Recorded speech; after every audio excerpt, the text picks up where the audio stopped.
In the meantime, we got some donations, which I'd like to read out real quick because they're obviously catered towards this run. We got $10 here from Jordan97 saying, "Good luck, Etiquette. Can you put this towards Pokemon Sword? The better speedrun version. Smiley face."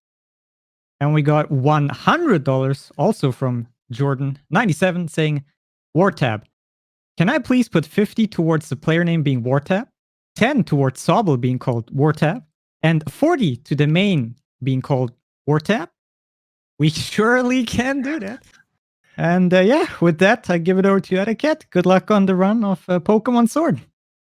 Thank you. Yeah, so I'm Etiquette. I'm going to be doing Pokemon Sword as donated by Jordan. And I'm assuming that the trainer name Wartab has won. The player name is indeed Wartab, closely followed by Umbreon. But unlucky for Umbreon, it wasn't quite enough. All right. So yeah, I'm gonna. This is a long run, so I'll explain what the heck this run is and all that stuff once we get started. So, gonna give a countdown. So 3, 2, 1, go. All right. So, as the category says, this is Pokemon Sword. Any percent with DLC. One of the common questions get asked right off the bat is, oh, why does beating the DLC not take that much more time than just beating the game? And the answer to that is we don't beat the DLC. We use the DLC to beat the game as fast as possible. So, Pokemon Sword and Shield has had 2 DLC packs. The first one was the Isle of Armor, which didn't really add much in terms of speedrunning. There's a separate category for like doing the main story of Isle of Armor, but you know, everything there is pretty much chew out of the way for too little gain to use in the main speedrun. But back in November, we got, or I guess it was October, we got the Crown Tundra DLC. And the Crown Tundra added a feature called Dynamax Adventures, which the game conveniently throws you right into at the very start of the story. And anyone who's playing this casually knows the Dynamax Adventure Pokemon are level 65. And we can gain access to the Crown Tundra within the first like 50 minutes of the game. So we're actually going to be able to grab a level 65 main Pokemon before we even beat the first gym and steamroll the game. And it's not as trivial as it sounds. It's not like it's just mash A. There is going to be some, or there are going to be some, you know, hiccups here or there. But for a lot of at least the beginning of the run, it's going to be, you know, very steamrolly, to say the least.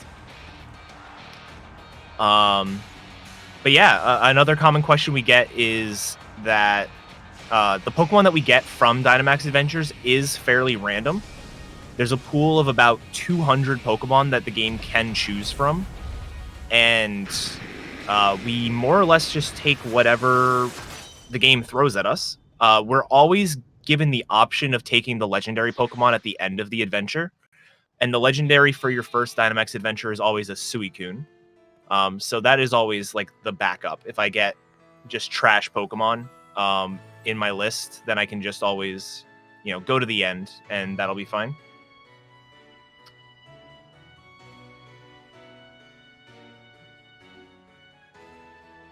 All right. So typical Pokemon start here. We're going to go ahead and set our options. Starter resets are not really a thing in this category. You can obviously save a little bit of time if you get a good Sobble, but you don't use the Sobble for very long, so it's not really too crucial to get like a good starter.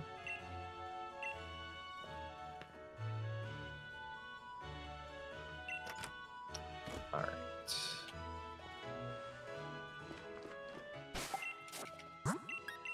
Make sure I leave give nicknames on.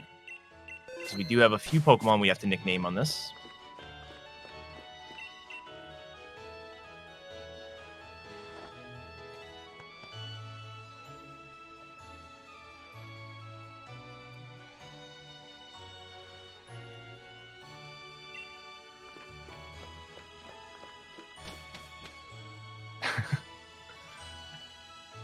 Yeah, a common thing we like to do in my chat is do a channel point prediction for do we get a left Pokemon or a right Pokemon in the Dynamax Adventures? We'll see if we decide to do that.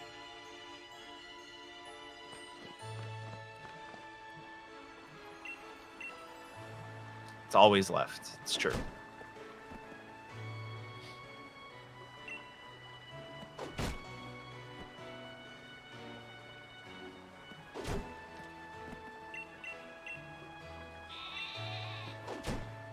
All right. So story-wise, not a lot has happened so far. Basically, we got introduced to...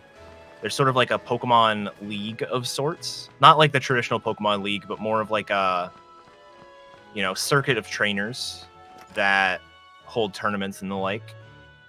So we want to join that. And our neighbor over here is Hop. Hop's older brother is Leon, who's the current undefeated champion of the region. So we're going to go meet Leon in the next town over. And while we do that, that Wooloo in the background might get itself into trouble. We'll see.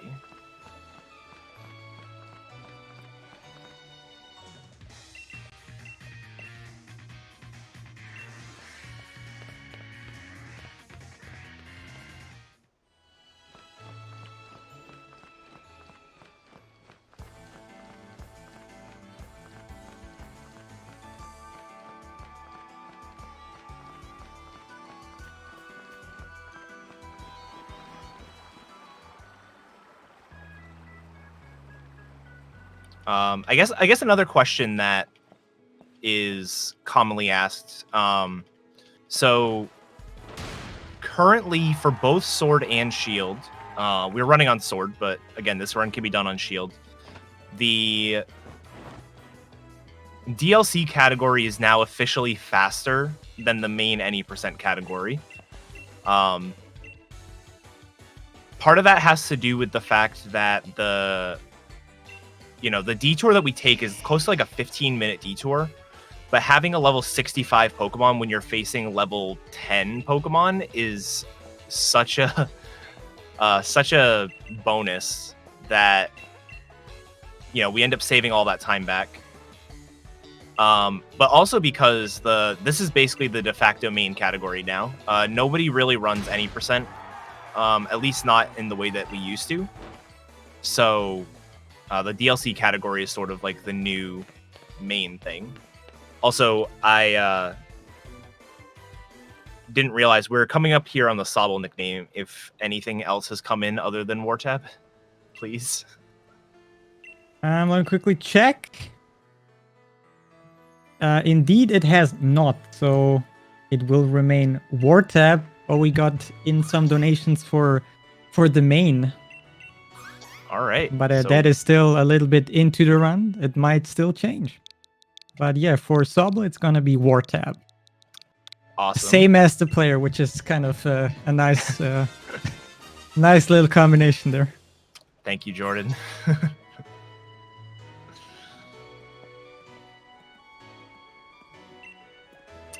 All right. So, like I said, we don't really have to worry too much about Sobble's stats.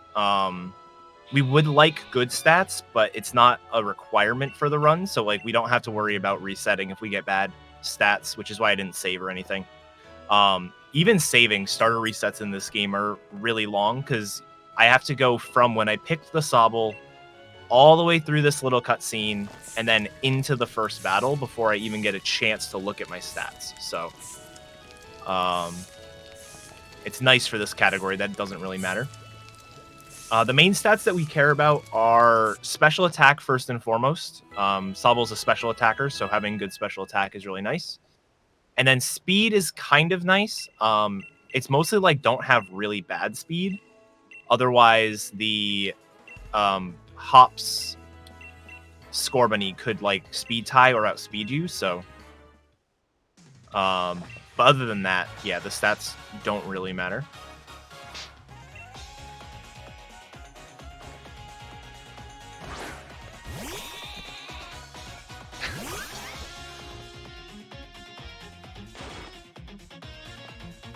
Get used to seeing those little interjections by Hop. Hopefully we can avoid some during the run, but they can come at very inopportune and sporadic times. Basically, anytime we critical hit Hop, anytime he critical hits us, and anytime we use a super effective move against him, he's gonna make sure we know about like that. There you go. Wow, a critical hit. What kind of beginner's luck is that?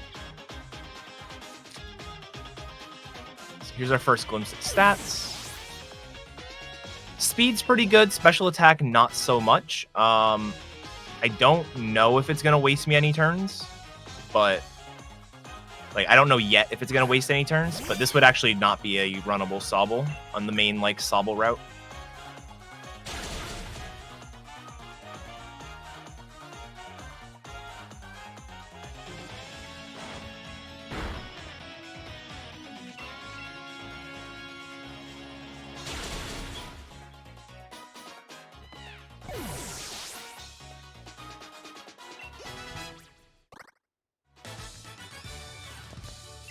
All right. How does a trainer in the game world know when somebody is hit critically or not? That is an excellent question.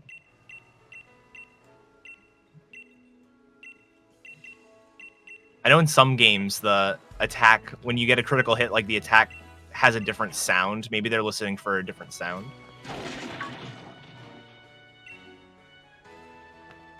All right, so that Wooloo we saw earlier broke through the fence and is now all alone there in the Slumbering Wields. So we're gonna have to go and try and save it.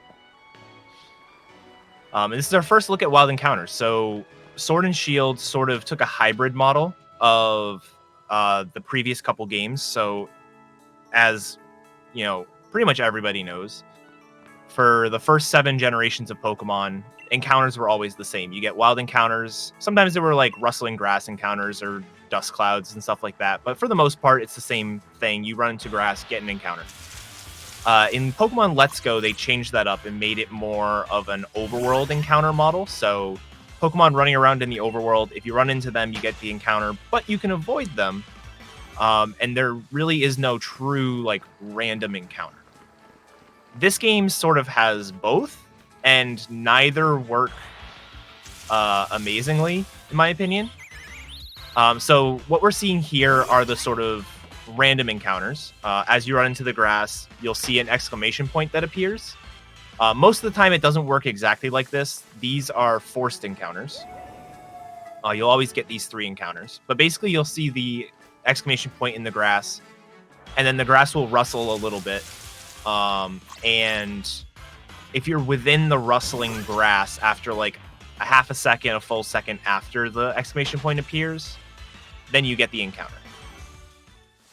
The overworld encounters just sort of run around in the overworld. They have some sort of AI to them where some Pokemon will try to run away from you. Some of them are just sort of minding their own business.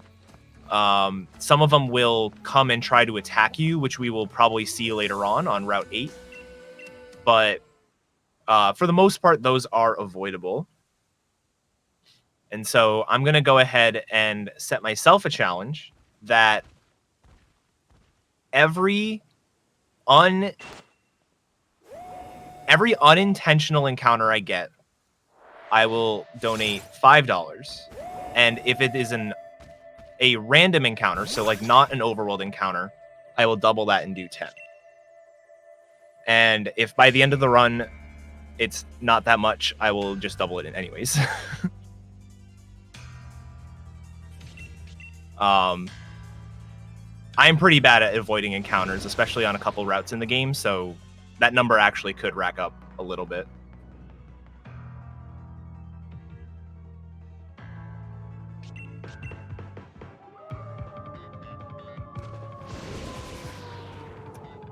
All right. So there is the box legendary. We don't actually catch the box legendary during the run, so that isn't the last we'll see of him, but it's the last that we will see of him for now.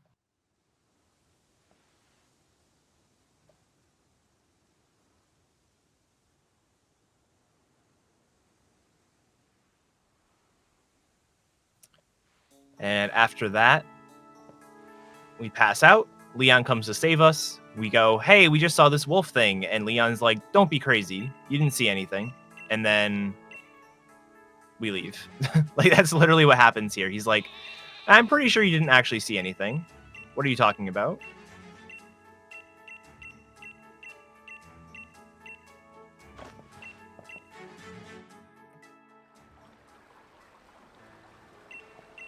All right. Go back and talk to Mom. She gives us a little bit of pocket change here, about 30,000 Poké Dollars.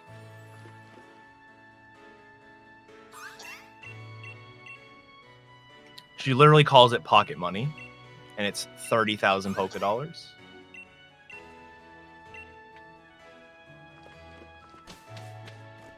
All right, and now we can finally make our way up and start making some progress. We still have a bit of tutorial-y stuff to do.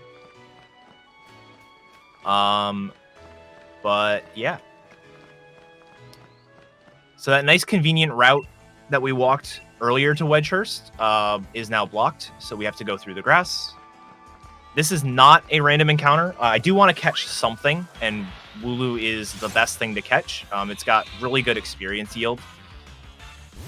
And level 6 is great. That's the highest level we can get, so this is going to give us a ton of experience.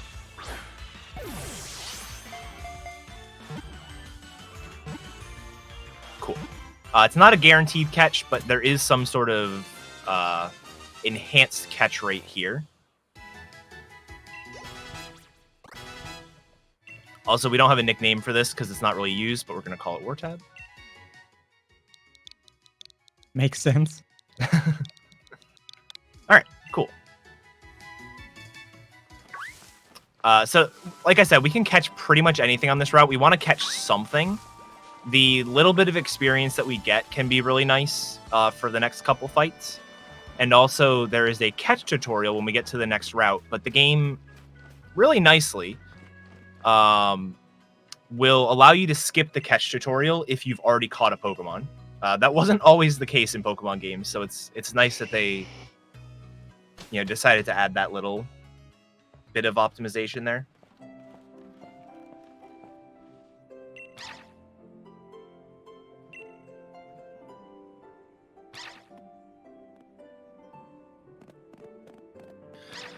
All right, some more cutscene-y type stuff. This is Sonia. Sonia is the professor's granddaughter. She's sort of like the lab assistant at the moment, researcher assistant kind of person. She's going to be like the main professor throughout the run.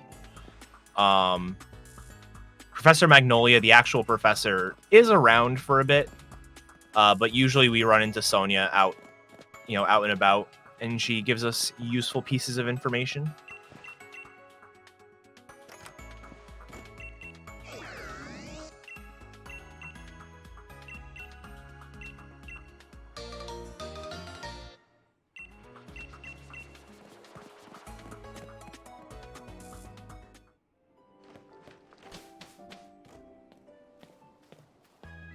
She gives us the revives as well. That is true. And she gives us a lot of revives.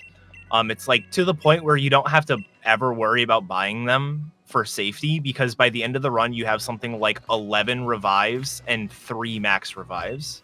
Like, it's absurd how many revives that we get given. We take a little bit of a detour there to grab the rare candy. Even though we're getting a level 65 Pokemon, grabbing the rare candy can be nice for one particular reason, which is the Pokemon that we get from the Dynamax adventure isn't always fully evolved. There's Pokemon that are like, Starmie or Galvantula, things like that are fully evolved. But there are Pokemon like Swampert, for example, that is the second stage evolution instead of the third stage. So having the candy to give us that extra evolution right away is really nice. And for the most part, I'll be skipping the other candies in the run, unless there's some specific level threshold I would like to hit. But we can talk about that once we know what our main Pokemon is going to be.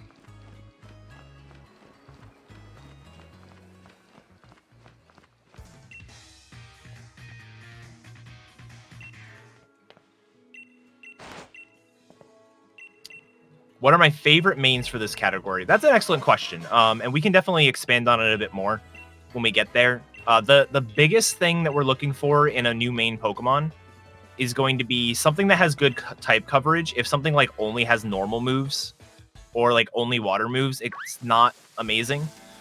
But decent type coverage, decent offensive stats, obviously.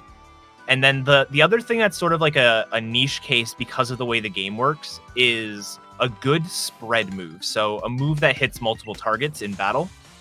There are a few double battles in the game, and a lot of them are focused near the end of the game. So having move like Surf or Earthquake or Heat Wave, something like that is really nice.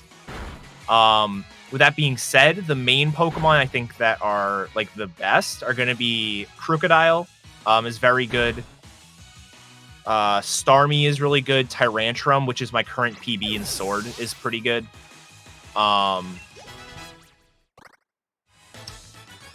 Galvantula is really good. There was recently a 401 that was gotten by Galvantula, so that's, great time. So, but with that being said, there are a bunch of Pokemon that are actually really good despite not having the spread moves. So like, for example, Hitmonchan's a really good example because Hitmonchan has all of the elemental punches. So it's got excellent type coverage. Its ability is always Iron Fist, which means the punches do more damage. And yeah, it's just, even though it doesn't have a move that hits multiple targets, it can like just fly through the game.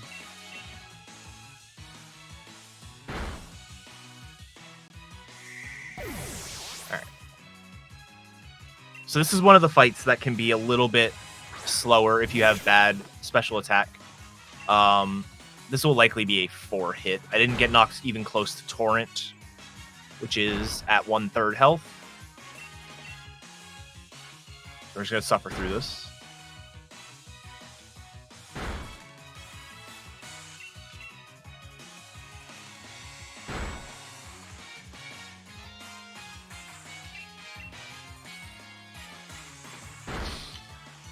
We will attempt, I would like to do one of the Pokemon from the Dynamax adventure and not have to resort to Suicune. I will only resort to Suicune if, all of the other options are that bad. Suicune can definitely do work, so it's not like it's a bad Pokemon to grab. It's just, it's kind of, it's a bit of a cop-out. I'd like to have the actual, experience of the run to showcase, where it's get a Pokemon I've never touched before and have to work out what my route is going to be for the, 30 minutes after I get it.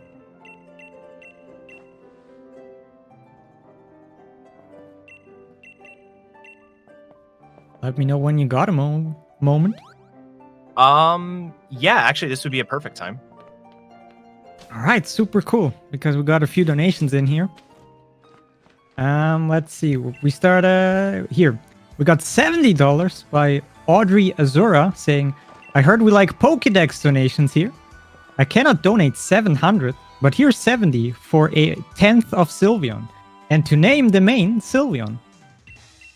We got $20 here from Edda's wifey saying, good luck, Edda.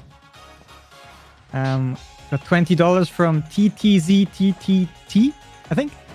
Let's put that towards naming the main Sylveon. I'm sure I get it this time with a smiley face. And lastly, we got $20 here from Benjamin Blasius, I think. Without a comment, but it's appreciated nonetheless. And with that, we're actually only $5 away from making 11,000, which is pretty, mind-boggling to me. So, yeah, thank you, everybody, for your donations, and keep them coming. Absolutely. We should try to hit 12,000 in this run. I think we can do it. Oh, actually, I can't do math. I'm bad. It's 45 till 11,000, not 5. Math I is still hard, think guys. we can hit it. I still think we can hit it. I do believe so as well. Chat has been killing it so far. Absolutely. All right. So pretty much the only other turn I could have lost because of my special attack was on the Wooloo, and I actually low rolled the first turn, so I thought I was going to be 3-hitting, and then, you know, got a nice little high roll on the second turn, so it was good.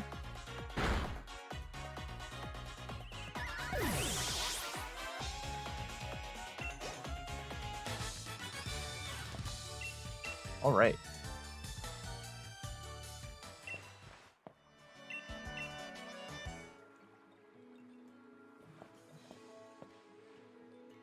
All right, so battle against Hop there was basically when we made it to the professor's house.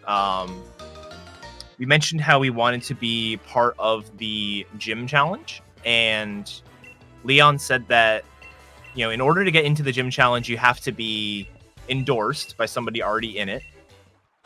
And he would endorse us as long as we showed our stuff in battle. So that battle actually doesn't matter if we either win or lose. It happens to be faster to win just because Hop's Pokemon don't really have great moves against us. The only case where it's actually better to lose is if we picked Grookey to start, because the Rookity would come out second, and we could get it to spam Peck and take us out pretty quickly. But it's a minimal time save, and Sobble is better for the fights that are coming up that we have to do. So it's, you know, it's not worth picking something other than Sobble. If Scorbunny got double kick at level 9 instead of at level 12, it would absolutely be the way to go, but unfortunate moveset. Honestly, that's the story with a lot of Pokemon in this game, and their viability for speedrunning, either in like the main category or an alternate main setting. The movesets are just not... The original level up movesets are not amazing, and the TMs in this game are unfortunately bad because they broke TMs into 2 pools. There's teachable moves into 2 pools. So TMs, technical machines, which are your standard pick up on the ground, buy in a shop, that kind of stuff. Get one from a gym leader. And then TRs, which are all the good moves. So moves like Earthquake, Surf, Ice Beam. Those are all TRs, and those are primarily received from max raids, which we will not be doing any because they are fairly slow.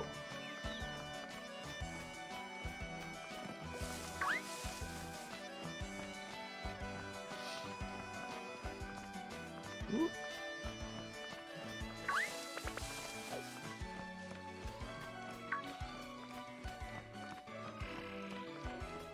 The angle that... Alright. Zigzagoon's like a 2% encounter on this route, and I wasn't expecting it.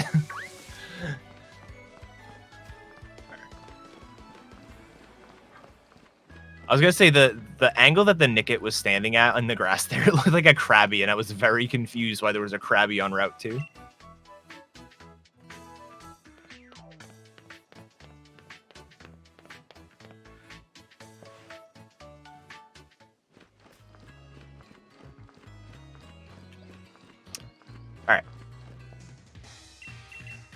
So once we make it to the wild area, which is where we're taking this train to right now, we actually will have access to the Crown Tundra.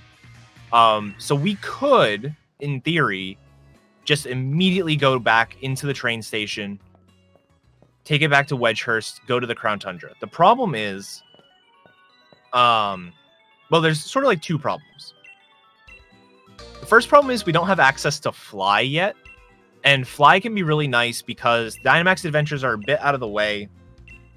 So if we don't have Fly, we either have to Death Warp or we have to just run back to the station to go back to like the mainland and do things that way.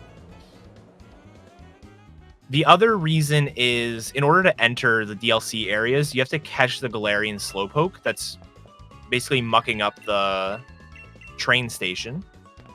And that Galarian Slowpoke is level 12. And something that happened in this game that is very not nice is they made it so Pokemon that are a higher level than you are harder to catch. So even though a level 12 Slowpoke should be like a free catch in a Quick Ball, or even like a decently good odds catch in a Pokeball, it is basically, run over if you go back and try to catch it without being level 12 yourself. And I am only level 10, so doing an extra couple fights here on the way to getting Fly just ends up being worth it.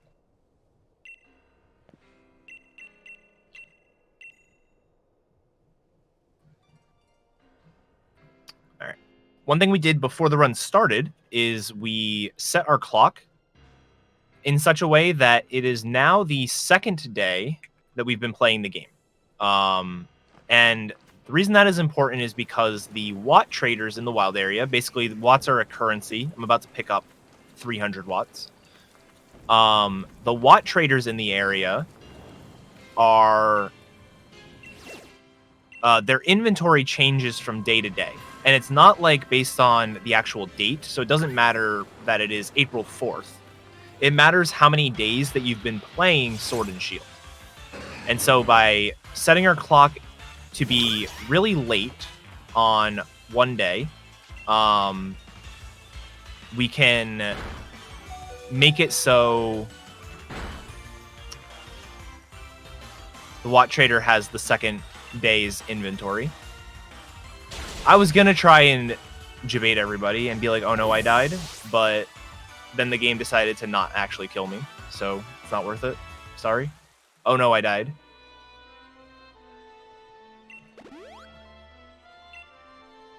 When you die in the wild area, lady talks to you and is like, where do you want to go?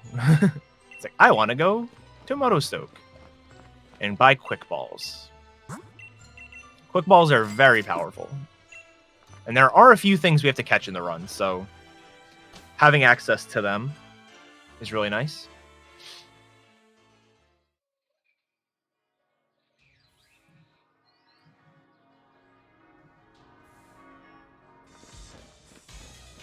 Reset.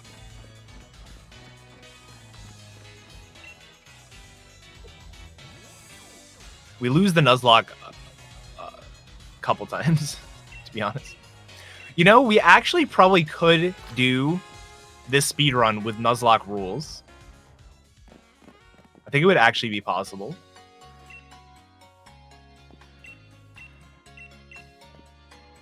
There's one thing I do, I think, that breaks the rule. And I do every run, I should say. But doesn't matter. All right.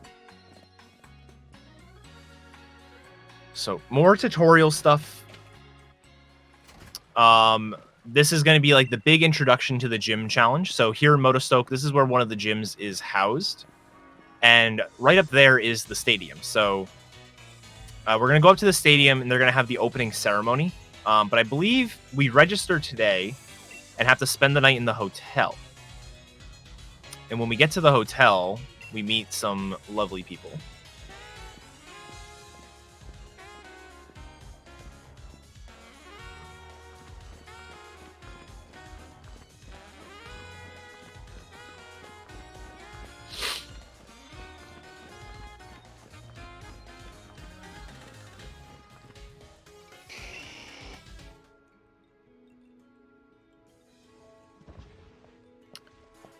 Another nice thing that picking Sobble does for us over the other two starters, it gives us the Mystic Water. The item we get there is tailored to whatever starter Pokemon we get. So if we picked Grookey, for example, it'd be the Miracle Seed, Charcoal if we were Scorbunny, or Mystic Water for Sobble. And the Mystic Water is nice because one of the best moves to get on a Dynamax Adventure Pokemon is Surf. So, we don't know what Pokemon we will be getting, but the utility of getting the Mystic Water specifically for more Pokemon is just better, or is better for more Pokemon than getting the Miracle Seed. Like, most things aren't going to use grass for coverage or have like a really strong grass move that we want to make even stronger. But having water coverage or a really strong water move is really common. And especially, like I said, with something like Surf being one of the best moves to get, setting ourselves up in the event that we get that is really nice.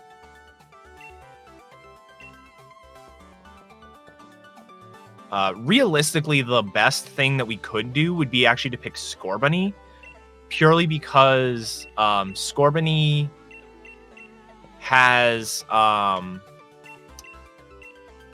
Scorbunny would give the charcoal, and the charcoal is an item that just isn't obtainable realistically outside of that event, or at least not for a speedrun.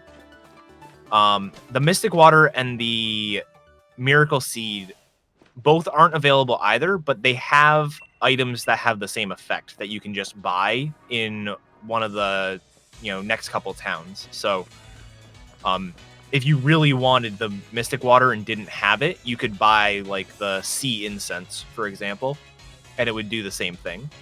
There is no like fire incense.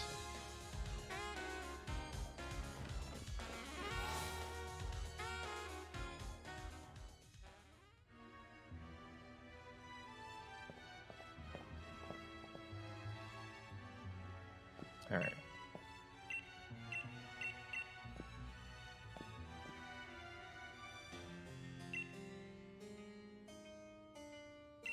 We get a little bit of a lower dump here, talking about swords and shields, how they're semi-relevant. And then we go up here to check into the hotel because the main ceremony is tomorrow. And these unruly folk are preventing us from doing that. So we go ahead and fight them. This is Team Yell. Team Yell is like the evil team in the game.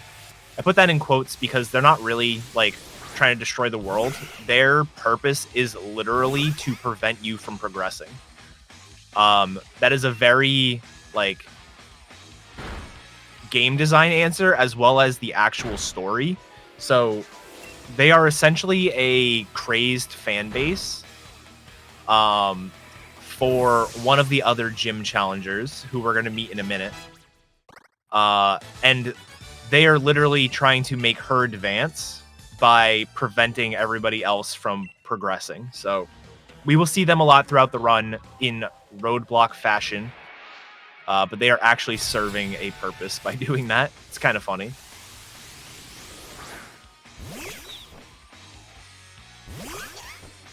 I believe I will lose a turn here. Nickit is very bulky on the special defense side. And I crit, so it's fine. Never mind.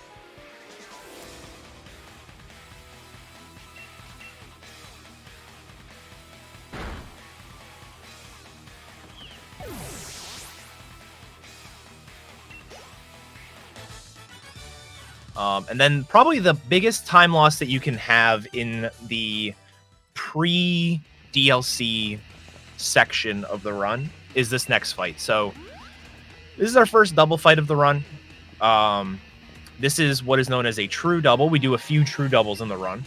And this is a double fight where we only control one of the two Pokemon on our side. So we can save a bunch of time if Wooloo decides to cooperate. Best thing that Wooloo can do is tackle the Zigzagoon because our powers combined will destroy it. Tackle, not the Zigzagoon. That is sad.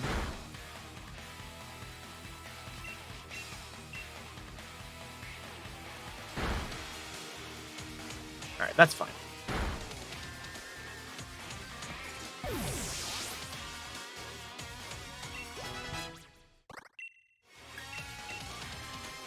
Wooloo deciding to tackle again there, it was really nice. Wooloo can also just do like defense curl a bunch and just waste a ton of time. So this, while this isn't the fastest version of the fight, this was pretty good, so I cannot complain.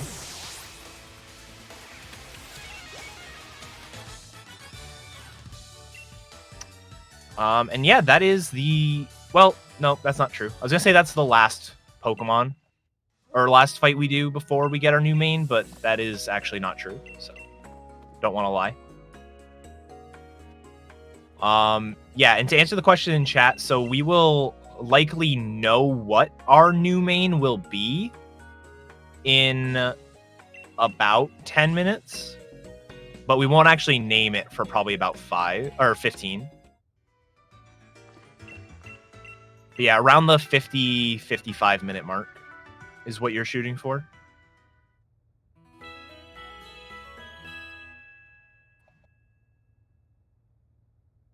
May I jump in real quick, by the way, on the topic of the main? Absolutely. So in the meantime, we got quite a few donations here, but that's not what I want to talk to you about. I want to talk to you guys about the very fierce battle that is going on about the name for the main Pokemon. There seems to be quite a lot of Wartap fans, but also quite a lot of Sylveon fans.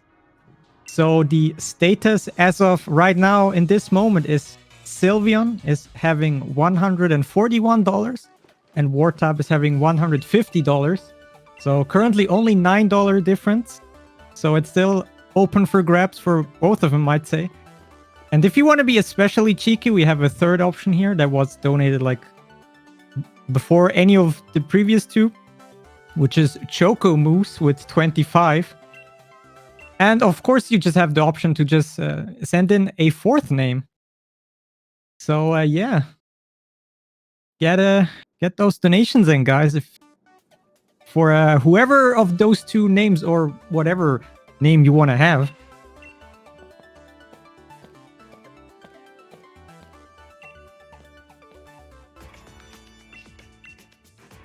All right, so we just missed like a really big cutscene there. One of the options we have now is to skip movies, which is really nice. There are sort of like pre-rendered movies that have text that like advances itself, and those are skippable. Normal like mashing through story cutscenes, those are not skippable, unfortunately, but that's okay. So now that we are level 12, and we are about to get access to fly, right here, we can go ahead and fly back to Wild Area. We actually have to go to Wedgehurst, but it is slightly faster to fly to the Wild Area and then take the train back, because we need to go to the Wedgehurst station, and the walk from the Pokemon Center to the train station actually takes longer than just taking the train to Wedgehurst from the Wild Area, which is pretty funny.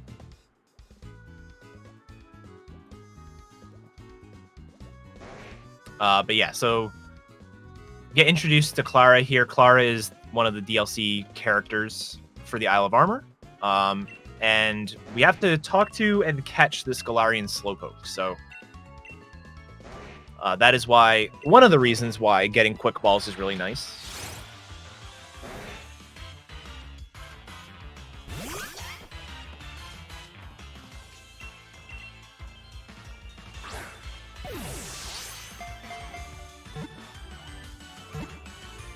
Yay.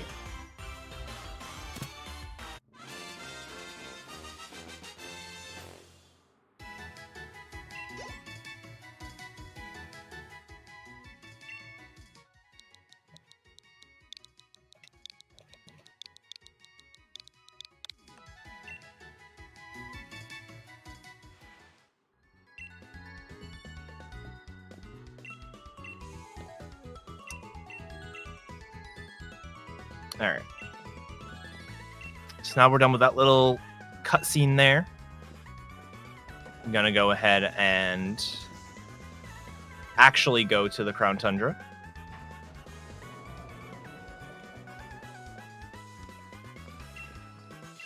Really easy to accidentally select the wrong option in that menu, so I take that a little bit slower than I need to. And then Because if I accidentally go to like Isle of Armor, it's like a 2-minute detour because you end up triggering a cutscene in the Isle of Armor. You got to take the train back. It's just a pain. But, we will attempt to grab one of the Pokemon before the legendary, but if there are no good options, then we will do. If there are no good options, then we will grab the legendary instead.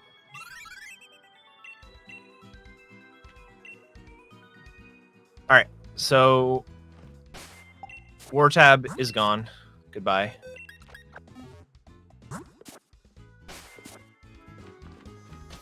Goodbye. F's in chat.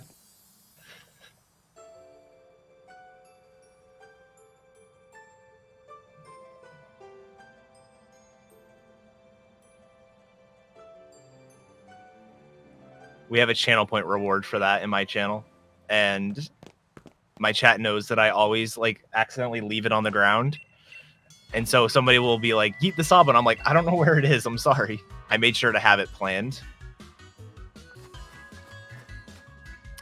All right, so now that we're in Crown Tundra, we're gonna go ahead and do this first battle. Slowpoke is better for this battle than the Sobble is, so we don't have like a nickname for the Slowpoke because this is only one fight, but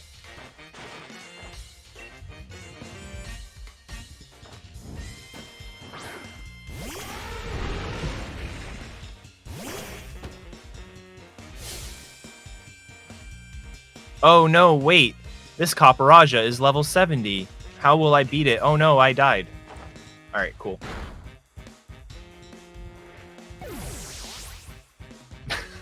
You don't have to win this fight. And it is such a nice thing that you don't, because how the heck would we beat a level 70?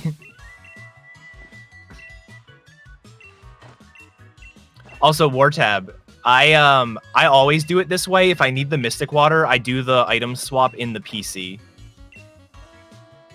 I like that menuing better. It ends up being roughly the same amount of time.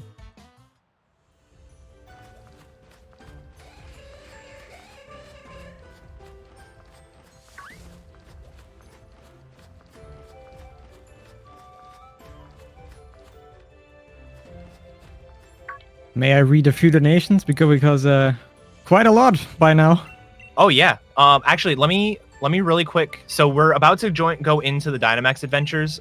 Basically the way that this works is there's going to be a bunch of like silhouetted Pokemon, and I have to try and pick the best one. And I am very bad at figuring out what the Pokemon are because there's fog in front of the silhouettes. So I might miss something. I apologize if I say something wrong, but I'm going to do my best. All right, donations, go. All right, super cool. First of all, just want to mention that we passed the 11K by quite a few minutes ago already. So huge thank you to everybody in chat who keeps donating. And yeah, let's see. So I think we left it off here. So we got $45 by Audrey Azura again, saying 45 to 11K. I guess we got 11K. And 45 Sylveon. We got $5.47 by Bungie to the Tree, saying, have to donate for etiquette, this awesome marathon, and the best main in Sword and Shield, Candy Floss, CF, ayaya. We got $100 by Wartab himself, saying, I may have a problem called narcissism. We need that name. Also got $10 here from Aeon Frodo, the previous runner, saying, $10 cause Claude landed his critical hit on the final boss. Have this go towards Wartab, so we have some wonderful naming consistency. And I got quite a few more, but you know, let me know if it's good or you need something to explain first. Yeah, let me just quickly. So I saw a Noctowl and Mantine in the first row. That sucks. I don't know what that is. I see a Ninjask. Or no, that's a Vespiquen. I'm going to go to the left just because water is typically a good type. Basculin, water left. All right, I'll probably end up going Basculin. I've done Basculin before, but actually it depends on if it's red or blue stripe. Okay, so now we get forced into these max raids. What I'm going to try to do is once I figure out what the heck my main Pokemon is actually going to be, we are going to... Once I figure out what the main is actually going to be, I'm going to try to kill the rest of my team as fast as possible. There's no way to actually leave the Dynamax Adventures. We have to lose. And in order to lose, the entire team, or 4 times, a Pokemon on your team has to die at any point in the stretch. So it doesn't have to be in a single battle. It can be throughout the entire Dynamax Adventure. So once I figure out what Pokemon I'm going to use, I'm going to start like KOing my team. I don't know what I'm going to use yet, so that's why I'm not focused on my team yet. But all right, few donations should be fine. Okay, we got $6 from Vo or Vow, not quite sure, saying let's go Sylveon mains. We got another $59 by Audrey Azura saying get Sylveon in. $10 again by TTZTTT saying main name Sylveon, let's go. May the cuteness be with you. And again, $20 from TTZTTT. The more Sylveon as mains name, the better. And 100 again from Wartab saying, I have a good reason to do this, I swear. Let's go, Wartab. And yeah, the battle is still going on pretty fiercely over here. So keep them coming, guys. All right, so I think I'm actually going to take this Noctowl. I forgot. So Noctowl has a really cool ability called Tinted Lens, which basically makes I believe it makes moves that are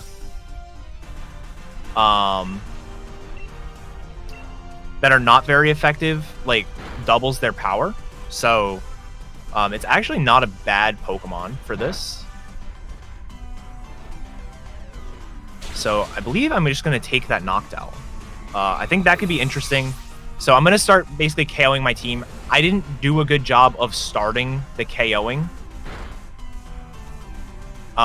So there's a very decent chance that I will not be able to get through before the Kadabra goes down, but I'll do my best.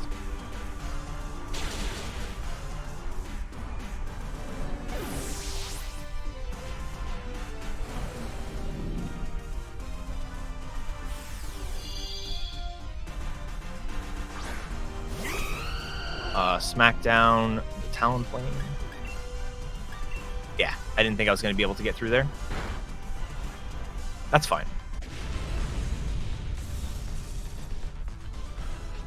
All right, so you guys probably have about like a minute, 2 minutes tops to get the name snipe if you want it. Okay, just a quick update. So Wartab for $320 and Sylveon for $390 so far. So 70 difference.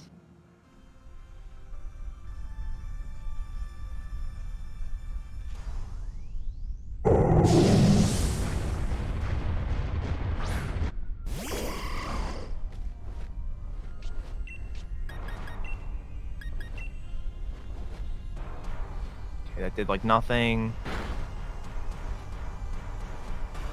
All right. Got rid of the Talonflame there. That's good. So I only need to KO one more Pokemon here.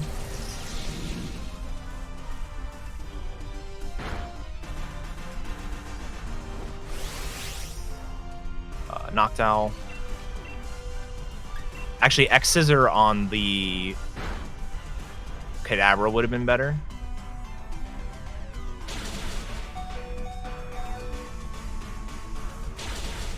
It's fine, it's just...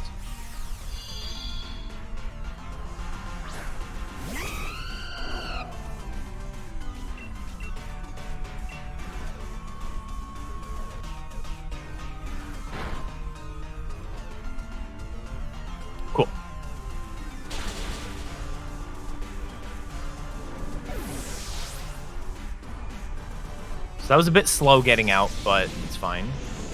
I'm going to go ahead and check the stats. And while I'm doing that, what is the final name? Okay, let's see. So if I added up everything correctly, and as I can see, there's nothing new coming in here. Oh, actually. Oh boy, hold on. There are quite a few. Oh no. Wait, I got this one. I got this one. Need to make double checking. Okay, I got this one. I got this one. I'm so sorry. No, it's all right. Okay.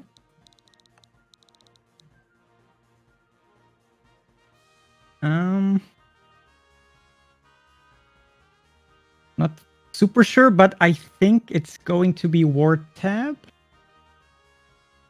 I can always change it if we need to. That is actually really okay. easy to do. I think I added up all the donations that came in the last few minutes, and it does indeed look like it's going to be War Tab. All right.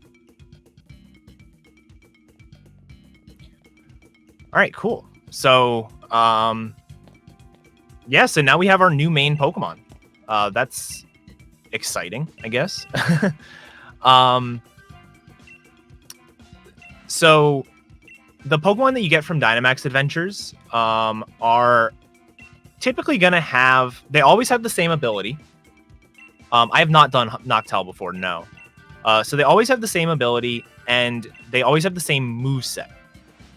And the movesets are often quite nice in that they a lot of times have moves that are not normally obtainable. So, or not normally obtainable, but like normally, you know, just like a normal level up moveset. They have things like TRs or TMs already taught. And so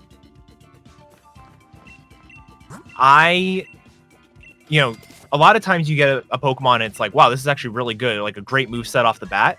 A lot of times, like this one, the moveset that we start with isn't necessarily all that good. So we can go ahead and, since we're level 65, the move relearner is going to allow us to teach like any move we would learn via level up. So I'm going to go ahead and reteach 3 moves, it looks like.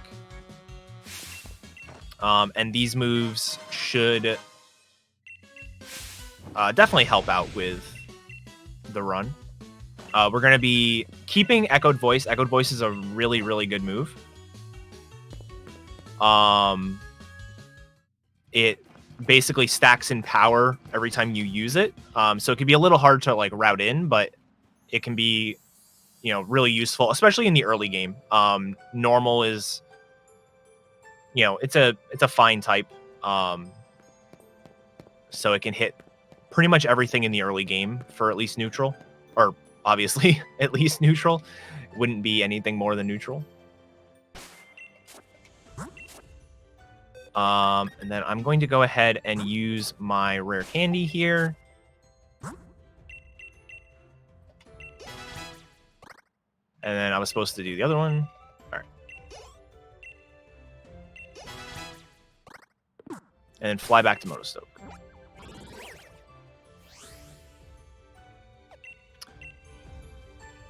So I will be teaching here Extrasensory, Air Slash, and Moonblast.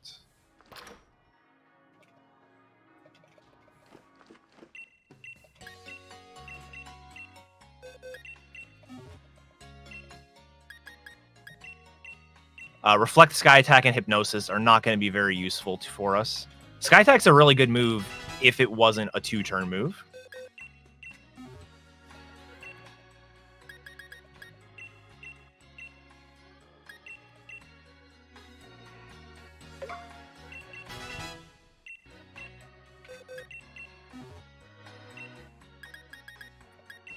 All right.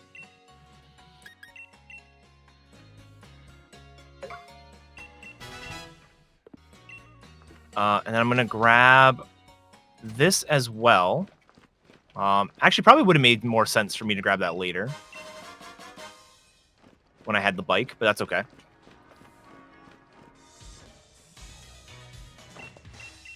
And yeah, so we're gonna go ahead and just get started. So, stat-wise, our Noctowl is a quiet nature, which is plus special attack minus speed. The minus speed is going to matter a little bit throughout the run, but honestly, not as much as you might think. Obviously, I'm level 67, so I won't have to worry about getting outsped by anything for a while. But it's still, it's still something nice. Okay.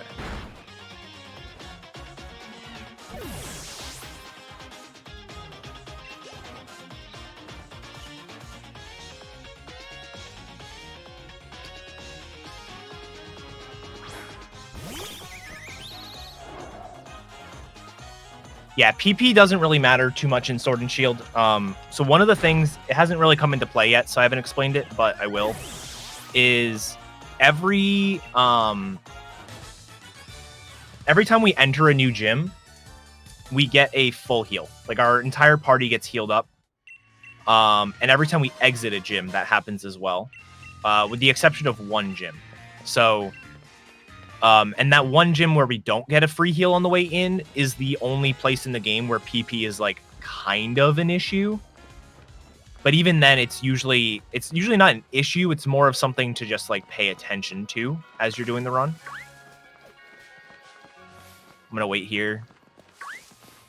That was unfortunate. Okay, I waited there so I didn't get the underworld encounter, and then the Zigzagoon ran into me. Does this count as an unplanned encounter? It does indeed. So was that the first one? That was my first one, yeah. All right. Look Trying at to that. keep count for you.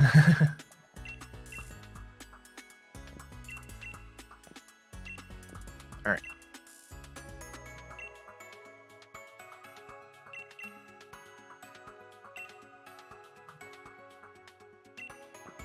Encounters 1 at a 0, exactly.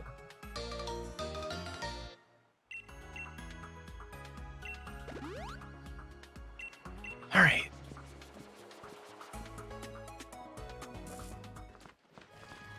I don't know where this guy's going to be. Okay. So if you do that route without getting an encounter, this guy's always in the same spot. But because I got the encounter, I wasn't sure exactly where he was going to be. Like, optional battles at this stage of the game don't really matter because, like I said, I'm such a high level. But it is, it's something I don't want to be hitting extra trainers anyways, so.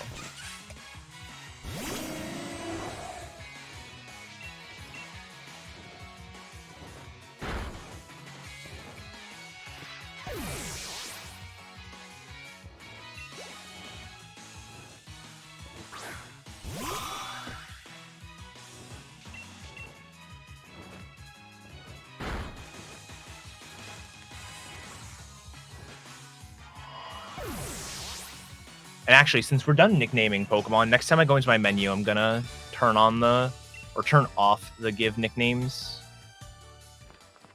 option.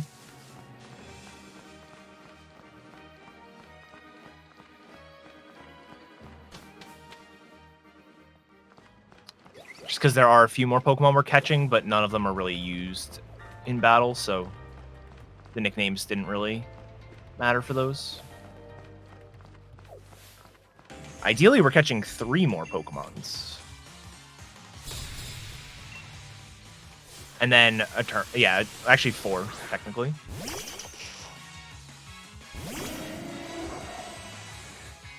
Okay, I wanted to try and do something real quick.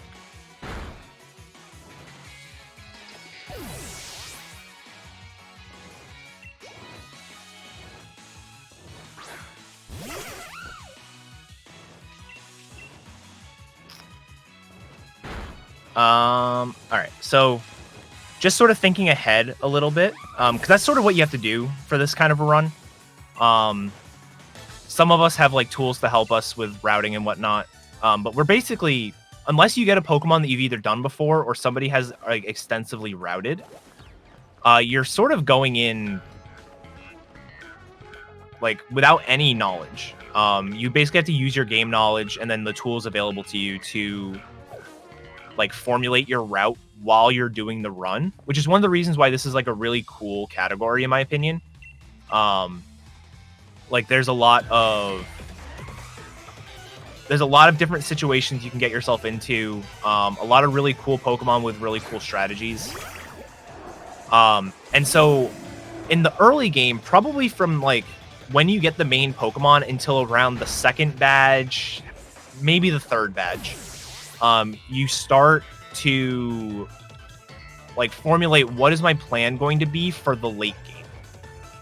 You know, like what am I going to do in the late game to make sure that I, get through as fast as I can.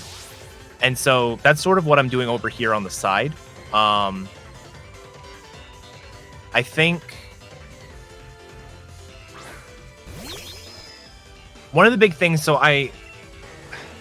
the community has like a tier list with like, here are the moves, or here's the Pokemon that you want, or that you're going to get. Here are the moves that you can teach, and things like that. And I sort of, because I've never really put thought into Noctowl, I sort of just followed that. I'm wondering if teaching Swift instead of Extrasensory is good. Because Swift is, although it won't really help in the late game too much, Swift is really nice because it is a spread move. So it hits both targets in a double battle. And in the late game, it doesn't really matter because we're going to be going up against steel types, but there are some double battles outside of the late game, like just in the main part of the game. So I'm wondering if I should teach Swift over Extrasensory. I have until basically after Nessa to decide.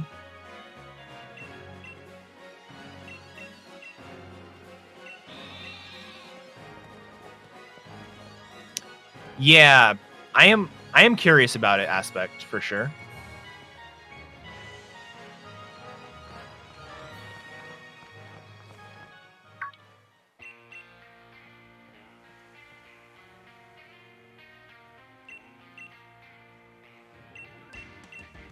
Because I mean, like, even on that first double fight, like, that's significant time save. So I'll probably teach that.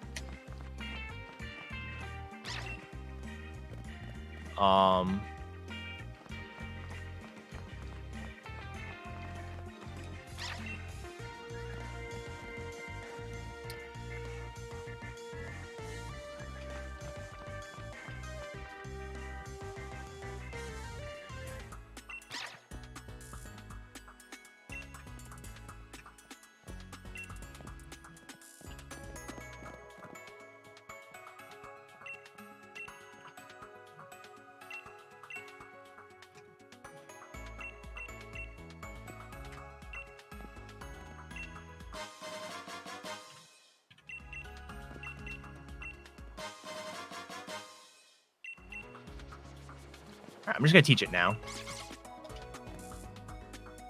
While I'm here, I can do this.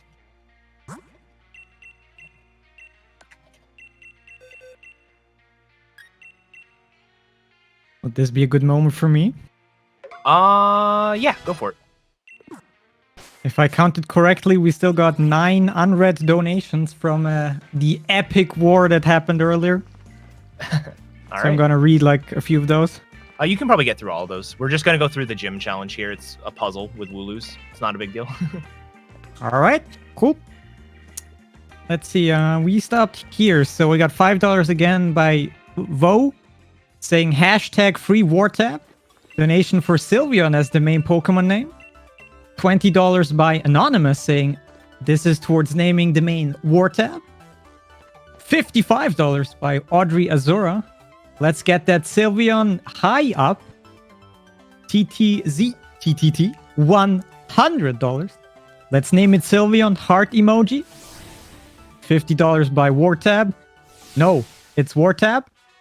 And $150 by Wartab. Worth it. Do it for Wartab. Heart emoji.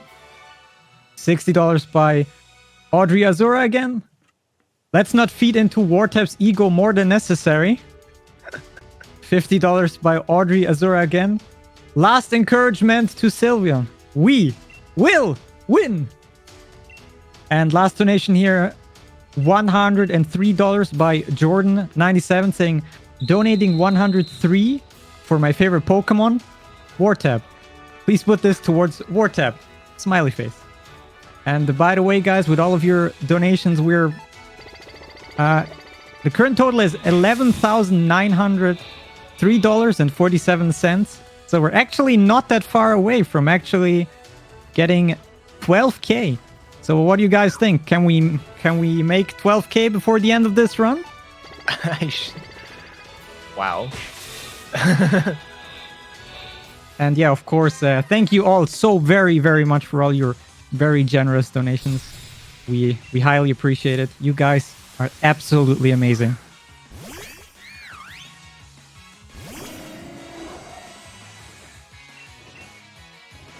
Keep the Pokédex donations coming in. Those are always fun. Yeah, those are always great.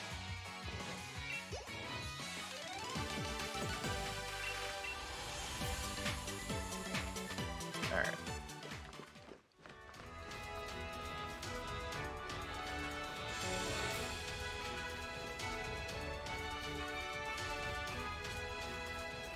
All right, so herding Wooloos. Hopefully I don't mess up the last room.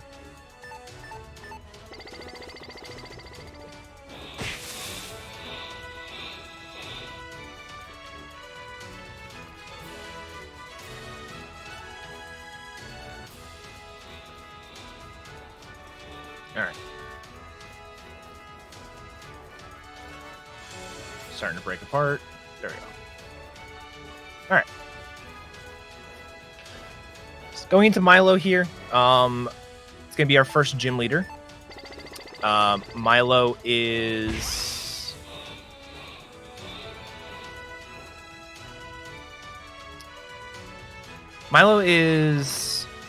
usually not an issue with a run. I just thought there was a cutscene there for some reason. I don't know why. Usually not an issue on one of these kind of runs. You typically don't have to really worry about what move that you're using throughout this, like the entire early game. Milo's Eldegoss is probably the first Pokemon where you have to like make sure you're not using a not very effective move at least. And that sort of continues. The trend here is basically going to be every gym leader's ace Pokemon. So every Dynamax Pokemon or Gigantamax Pokemon that we face is going to be something we have to think about or something we have to set up for. Ideally, we don't have to worry about doing any sort of setup until like the 5th gym. 4th gyms happen sometimes, but like 5th gym would be really nice if we don't have to do any setup. I've definitely had a Pokemon where I had to do some sort of setup on the 3rd gym, which is unfortunate, but I think with this moveset, I should be fine on... I should be fine with...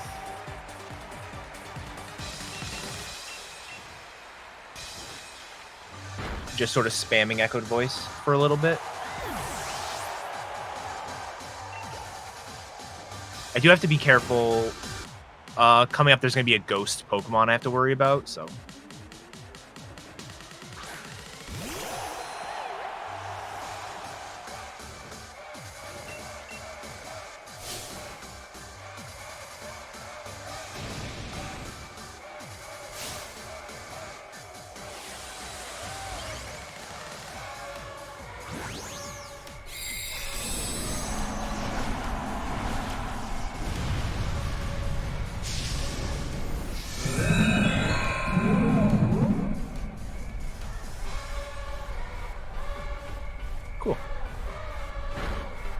Also, I need to double check. Another thing that always screws me up, Air Slash. Air Slash can miss, right? Air Slash is 95%.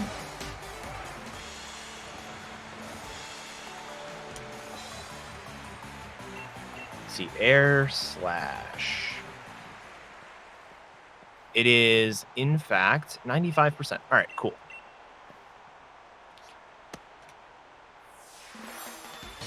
So, coming up, we're going to be facing like one of the only ghost Pokemon in the run. There aren't many ghosts because we're not playing on Shield, so...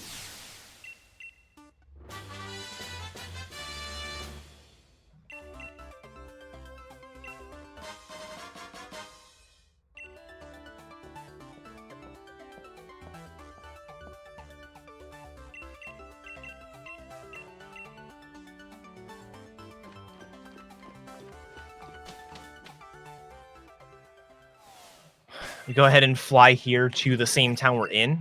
Flying in this game is super fast, so it's actually faster to fly like that than it would be just to run.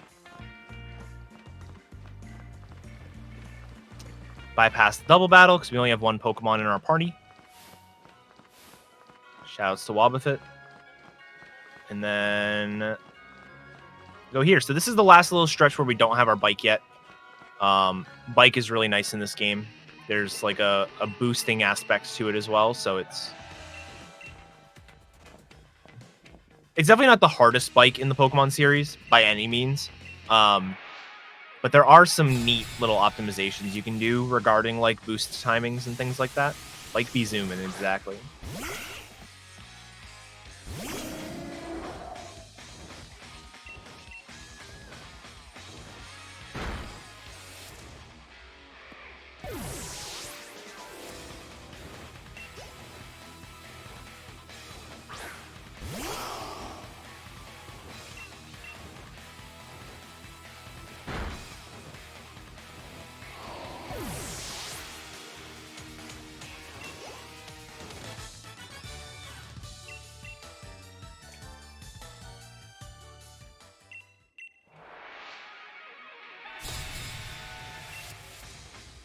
Alright, Sableye.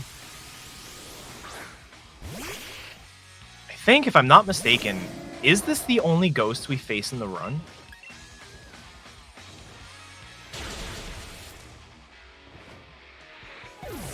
It might be.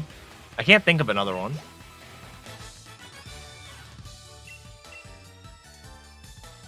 Frostlass. Yep, you're right.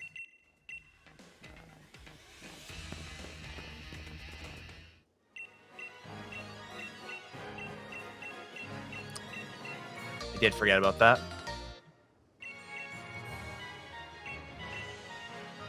I feel like Tinted Lens should work. Alright, so another hot battle here. Luckily, we should be able to...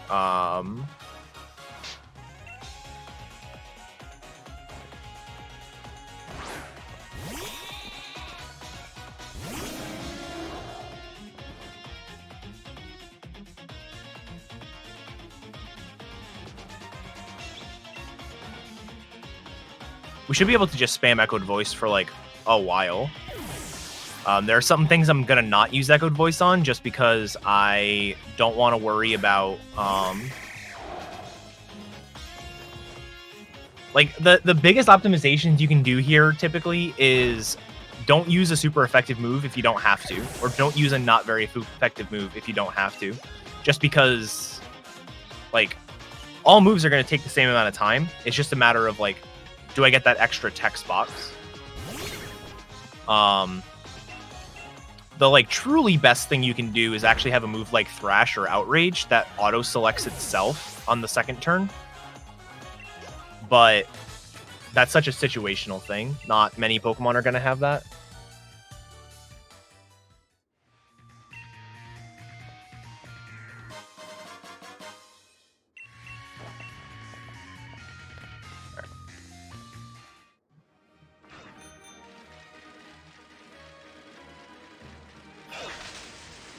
Go ahead and bike past this lady. She turns, but we get past her fast enough that we don't have to worry about it.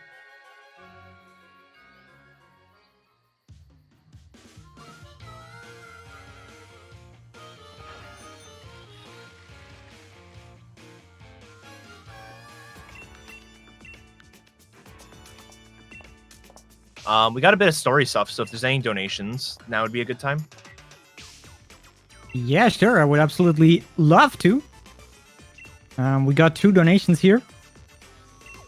We got $100 by Holy Herald saying, donating to Name the Name Hero War Tap, even though that is still over. Thank you very much. And we got $25 here by Cow King saying, moo. And some people in chat have been like asking or debating a bit if we should keep the naming open as like a continuous bit war. But I'm not sure. If you'd be up for that, and if people in chat are also up for that. Yeah, I mean, we could do like a check maybe like every half hour or hour. Sure. Whenever's convenient for me to pop into a Pokemon Center, I can always rename at any Pokemon Center.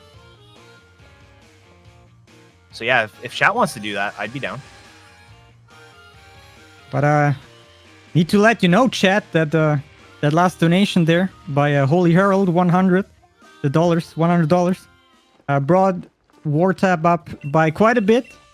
And currently he would be sitting at $673 compared to $500 of Sylveon. So there would need to be 174 just to bring Sylveon up again on the lead, which is not impossible, but is quite a little sum. And also, by the way, just as a little side note, we actually passed the 12K. So thank you all so very much for that. You guys are absolutely insane in the best way possible, of course. All right. Yeah, let's do after every gym. I like that suggestion in chat. That way it's like you guys always know when the time is coming. So yeah, all you Sylveon fans, if you want to, the chance is still open.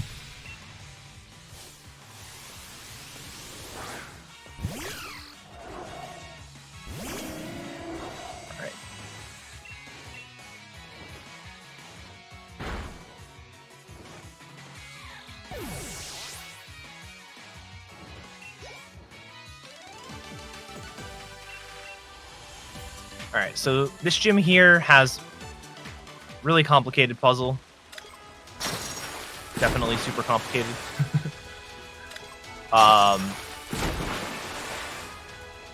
It's actually kind of an interesting section. So this entire thing, so none of this is like timed. I'm not like on a time limit to do anything. But there's a spinner near the end of the puzzle that we want to try and avoid. And if you go as fast as possible, you have to wait for the spinner to spin. So any sort of like movement mistakes or whatnot that we do in this first little part don't really matter as long as it's not more than like a second or a second and a half worth of time.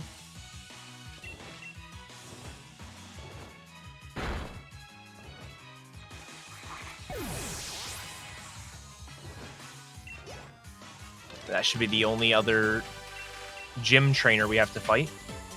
And it's just the one spinner.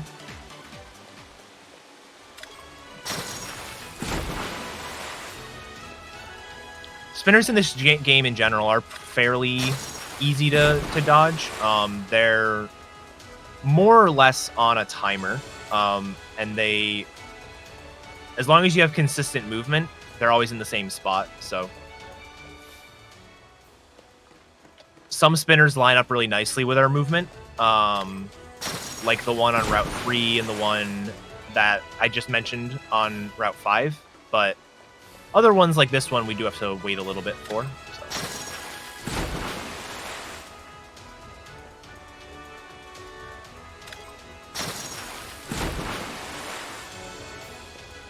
All right. Going into Nessa here, I'm finally not going to be picking Echoed Voice.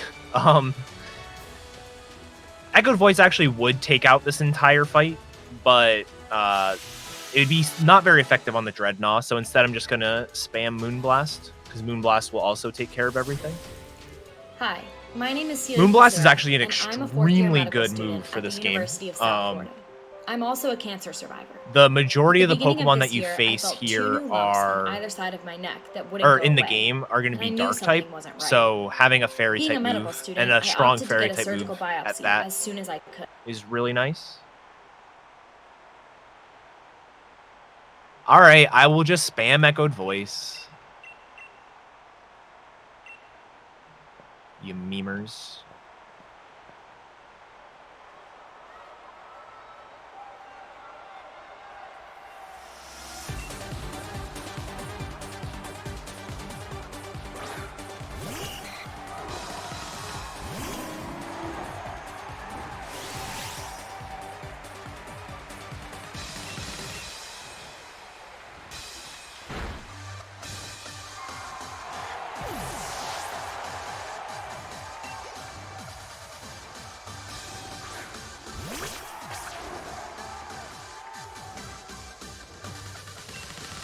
Oh no, I took damage. Wait, what happened? What is chat talking about?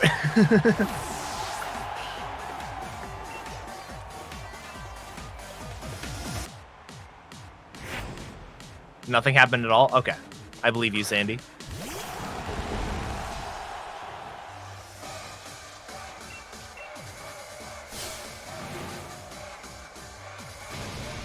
I'm actually not sure myself. I think Recall is doing something, but I'm not sure.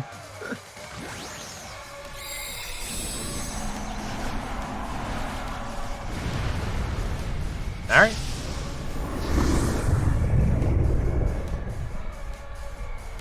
I'm focused. This fight's always satisfying in these runs.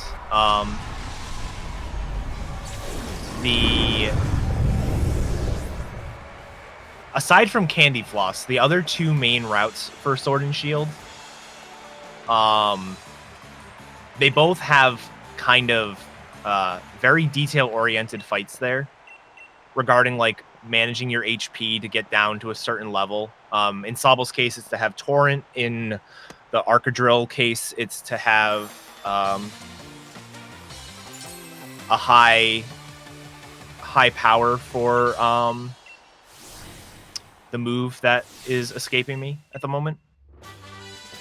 Retaliate. So, not Retaliate.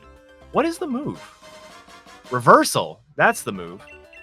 All I could think of was Revenge, and I'm like, that's not right. Reversal, yeah. But having it in... oh, actually, is the nickname still Wartab? Sorry.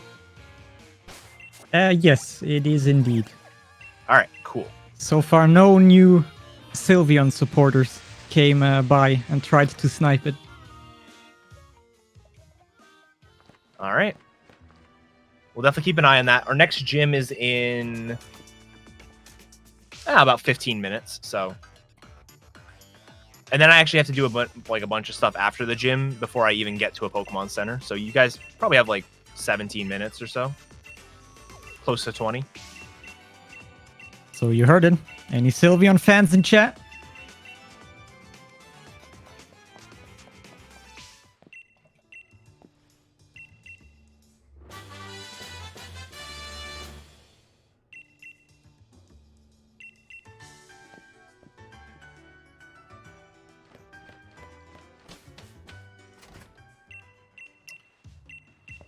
All right.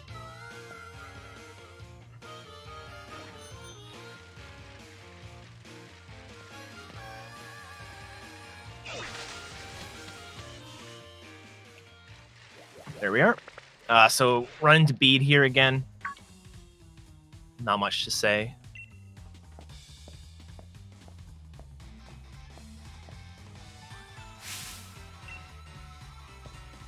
I just said no. Whoops.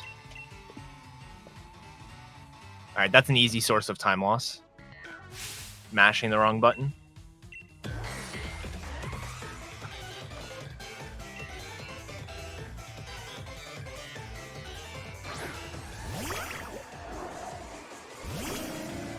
Yeah, just Echoed Voice. Duh. What else would I be doing here?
All right, sorry about that.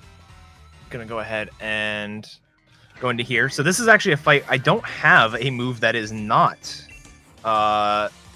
very effective, so I have to use something. Echoed Voice sounds good to me, though.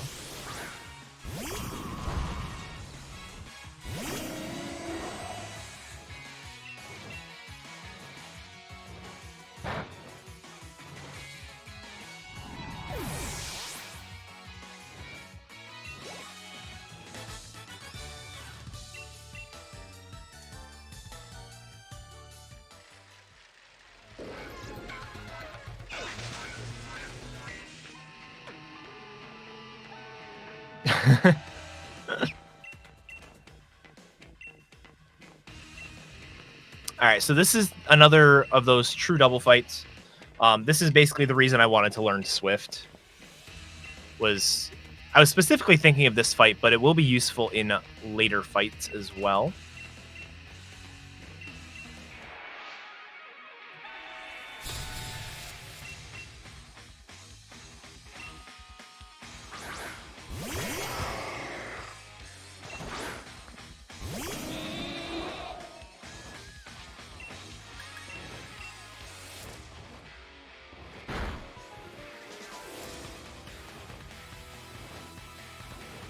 This fight can actually be pretty trolly if you don't have the high-level Pokemon. Two of the Pokemon have Sand Attack. One of them has Snarl. One of them has Low Sweep, Snarl lowers your special attack. Low Sweep will lower your speed. There's Baby Doll Eyes, which lowers your attack. Like, this fight just royally sucks sometimes. But for a level 65 Pokemon, not too bad.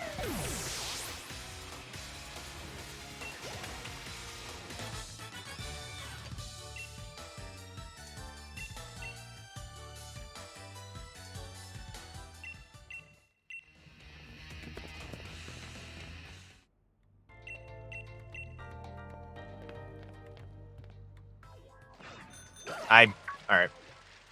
I tagged the wall there. This is one of those spinners where you can actually get through it without stopping at all, but if you like delay at all, you end up hitting the spinner. So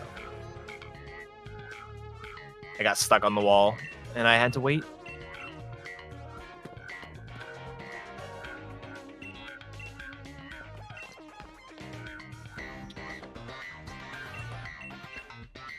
All right.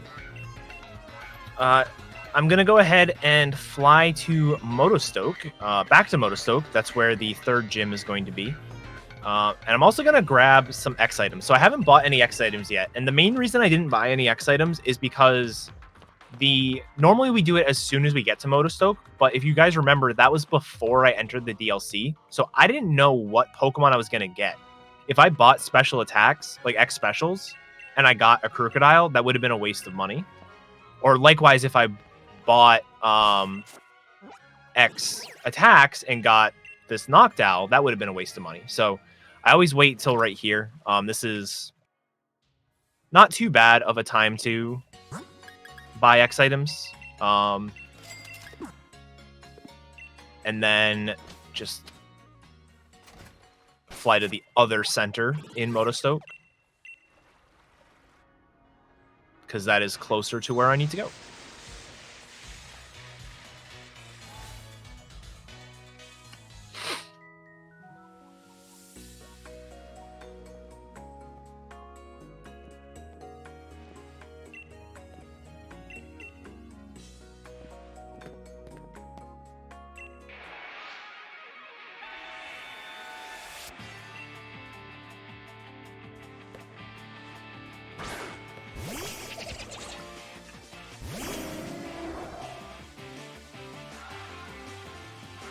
More echoed voice, the fight. I didn't realize how, like, how much this would just be spam echoed voice. That's really cool, though. Honestly, routes like this are good because you end up with, like... You end up with a bunch of mindless time for you to start figuring things out for later in the run. So, like, right now, I'm trying to figure out what is my plan for Opal. Opal being the 5th gym leader. Which I'm not even going to see for like a half an hour. So like trying to figure out that kind of stuff is really cool, in my opinion.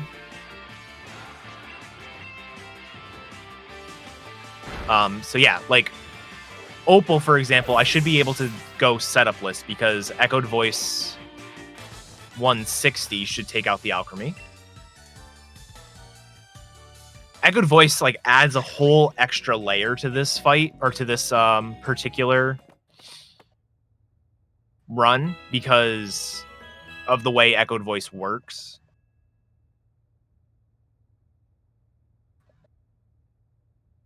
I guess I didn't explain how Echoed Voice works. So every sequential time that you use Echoed Voice, it increases its power by 40. So it starts at 40 power. Second time you use it, it's 80. Then it's 120. Then it's 160. It goes up to 200. And so, you know, I'm just sort of... That makes the routing for it kind of difficult, because I can't just, like, do a blanket... All right, I have a 40 base power move. There's also the idea of like, oh, I've got a 40 base power move, but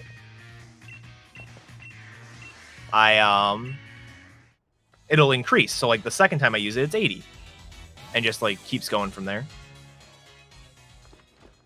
Yeah, mine doesn't either, Wartab, and I'm yeah, mine doesn't either, is all I'll say.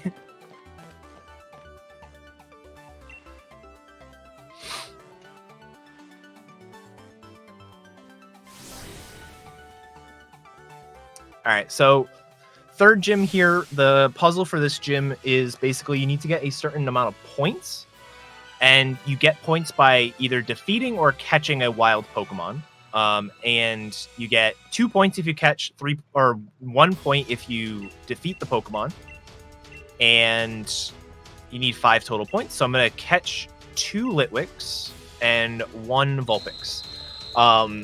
The routing here is very minimal. Basically, you grab the Litwicks if you are a physical, or if you are a special attacker, and you grab the Sizzlepedes if you are a physical attacker, just because of the EVs that the Pokemon gives. Experience is roughly the same, and especially experience in this game is scaled. So if you are a higher level, you gain less experience. So I only gained 73 experience there. If I was like level 20, that would have been a lot more. And yeah, so we end up just catching that, and then defeating Vulpix, catching another Litwick, and that gives us the 5 points we need.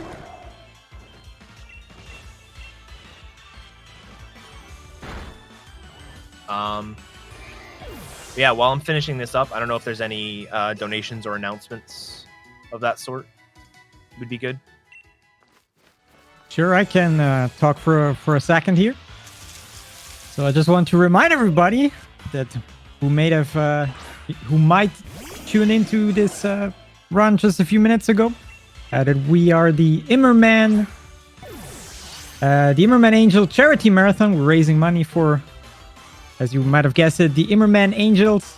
So far, we raised over $12,000, which is pretty remarkable since the initial goal was, I think, 2,500 or something like that.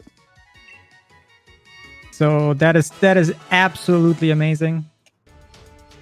You guys are doing an absolutely fantastic job. And if you didn't know about Imerman Angels, let me quickly tell you something about them.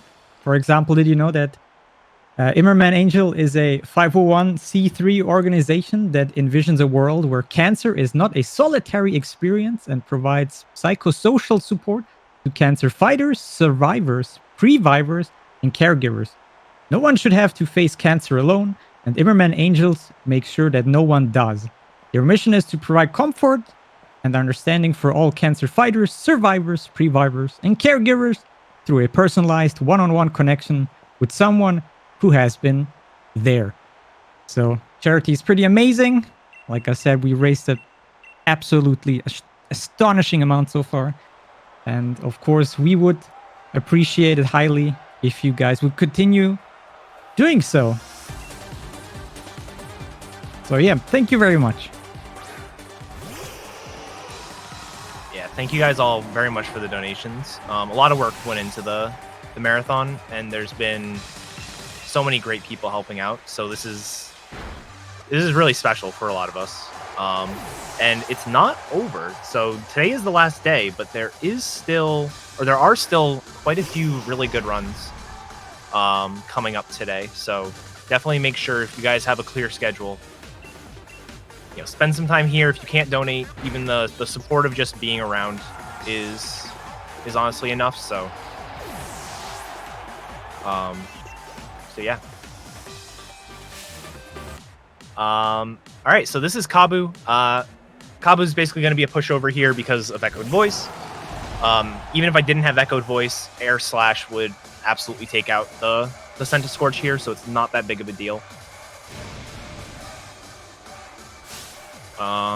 And then after this, like I said, we have a little bit of stuff we need to do, and then maybe like 2 minutes from now, potential to change the nickname of the Pokemon. So if you guys want Sylveon or some other nickname, definitely get those in.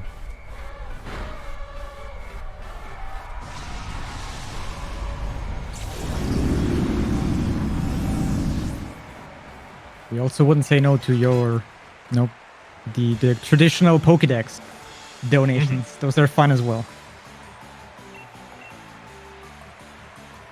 Absolutely.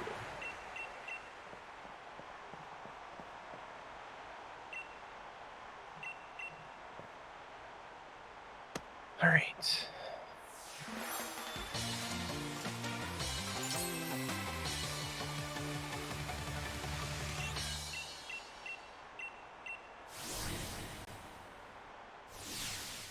All right, so now that we've done, if you guys have seen the map when I've been flying around,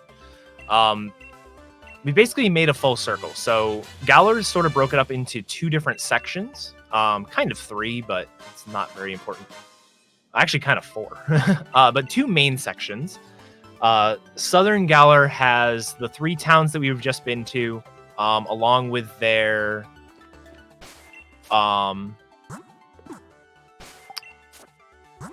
the stadiums that we just went to, Motostoke, Hulbury, and Turfield. And then the rest of the gyms are going to be in the northern section of Galar. So Hammerlock, Balnlea, Circhester, Spikemouth. And those are on the other side of the wild area from where we are. So the game sort of forces us back into the wild area. You're able to navigate the entire wild area like from the get-go. The only places you can't go to are places that are locked behind like Surf or the water bike. But everywhere else you can go to. It's just there are Pokemon that are very high level there that you would otherwise be, you would basically just die to if you went to fight them. So we're now sort of thrust into the wild area again and have to go ahead and make our way up there. It's a bit of a trek, but I think we're down for it.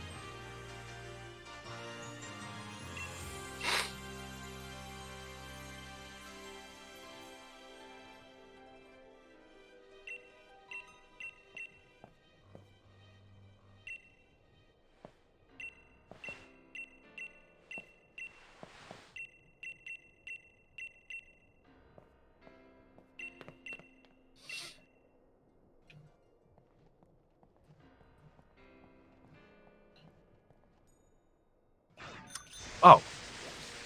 Darn, I ran into the Mudsdale.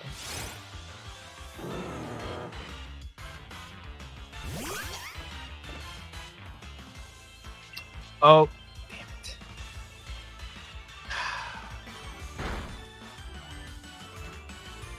Wasting as much time as possible. Oh no, I died. That's nice 95% move, Mudsdale.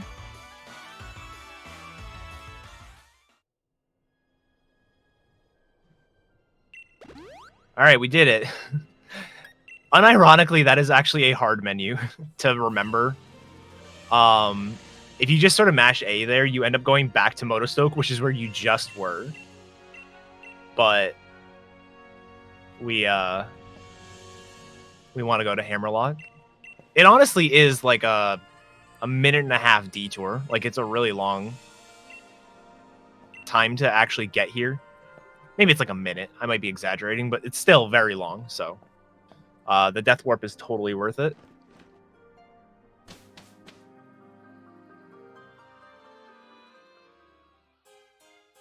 Oh, wait, whoops.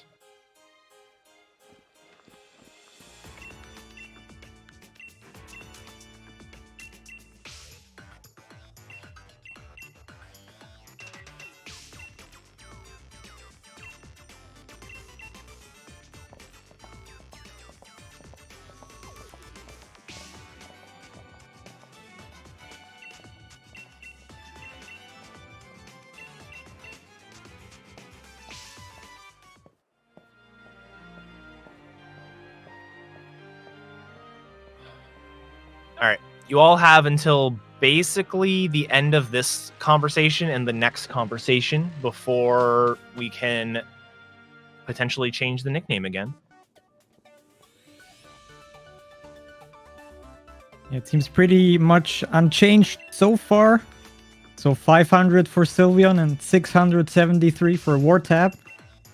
So if you want to have that Sylveon, needs to be a respectable amount of money going towards that Sylveon. But the support for Sylveon was going strong earlier, so maybe. We'll see, I guess.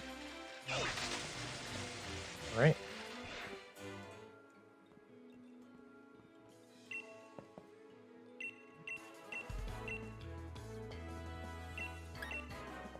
All right, so we just had the hardest little dialogue box we had to deal with the Death Warp.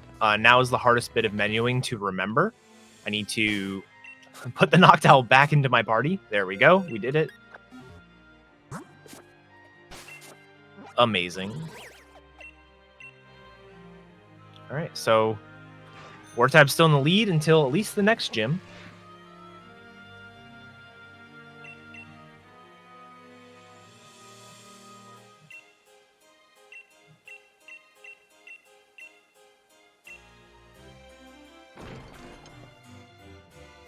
All right, and I just saw somebody mention it in chat. I will go for Anita skip. I've never personally been able to do it, but I will give it a try.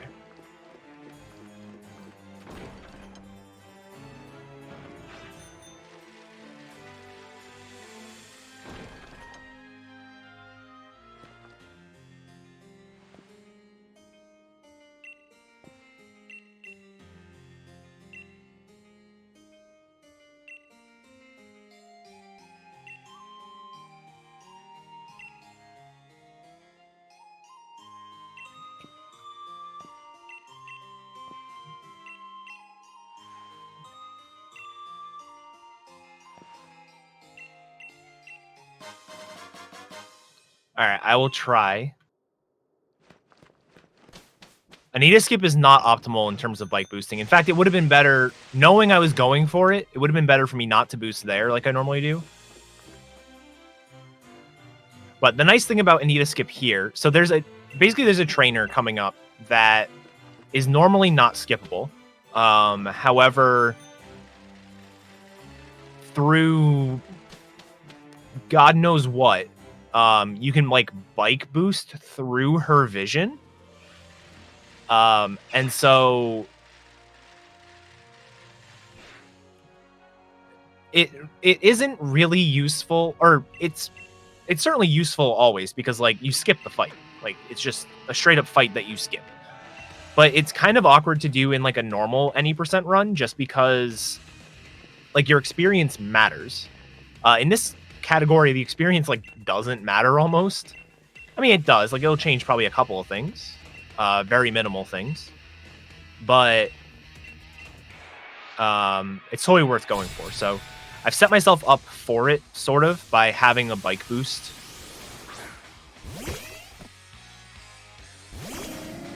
I'm just gonna go ahead and spam Echoed Voice.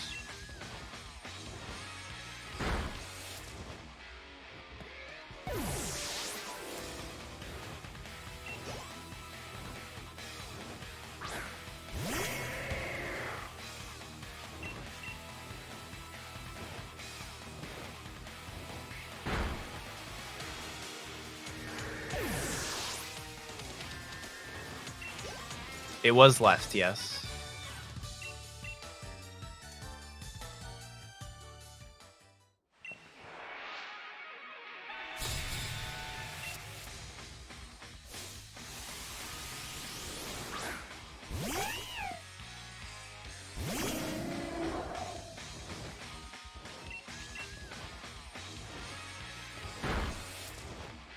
Nice, Wartub. This is actually a decent poke. This is, according to the tier list, which I don't necessarily... Not that I don't agree with it, it's that I haven't put enough thought in to actually agree with it. This would be an A- tier, so it's fairly good. Yeah, okay, so the next trainer here is the one we're going to try to skip. I've never successfully done it. It's been done by a handful of people. And yeah. The worst you can get, I mean, it really depends on, like, some Pokemon are like good but bad. Ditto is probably the worst thing. Oranguru is probably really bad as well. Ditto comes with Imposter, so like you turn into every Pokemon. Or at least every lead Pokemon, I should say. Alright, didn't work. I ran directly into her. Yeah, but Ditto's pretty bad. There are other Pokemon that are like good, but waste a ton of time. Blaziken is one that comes to mind, where like Blaziken would be a fine Pokemon. It's just it has the ability Speed Boost, which triggers after every single turn in battle.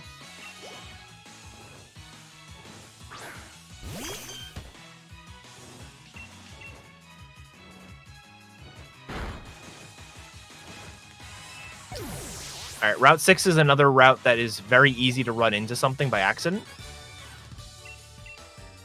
I'm going to take this path. All right, that is an unintentional encounter. Stupid Maractus. I haven't run into a Maractus in a while. Usually when you run into something on this route, it's either a Helioptile or a Dugtrio. And Dugtrio is bad to run into because it can have Arena Trap, which means you can't run from it. So you have to defeat it. I'm on it. I wrote it down. Awesome.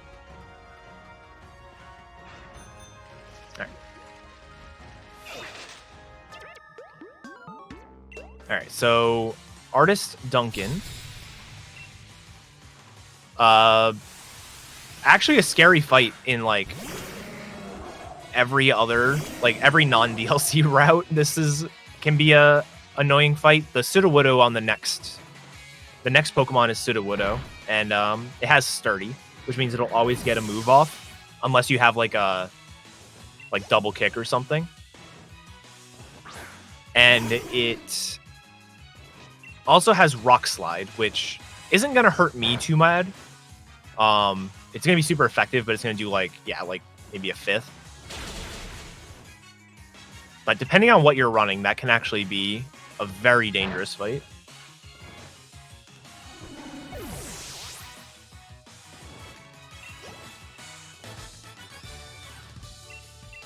Okay.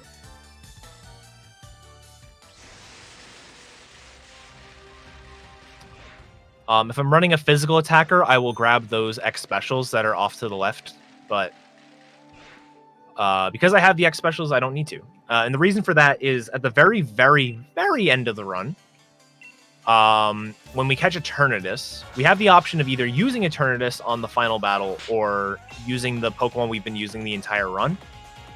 And if we have to use Eternatus, we need X specials. So depending on what we have.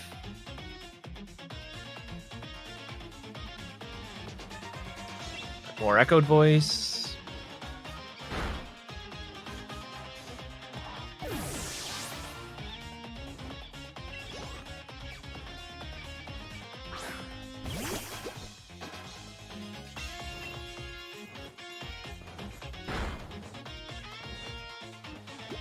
I don't know where the ones are in Sirchester. I just know that those are right there.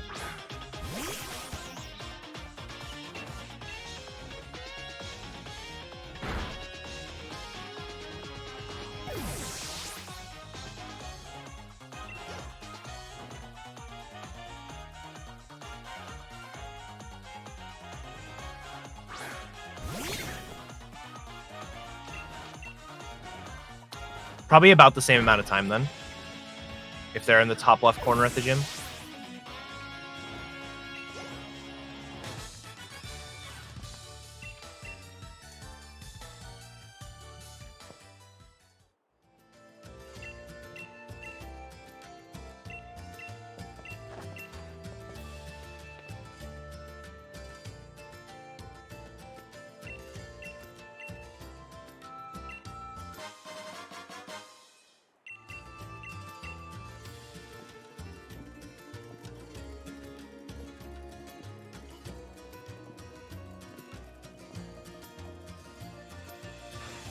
All right. Probably my favorite gym in terms of the minigame / puzzle in order to get through. After this gym, the gyms kind of start going downhill, in my opinion, in terms of their like minigame. But this one's really cool.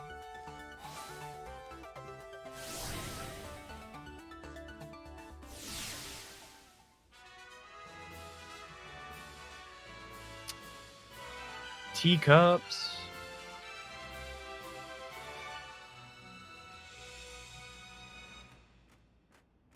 All right, I didn't mean like. All right. Yeah, downhill. Haha. I hate everything.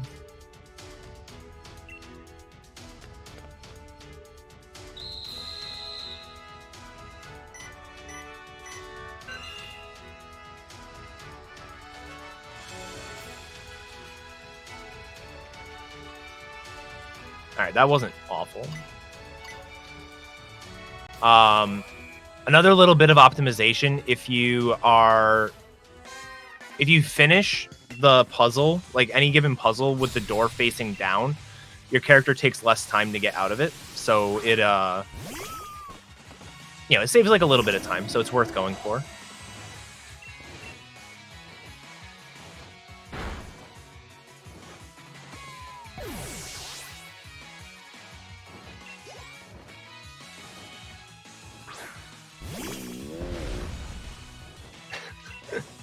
I feel bad Josh fell for it. Yeah, that's not true. I like to think it is, though. I give myself a little challenge to make sure I try to get the door at the bottom.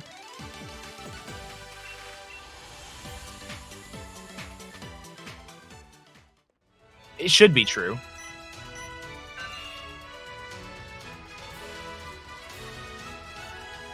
I think it should be.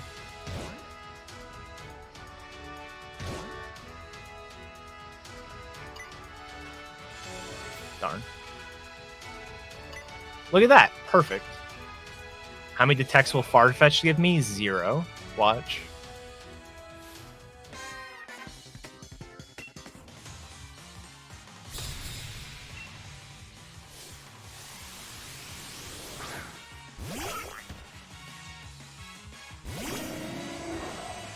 All right. So when I said 0, I actually meant 1. Okay, I actually meant 2. Like, 2 was the number I was thinking of when I said 0. So.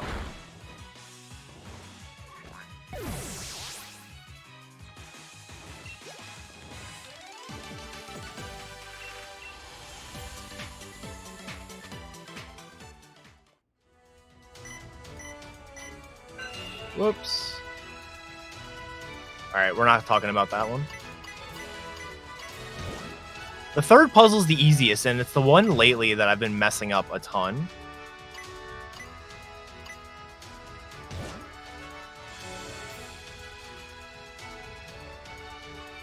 Can I? All right, door facing down. Perfect. All right, so finally a fight I can't just spam Echoed Voice on. Echoed Voice is not guaranteed to KO the Hitmonlee here, so I have to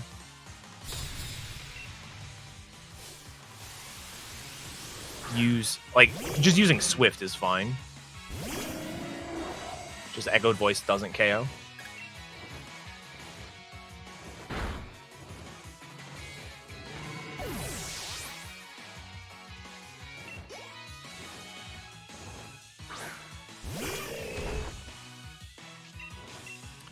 This Hitmonchan here only has priority moves, so you will, like, unless you have a priority move yourself, you will always take damage. Will Moonblast KO the Pangoro? Good question.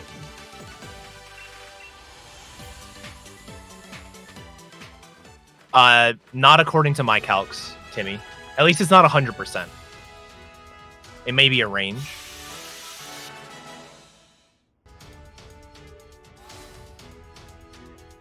Yeah, likewise, I can't use Echoed Voice here. Echoed Voice doesn't KO the Hitmontop. If the Hitmontop went down, everything else would die, but...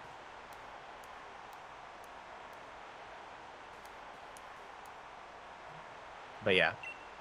This is like the first fight where you really have to worry about, do I need to do any sort of setup in order for me to KO the Machamp. Machamp can be kind of bulky.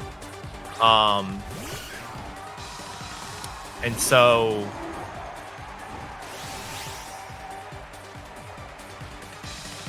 yeah. Everything else is usually a pushover, but the Machamp itself can be a bit of a nuisance. Centiskorch can be an issue for sure, yeah. But this is like the first common one, I would say.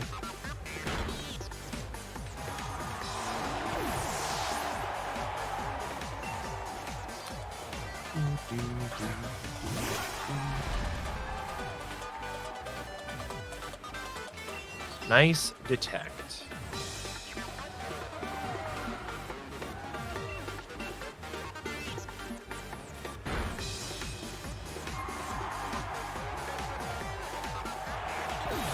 Actually, the optimal thing for me to do there would have been to use Echoed Voice into Detect, hit the Surfetch with a Echoed Voice 80 power, and then KO the Machamp with an Echoed Voice 120 power. But I did not have that kind of foresight.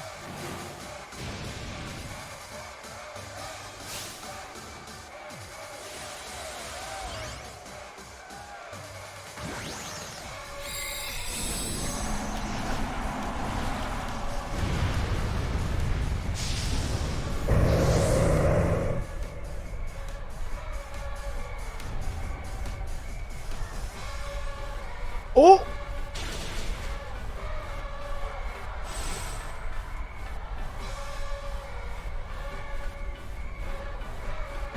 Listen, about this, just...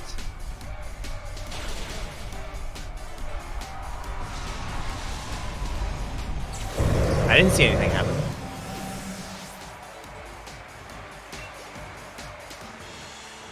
Yeah. I forgot about Machamp had... Yeah, Machamp has sturdy, I forgot. You're right.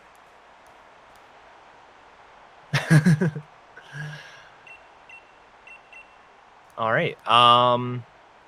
Any more donations or things of that nature? We have some, indeed. That was good. That sounded kind of weird. Yeah, we got two.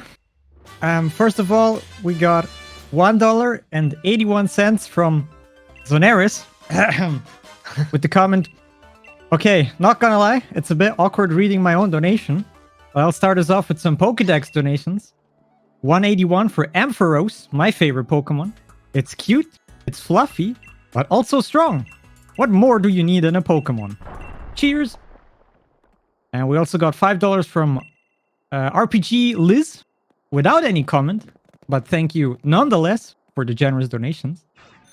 And yeah, currently we are sitting at $12,035.28, and we got still about 2 hours, probably a bit more. So yeah, you guys think we can make 13,000 until the end of this run? That'd be pretty impressive. That would be impressive. I think it can be done. So yeah, bring in those Pokédex donations. If you don't have that much money, you can do what I did and just put a comma or like the point after the first number and make the number smaller that way. So yeah, what's your favorite Pokemon, by the way, Eraket? My favorite Pokemon is Frostlass, which I don't remember the number. I want to say it's like 479 or something. Let's see, Frostlass. 478. I was so close. Close enough.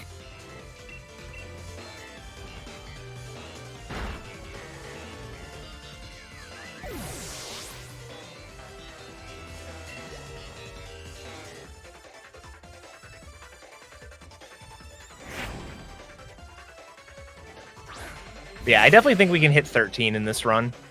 We went from basically 11 to 12 in the first 2 hours, so the second 2 hours we should be able to get another 1,000.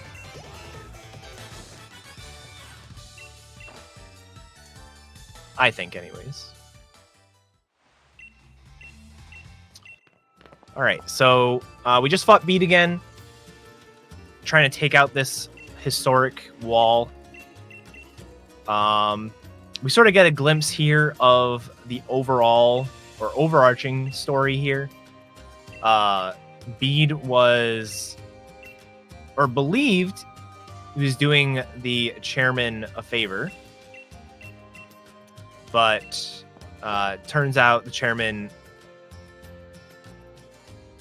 either sincerely or insincerely has to punish Bede and kicks him out of the gym challenge. So it's the last we're going to see of Bede for a while, at least.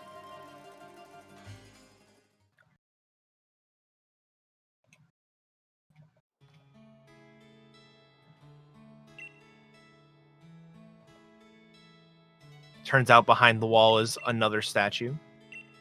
This one has Shield Dog and Sword Dog. Looks kind of like the Sword Dog that we saw in the forest, but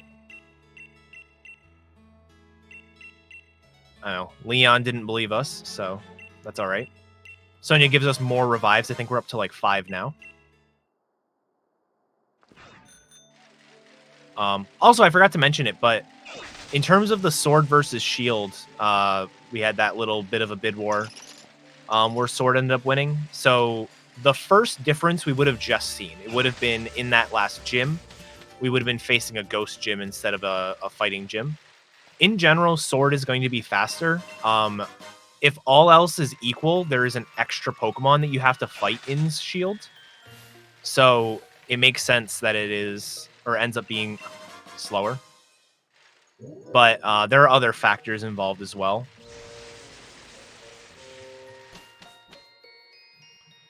All right. So I'm going to go ahead and enter the fairy type gym here in Balonlea.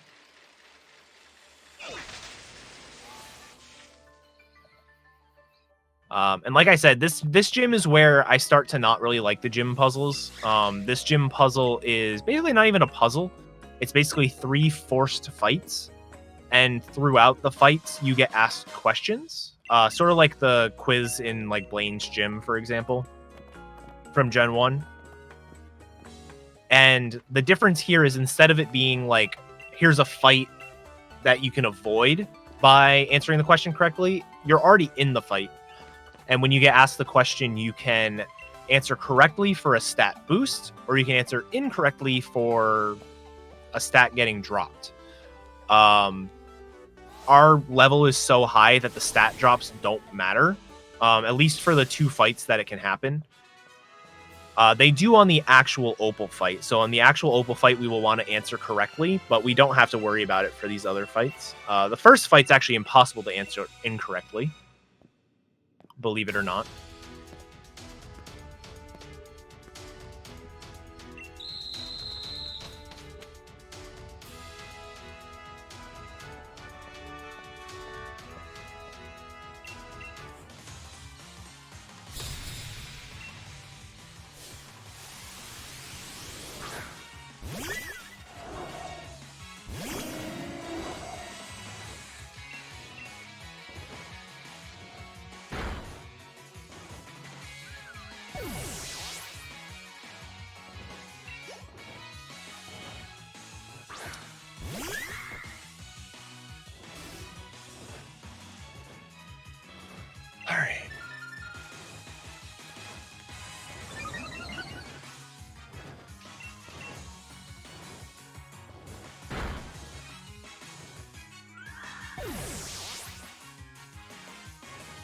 All right, first fight down. There are 3 of them.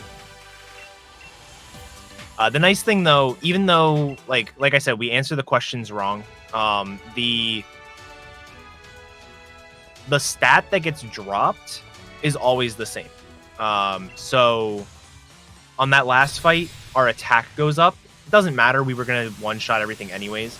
On this fight, our speed would go down.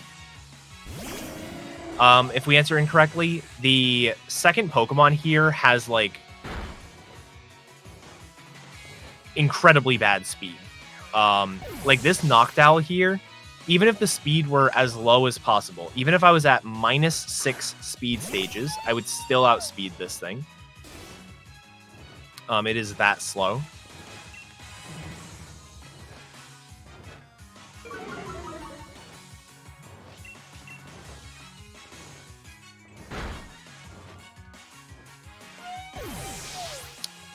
And then the third fight here is the only tricky fight leading into Opal. And the only reason it's like tricky at all is because the Morgrem has the move Flatter. And Flatter is kind of like Swagger. It'll boost your special attack and confuse you. So the special attack boost is cool. It's not necessary, but it's like whatever. But getting confused is obviously pretty bad. In this game, they changed the confusion rate to be 1 in 3, or in terms of like hitting yourself in confusion, to be 1 in 3 instead of 1 in 2. So it's at least a bit better than it used to be, but if you can avoid getting confused, that's ideal.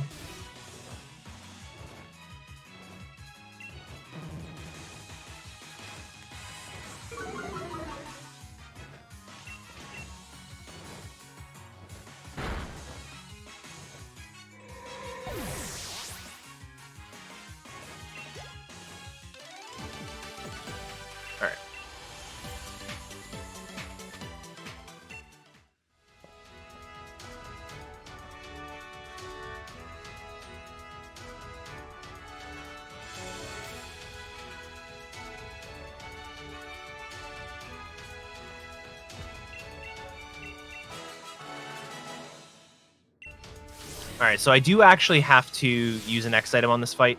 I'm going to not use the X item on the lead. The lead here is the Galarian Weezing, and it's not like it's dangerous to go up against. The main reason I'm going to set up on something else is because the move that the Weezing is going to use against me is Sludge, and Sludge has the chance of poisoning me, so I would much rather just set up on something else. I think Togekiss is going to come out next. Which actually, if Togekiss comes out second, I don't even have to set up. I could just spam Echoed Voice from there.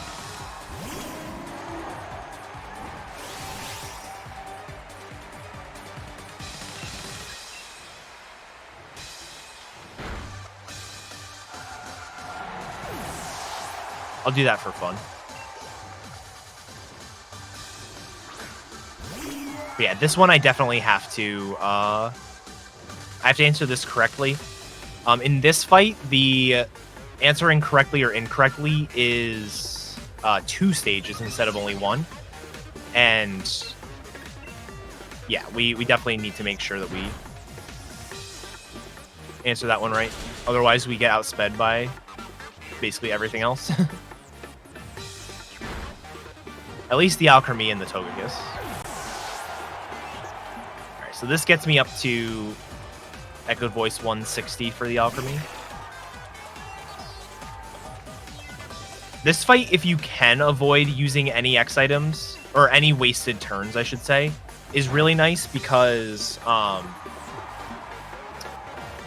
there is another question here that you can skip if you are done with the fight, obviously. Like, after the 4th turn, there's another question. So if you can finish the fight in 4, then you're fine. This one doesn't matter if I get it right or wrong. This is worried about my defenses. And the Alchemy's not going to have a chance to hit me, so my defenses don't matter. Alright.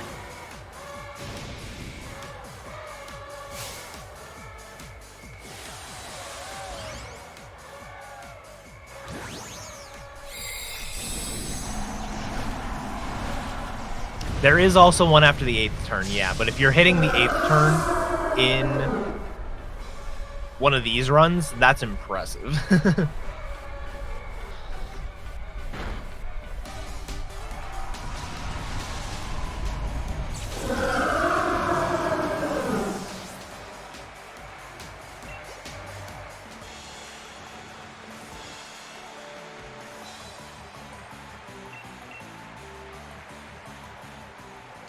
All right.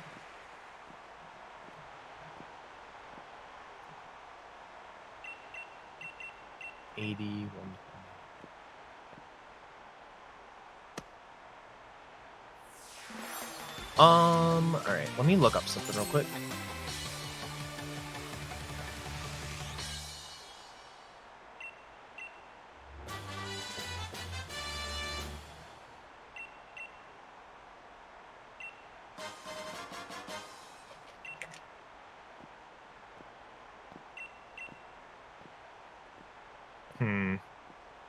Okay.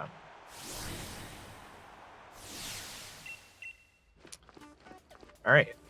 So we just finished another gym. Do we have any update on the name? Let me look. See.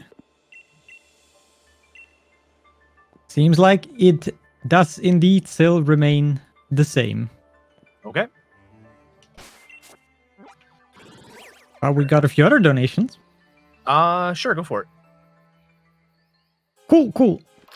All right, we got $4.78 by Jordan97 saying, donating for Edicat's favorite Pokemon. I think it's time to start getting War Tab donations for Morrowind though. Smiley face. And we got $8.42 by Vultures saying, for the best round boy, hashtag 842 Appleton. Thanks a lot for the donations. And yeah, quick reminder that there is one more bid war open for the Morrowind. What's it called? Elder Scrolls, right. The Elder Scrolls, Morrowind. We also got a naming incentive there. That's in like 12-ish hours or so. So you still have a lot of time on your hand. But yeah, so currently winning that naming incentive is Wartab as well.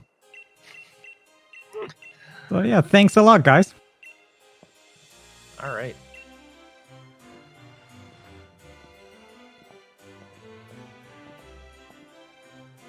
All right, so I did another quick X item shopping trip there. Not all the X items are available in the same place, so you sort of have to break it up into two.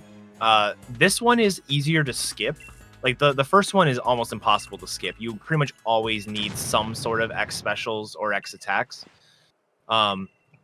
Even if your Pokemon has something like Swords Dance, it's still worth getting some because there are double fights. And in double fights, you can use X items from like your partner Pokemon into your Pokemon. So, or into your main Pokemon. However, if you have a faster Pokemon, you can typically skip the X speeds there. I needed X speeds on a few fights, so I just bought the 11. I don't need 11. It's just 11 is faster to buy than like 6 or whatever I actually need. So, yeah, I actually would normally run the Noctowl. I misread something when I was doing it. I got out of Dynamax Adventures kind of slow, but Noctowl's a pretty good choice.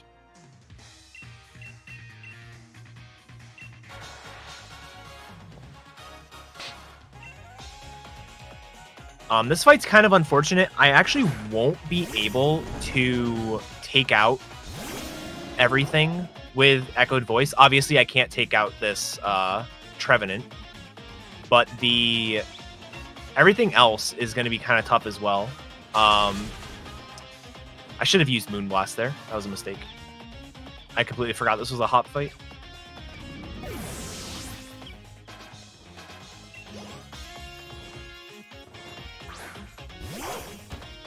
Yeah, I'm going to start with the Echoed Voice here. This should take out the Bolton just fine. The problem is, I believe, based on what I know, Snorlax should be coming out next. And so, oh, actually it didn't come out next, which is awesome. but that means that this should go down, and then now I should be able to take out the rest of the team. So Snorlax was the bulky thing here, and I was thinking that it was coming out next, but it comes out third.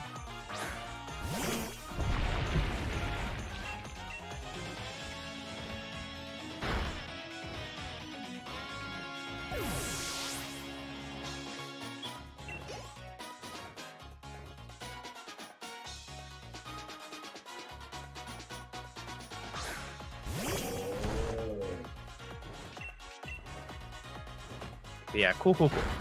All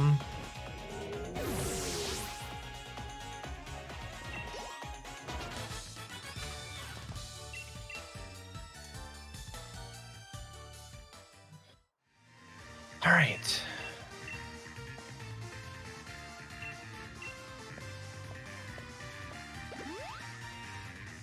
So heading into this next section is one of the worst sections movement-wise in the entire run. So this route here has a lot of tight corridors, a lot of Pokemon, like wild Pokemon that like to, come at you and all that kind of stuff. So we want to try to get through here with as little encounters as possible. We do want to catch something. Best thing for me to get is a Togedemaru. I will also take Pawniard, Boldore as like a last ditch effort.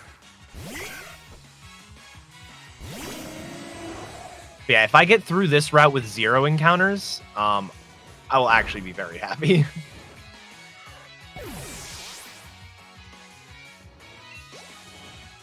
Not Golett.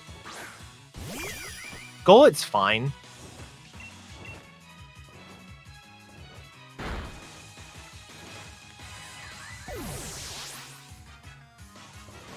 But I am going to try to hold out for at least a Pawniard. Boldore. The worst thing to see on the route is Girder, and you can see already the path I need to take. There were 3, or there was at least 2 over here. Could be 3. It actually might be 3 based on the location of that one. Wow. That Rufflet did not give me a chance. All right then.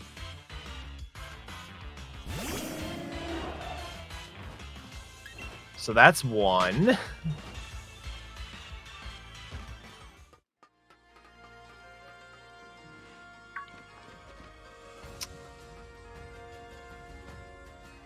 I'm gonna go for it. Nope. I thought I would have a chance to at least move.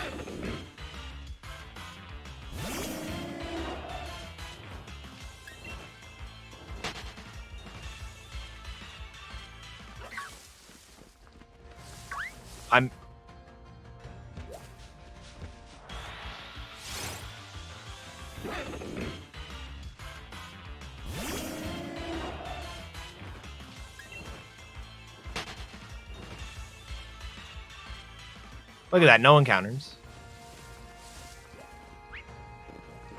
All right, at least I got a Togedemaru. So this one doesn't count, guys. This one was on purpose. The Girder I'm about to encounter up top, that one's not on purpose, but this one is on purpose.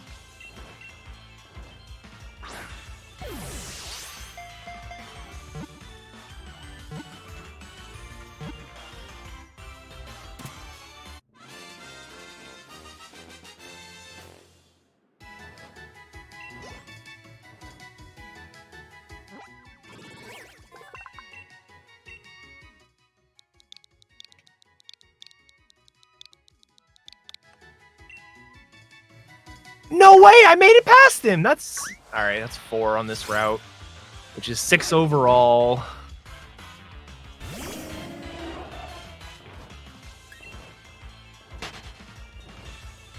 Wait, we're already at 6?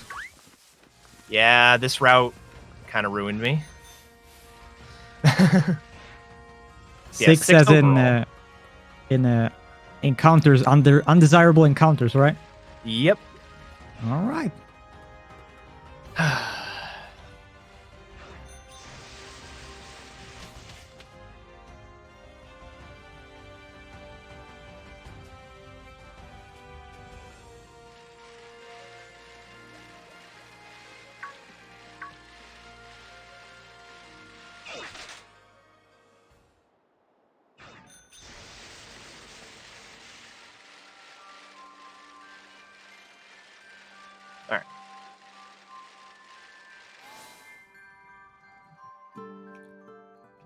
Yeah, those definitely aren't the last encounters that I can get. There's probably like 2 more areas that are notorious for, not as notorious as Route 8 there, but are still notorious for giving people encounters they don't want. So, unlike other Pokemon games, repels aren't really useful in this game. They'll get rid of those like exclamation point encounters, but the overworld encounters are still there after you use a repel. Like it's kind of unfortunate that the repels work that way.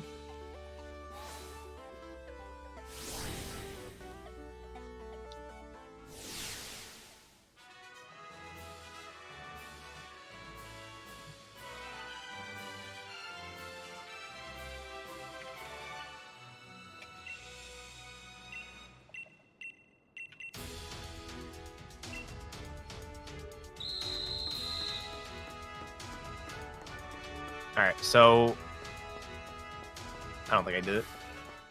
Maybe. Cool. So yeah, we can skip that trainer there. It's pretty neat. Basically the way that this works is all of like the non-sandy parts are checkpoints, and so you have to navigate through this puzzle. It's always the same every time, and it's the same between Sword and Shield. The gym is different, but the puzzle's the same. And every time you enter one of these like non-sandy areas, it counts as a checkpoint. So if I fall through the cracks, I go back to the last platform I was on. And so what we do is we use that to get past that trainer that would normally be required. We just put like our pinky toe on the platform, counts as a checkpoint, fall on purpose, and then end up spawning past. And then heading into this is my least favorite section of the entire run. I take a slightly unoptimal path, but it's easier for me. So, there we go. Easy does it. Yeah, the skip is slightly easier on Sword than Shield, just because the trainer's actually in a slightly different spot in Shield. They're slightly lower. It's one of those things you don't really... Like, it's not something you play around, necessarily. It's just, like, it's a little bit easier to hit the trainer in Shield. And also, this gym, in general, in Shield sucks, because it is ice-themed instead of ghost-themed, or instead of rock-themed. And the whiteout, at least on my TV, is harder to see through than the sandstorm.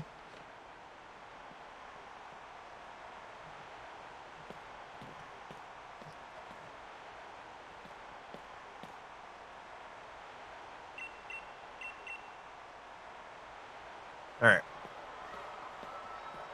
So Gordy here, this fight is... If I were running a Noctowl that wasn't level 68, would be scary, but this is fine.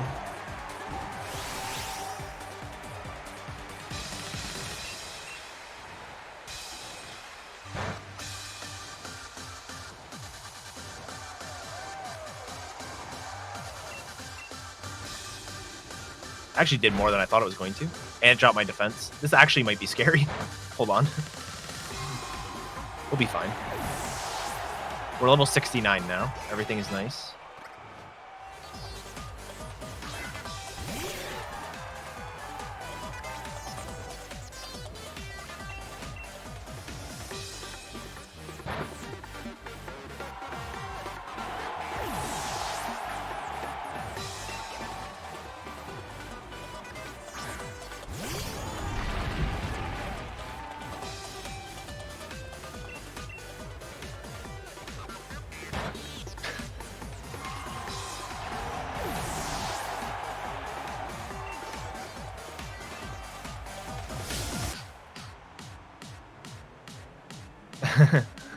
Yeah, we are running a Noctowl. It's done quite well so far. Hopefully that continues. We're going to start getting to the point really soon where Echoed Voice is a lot harder to use successfully. In fact, this next fight is basically that. So I'm going to...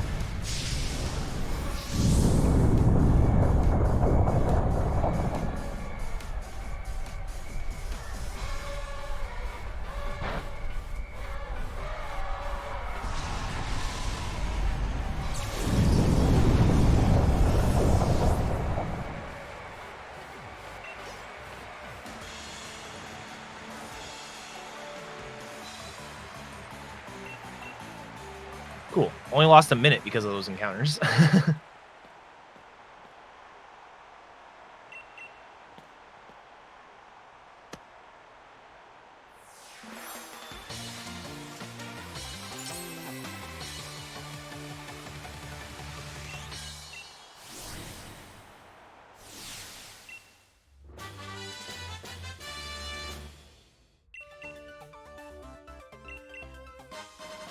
Tinted lens is really good, yeah.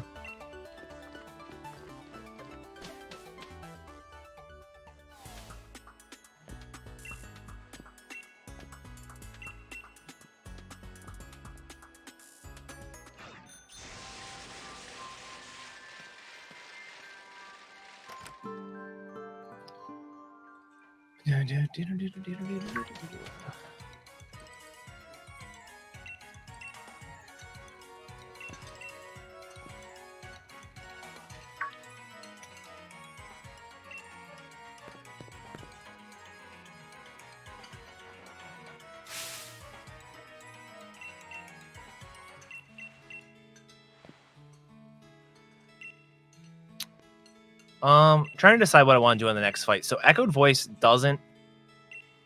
Like, I can't just spam... I mean, I could just spam Echoed Voice. Like, that is an option. But it won't actually KO everything. It won't KO the first thing. It would KO everything after the first thing.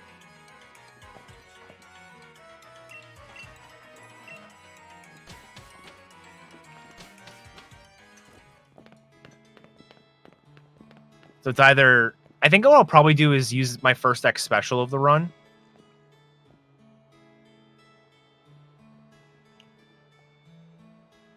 Mostly, so this section here is the... What's the best way to put it? It's, the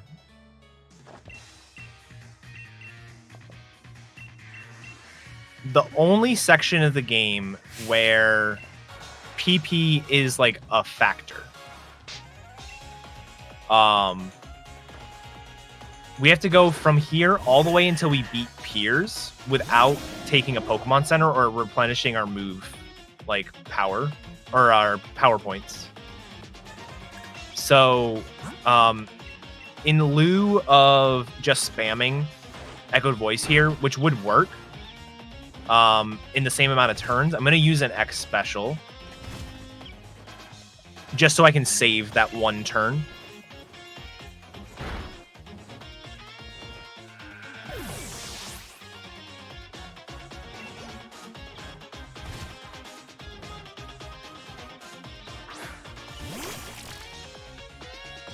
Like, I could have done basically what I did on the last fight, which was set up an Echoed Voice on the first poke before KOing it, but yeah. I think in terms of, like, using Echoed Voice, that's going to be the main hurdle here, is going to be finding in a fight, KOing the first Pokemon. After I KO the first Pokemon, everything else should basically go down. Maybe some, like, one-off cases where it doesn't.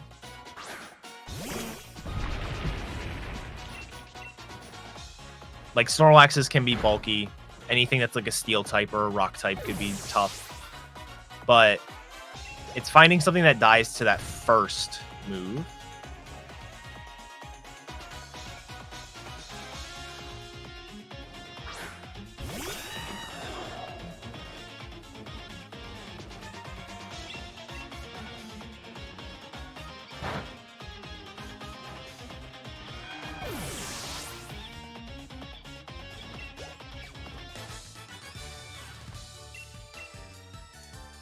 That fight there isn't common to have no setup, but it's really nice with no setup because the hail is happening. every single turn. So you lose more than a full turn worth of time if you lose a turn to set up. That's all right. A lot of Pokemon need to have some sort of setup there.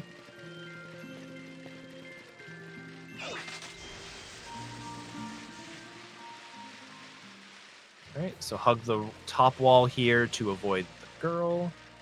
If you try to go under, there's a chance you can get hit.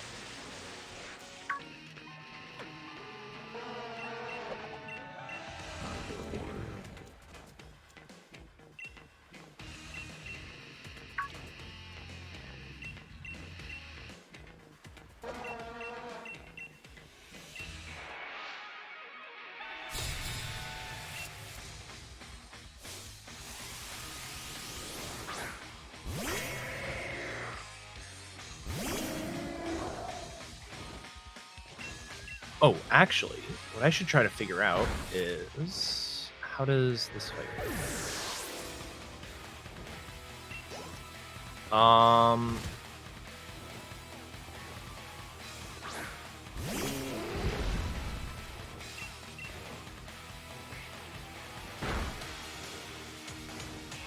Alright, taking that damage there is kind of unfortunate. Oh, actually, I just realized something. No, it's a non-issue. Never mind.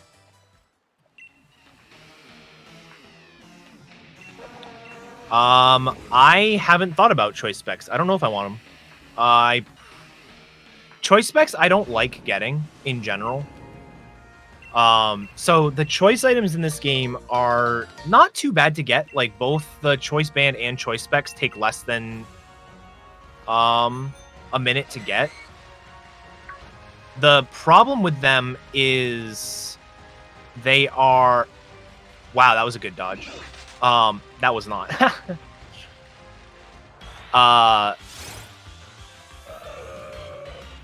They might not... Like, they're awkward to use because the Marnie fights, which one of them is coming up right now, have Liepard, which uses Torment, which prevents you from using the same move twice in a row. So the choice items are you can only use this one move that you select. And if I get Tormented, then obviously that's bad. So in order to effectively use the choice items, you have to unequip them for the Marnie fight in a bit. Which isn't like the end of the world, it's just an annoyance. Yeah, that's at 7 now.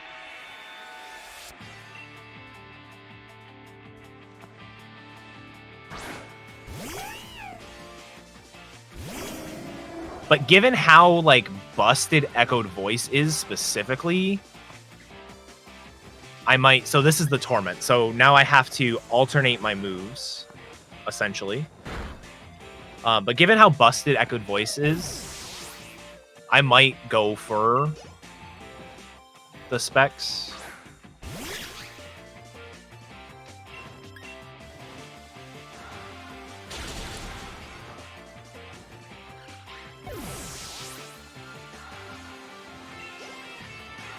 Or just be a dark type, that is true.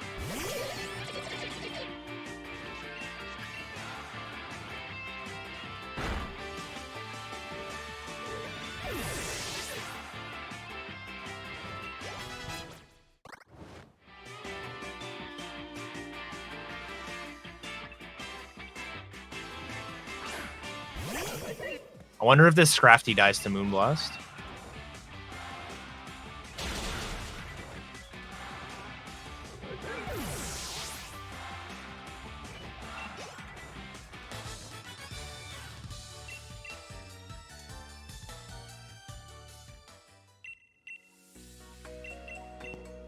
Weird, right?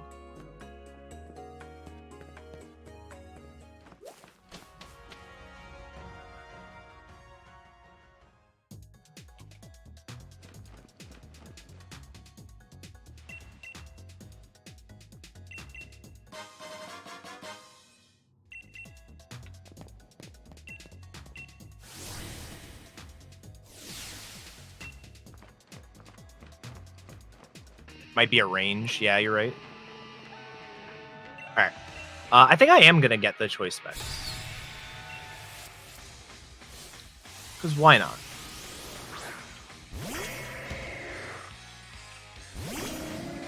That was the wrong move. I don't think this kills. Just kidding. I knew it killed all along. I didn't know that.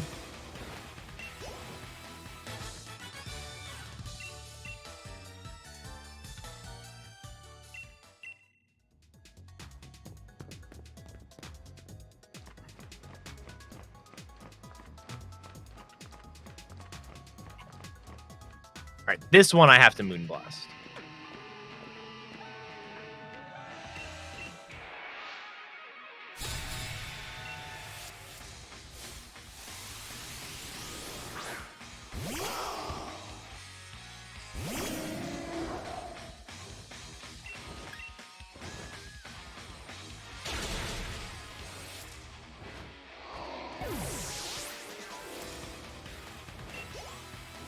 Oh yeah, I didn't mention, this is another gym.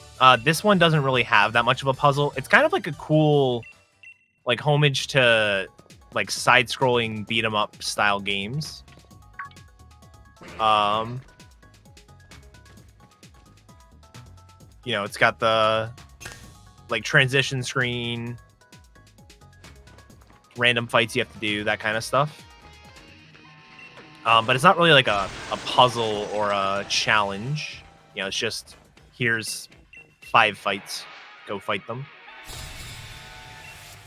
I also didn't mention, so we caught the Togedemaru earlier because this gym and the next gym both have double battles in them. Or one double battle in this gym and then multiple in the other one. And there is no... Or the game, like, doesn't let you into the gym without having a second Pokemon in your party. In this gym, you can actually enter your, like, PC and deposit it, but then the game doesn't let you start the double battle without it, so it's like, it's pointless to do. Yeah, so you're forced to have a second Pokemon. We could just use one of the Litwicks we caught earlier, or Sobble, or the Wooloo, or the Slowpoke. But all of those are lower level and would be gaining levels as we go. There is experience share in this game, and it cannot be turned off.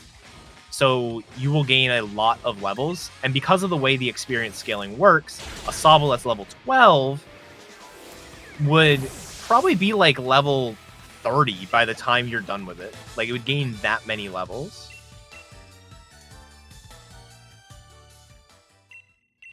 So catching the Togedemaru ends up being faster than allowing something to just level up.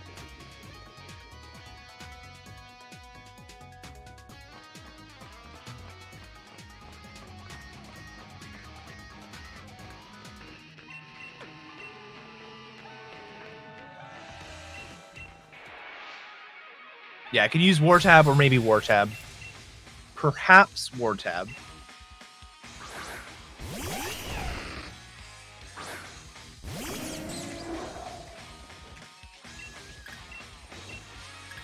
Yeah, so that's what I was talking about. We can use an X special from slot 2 into slot 1 to take out them both. I could have KO'd both without an X special, but not with Swift. Double battles in this game, not in this game, just double battles in general, power of moves that hit multiple targets is reduced. So I think it's 75% power. So a move like Earthquake, normally 100 power, in a doubles battle would be 75 power. So Swift, normally 60 power, becomes 45. So it becomes just barely better than like a single echoed voice.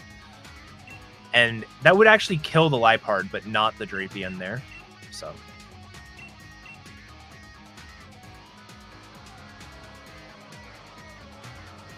Alright, so we're going to go ahead and enter the Piers fight. This fight can be tricky depending on what Pokemon you're using. Because I'm a special attacker, it doesn't matter nearly as much. But physical attackers can be kind of rough here. There is no Dynamax on Piers. Piers doesn't believe in Dynamax or something to that nature. I forget. It's been a while since I've actually read the text. But to compensate, Game Freak gave the Obstagoon very high bulk, and it's focused mainly on the physical side. So the Obstagoon is a relaxed nature, which is plus defense. It has 252 EVs, so maximum EVs in both HP and defense. So it's an issue for special attackers, but not nearly as much as it would be for physical. But the other nice thing about this fight is you almost never lose a turn by doing any setup, because the Scrafty here almost always, not always, but almost always goes for fake out turn 1. So I can usually get off a X special and not waste any time. And then this is just Moonblast the fight. The only other bad thing that can happen is I can get protected. The move's Obstruct. I can get obstructed by the Obstagoon, but it's not a big deal because I have plenty of Moonblasts left.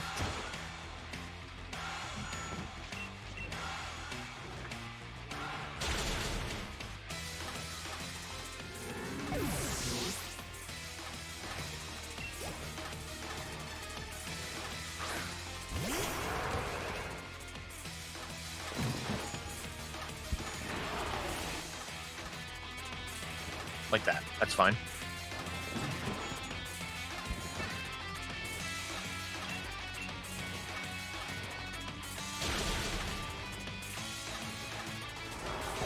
Wait. We hit 15K? Yeah, about that. What? Man, I feel super unqualified to read out this donation. Whew. But yeah, if we got a moment. Yeah.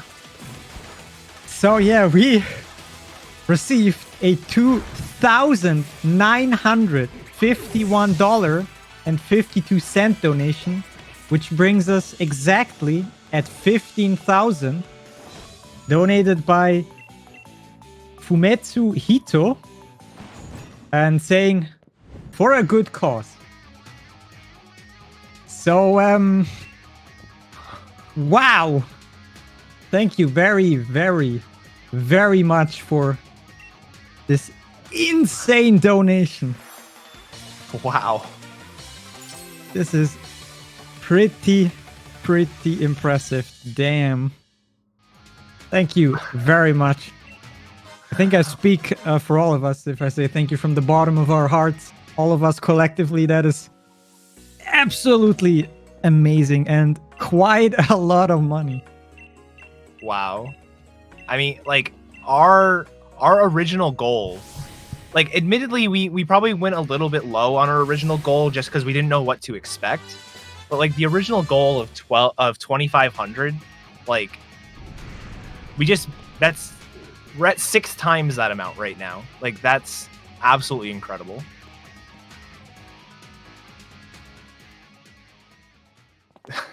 Wow.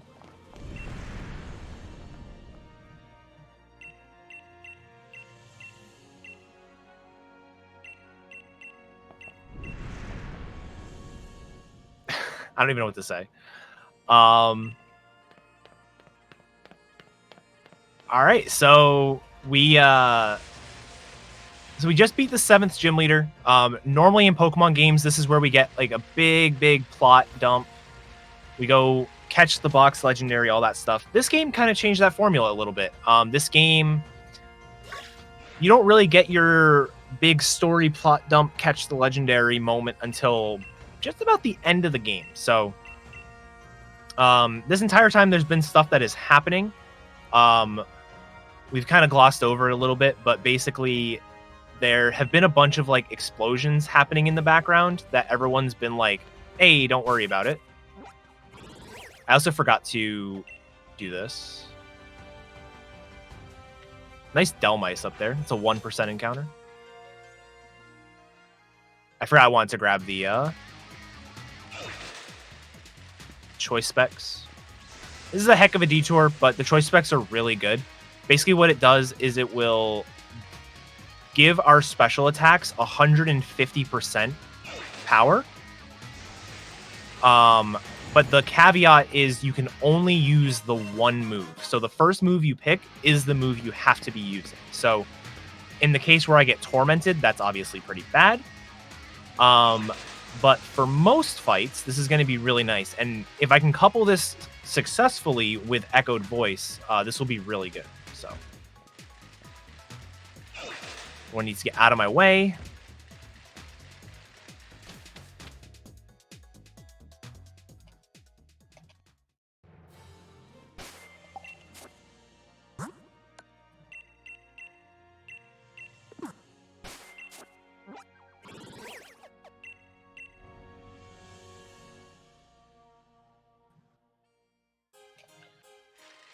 All right, so choice specs have been equipped.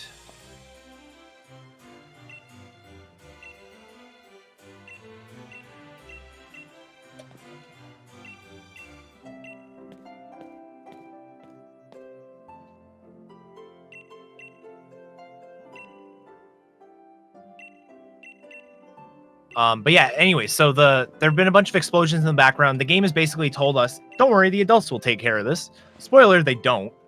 And we have to take care of it later. But for the time being, we're just to focus on our gym challenge.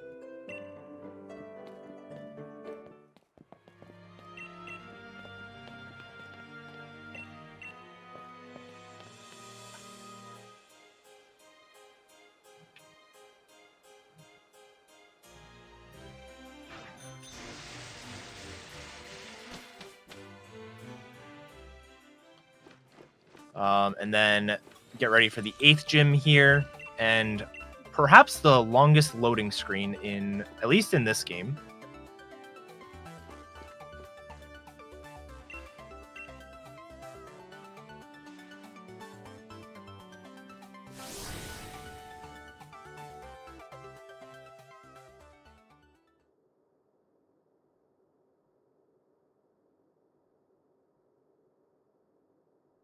Solid 14 seconds.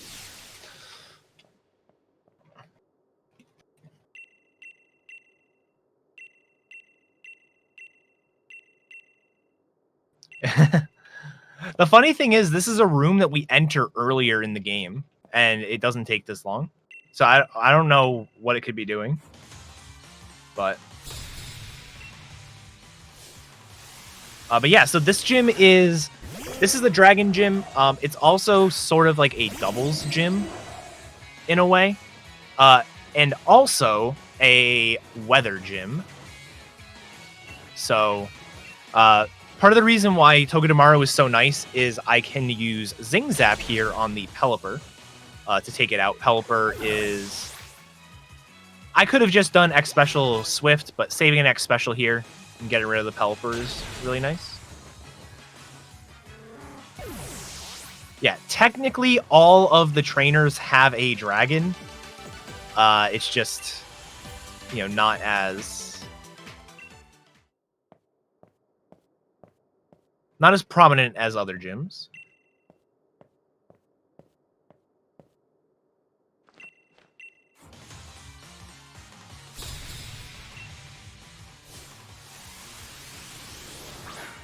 Right, so this one I will do Swift.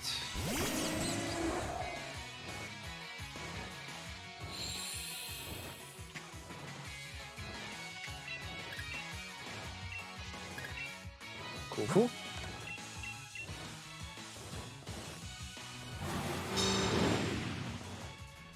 If you don't have a multi-target move, this fight can actually be kind of a nuisance in this run, because the Pokemon you have next to you is typically either going to be a Pawniard or a Togedemaru.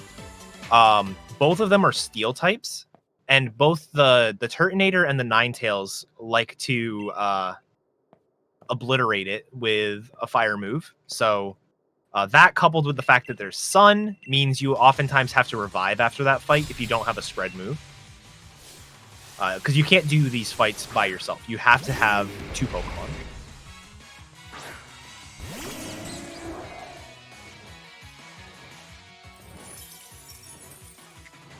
So we'll do the same thing in this fight.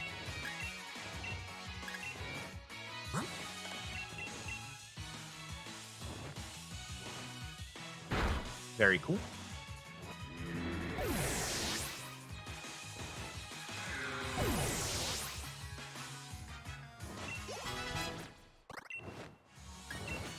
I got very confused and I was wondering why the heck Noctowl was learning Discharge there. Because it says Wartab's trying to learn Discharge. That's not the right one. All right.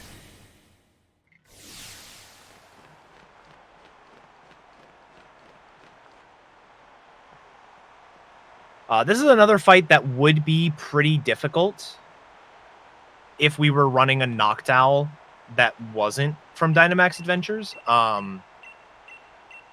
This is... The main reason for that is the weather setter in this fight is a Gigalith, and Gigalith is not the most powerful Pokemon in the world, but can definitely hit pretty hard. And with its main move that it's going to use being Rock Blast, that could do a lot of damage to the Noctowl. So I don't think I'll actually take out the Gigalith on turn 1. I think there's a chance, but it's probably not very good. But we'll give it a try. All right, cool. So that should be basically the fight.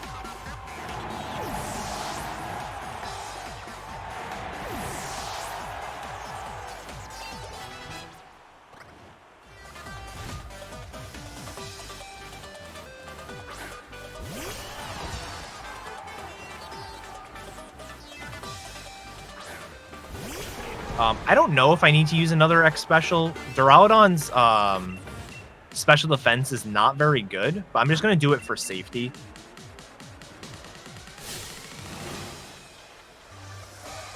Duraludon, I don't even think it has a good move against me, to be honest. So it probably would have been fine. Either way, 2-turn Ryan is really good.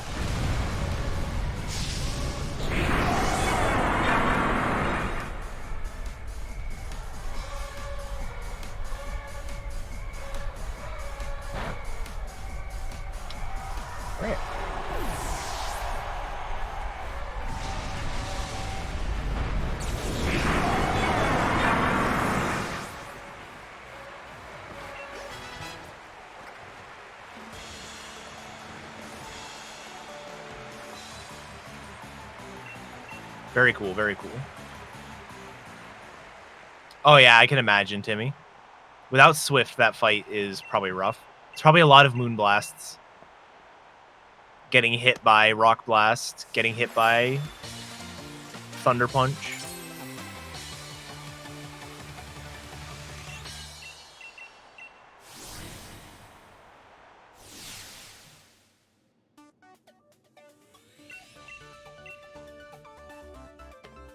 All badges acquired, yep. I think I know the answer, but are we doing one final name change?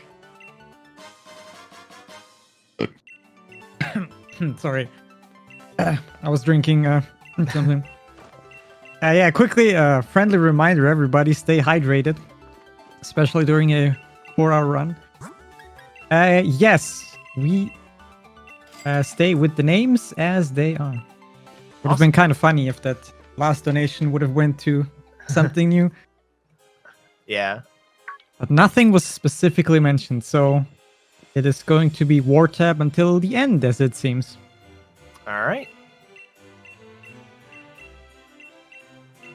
Still can't believe we hit 15K in this run. Yep. Oh, man. I'm not super hot on the details, but this run might be the run that I think since we started, we made more than 4,000. Mm-hmm. This might be the highest what's it called? Like the run who gets the highest amount. But wasn't Right, watching yeah. all the time, so I'm not sure. But probably a good contender for that one. For sure. Hopefully the finale can beat this one too. That's gonna be a good run. I think that's the Final Fantasy 15 run. Yeah.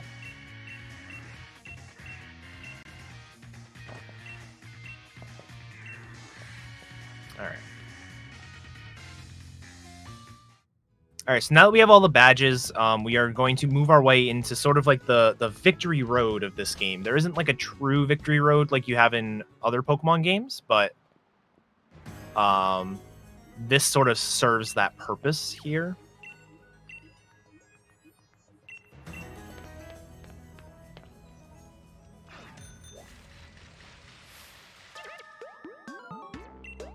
And this route also features some weathers. In addition to having just like hail always happening, 2 of the 4 fights that we do here have a weather aspect to them, so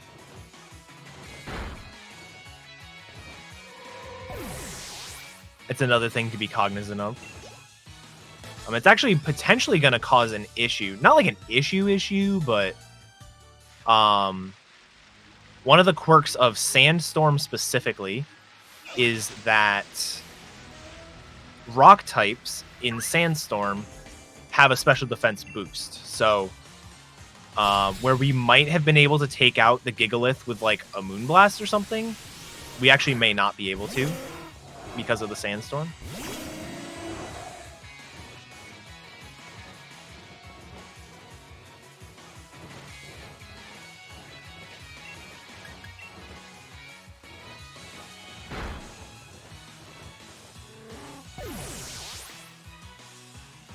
Alright, and then I need to do something here real quick.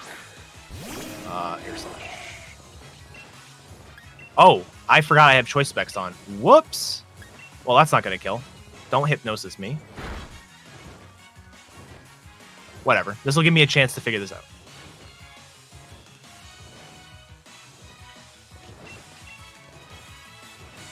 That was me being an idiot. It's fine.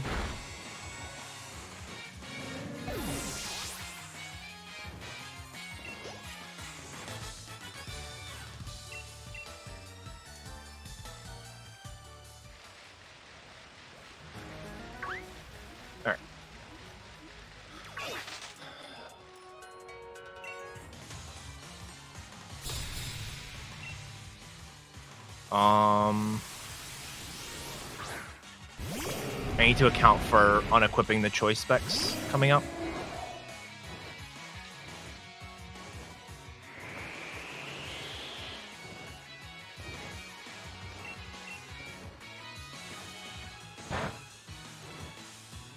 Alright, yeah, that rock slide. Again, another fight with normal Noctowl and not the Dynamax Adventures one. This fight would be scary. This fight has actually ended trade alt main routing of mine in the past. I was routing Orbeetle, and I didn't feel like getting past this fight.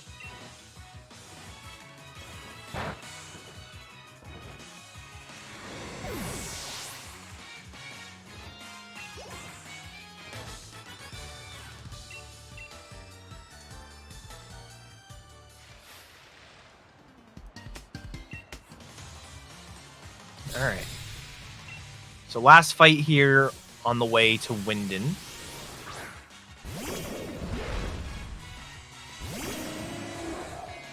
Ooh, I almost just picked Air Slash, which would have been fine. It would have like KO'd everything, but I would have had to deal with the accuracy.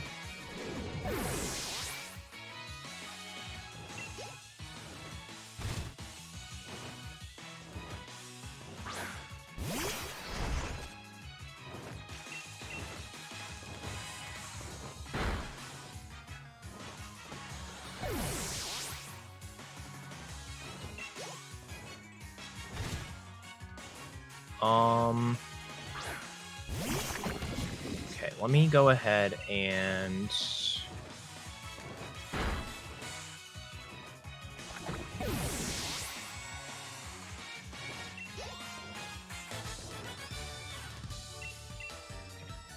get past them again because I deposited the Togedemaru, so I only have one Pokemon in my party.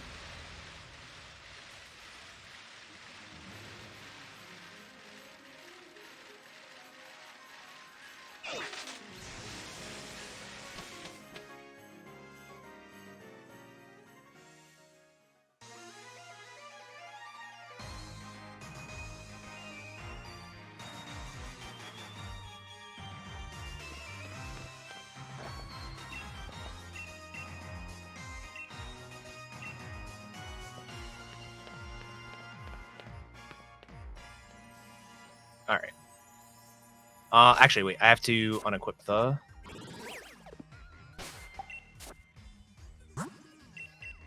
I also should just do this.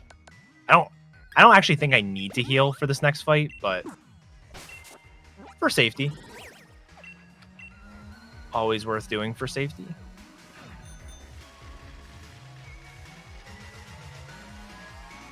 Oh, this next fight actually has a potential, not like an issue.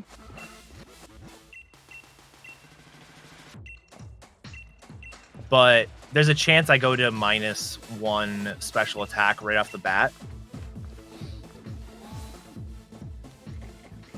I think if I do, I should still be able to get through it.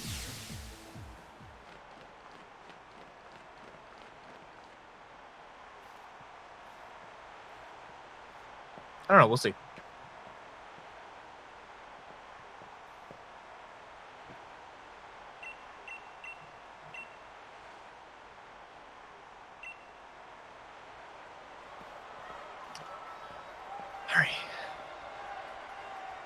All right, yeah. So the two big things that I should be able to play around both, but I need to watch out for.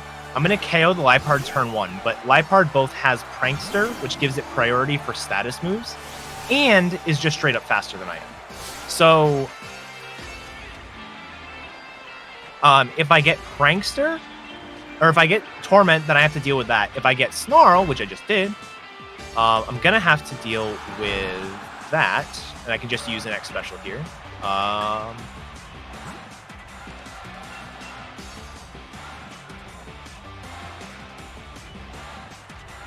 And I got Tormented. So I got both. So that was probably the worst thing that could have happened. The only thing I have to really pay attention to, I don't know the order.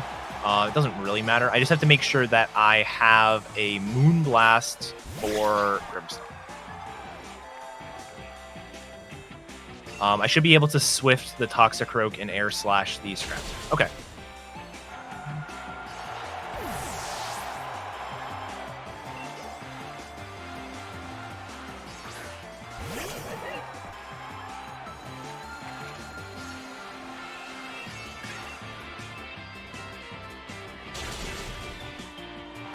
Cool.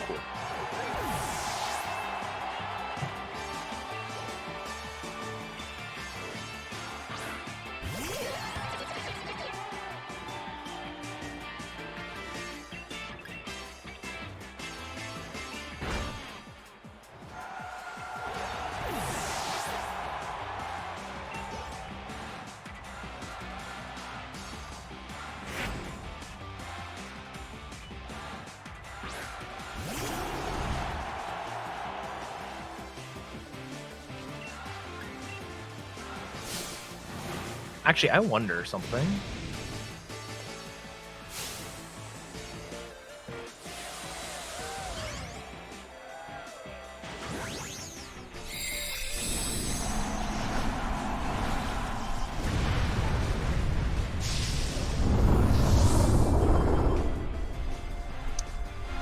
$120, 60.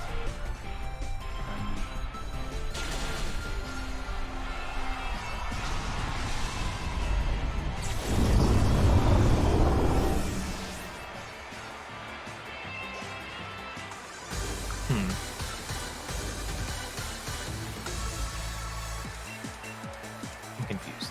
All right, whatever, doesn't matter. Let me just revert that.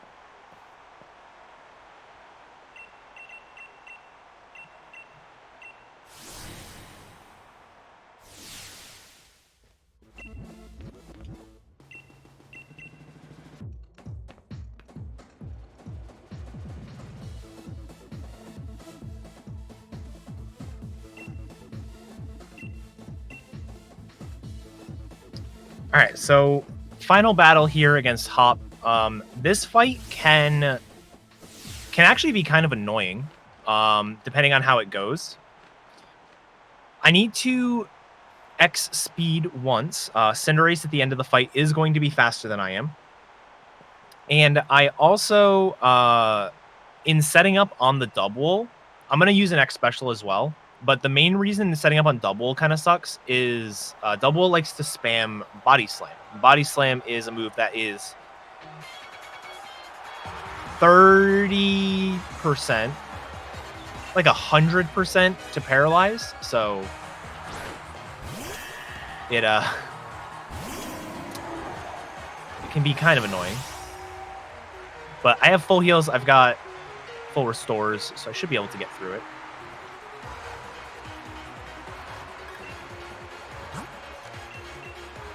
One body slam.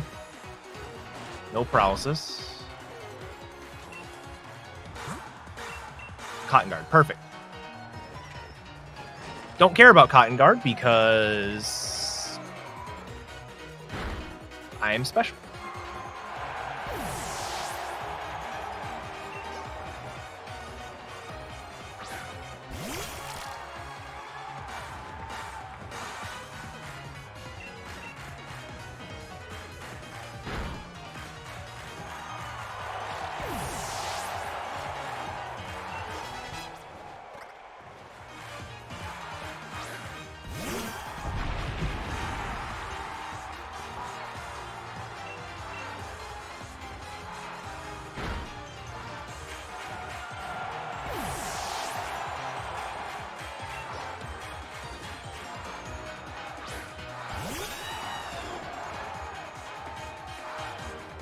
We're all special.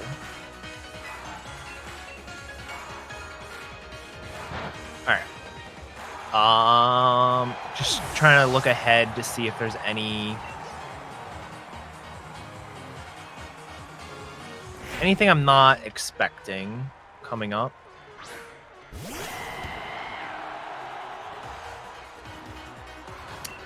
So one of the things that we get to do, stats in this game are calculated using a number of different values. And the two big values that matter for us are IVs and EVs. So IVs are something that are set on the Pokemon when you get them. We didn't talk about this, but the Pokemon from Dynamax Adventure are guaranteed to have 4 of the 6 stats at maximum IV. It could have all 6, but it's guaranteed to have at least 4.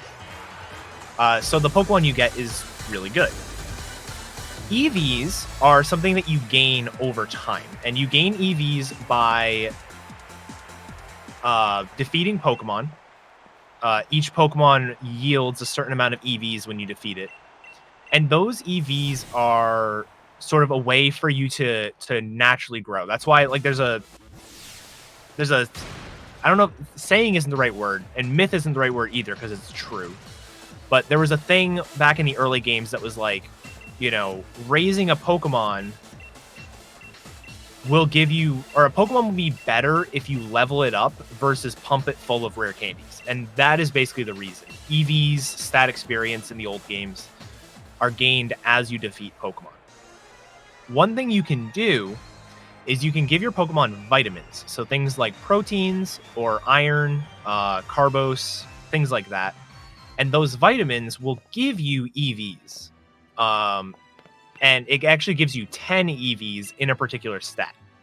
Now, before Gen 8, the EVs that you could get from vitamins were capped. So you can have up to 252 EVs in any stat, but vitamins would only work up to the first 100. After 100, they didn't work anymore. That changed in this game, and you can actually just give yourself, or give your Pokemon, as many vitamins as it can take until it hits that 252 cap, or like 510 across all stats. And so, especially in this category where we don't spend a lot of money on X items anyways, one thing that we'll try to do is basically come as close to maxing out whatever stat we want. And this is basically the point where we can do it. So we're going to give ourselves as many calciums as we can buy, and calciums will boost our special attack. I could do Carbos and boost my speed, but it wouldn't really help for all that much in the run. So it is going to be better for me to just do it this way.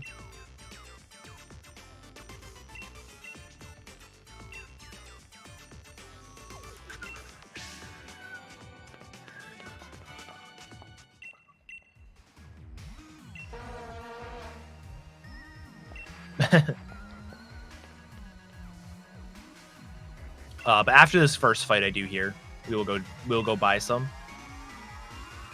They're fairly expensive. They're 10,000 Pokédollars a piece, but I should have somewhere in the ballpark of like 160,000 Pokédollars. So I should be able to buy anywhere from like 15 to 20 vitamins. And if I really wanted to, I could like optimize it and be like, all right, I'm gonna buy 12 calcium and 4 Carbos, but that's not worth it.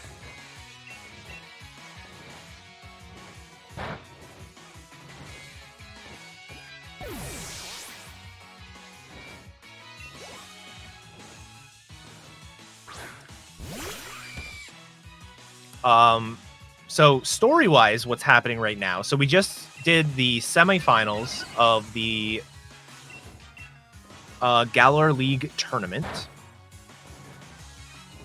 And afterwards, we wanted to go have dinner with Leon, Hop's brother, and Leon is nowhere to be found. So we're like, where's Leon? And Oleana, along with the staff of the tournament, come over and are like, don't disrupt Leon. He's currently in a 19. Holy crap. He's currently in a important meeting with Chairman Rose. So don't bother him. And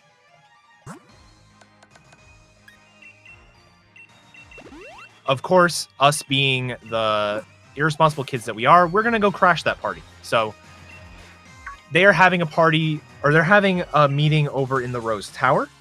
In order to get to the Rose Tower, we have to take the train or like the monorail elevator. I don't know what it is. It's something. And in order to access the thing, we need a key. And so we're fighting these guys in order to get the key. They're all the same guy. I don't know why they didn't just have one fight with 6 Pokemon. But here we are.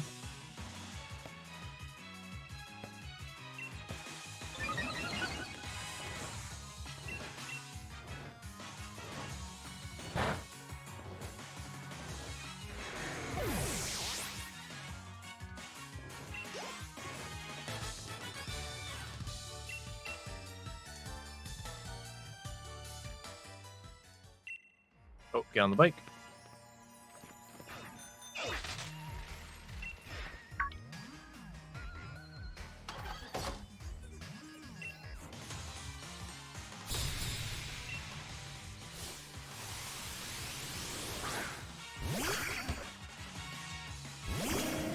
Oh, that was the wrong move. Whatever. Oh, still killed. That was a crit. That crit may have mattered. We will see.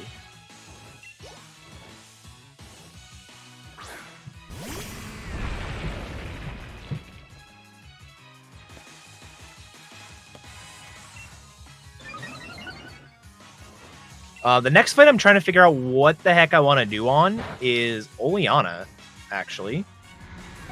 Choice specs means that echoed voice is kind of tough to do.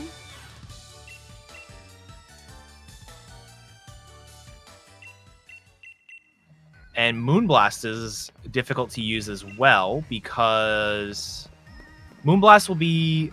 Well, actually, Moonblast will be neutral against the Garbodor, I guess. So I guess what I probably can do is... Although Moonblast against Salazzle is going to be the bigger issue, I think.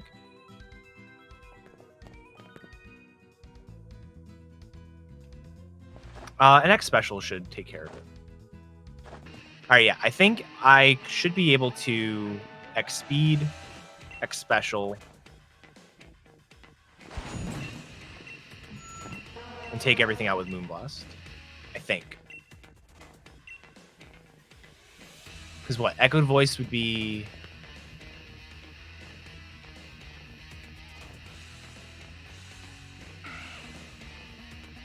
Yeah. Yeah, I definitely need an X speed for Oleana. Oleana has the second fastest thing in the run. Well, all right, technically the fastest thing in the run is on the champion fight, but I never count that because a lot of times I just use Eternatus for that fight. But aside from that fight, Oleana has the second fastest Pokemon with Salazzle. So I do need to X speed. I think I should just be able to X special and then sweep with Moonblast. Just use extra sensory. I know. This is the one fight I need extra sensory for.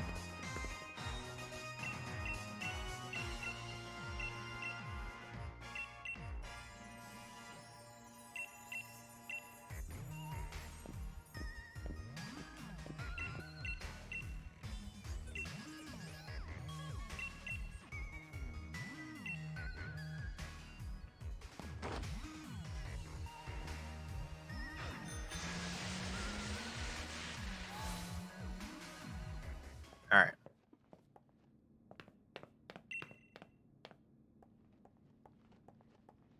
So this here is the Rose Tower elevator. This is a pretty contentious part of the game in terms of how fans received it. It is... It's an interesting section, to say the least. We are going to be going up this elevator, fighting double battles with Hop. All the while, this music in the background is playing, and I think the theme is really good. It doesn't fit the moment of the game at all, but the theme sounds good.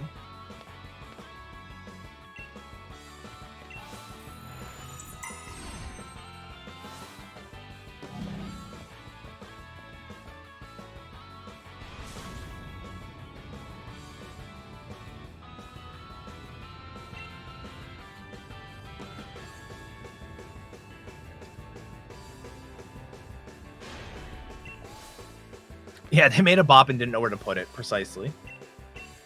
But yeah, these are all double battles. This is where having a move like Earthquake or Surf is really nice. Heat Wave would probably be the best move to have at this point, just because they're all steel types. But we're gonna do our best here with Swift.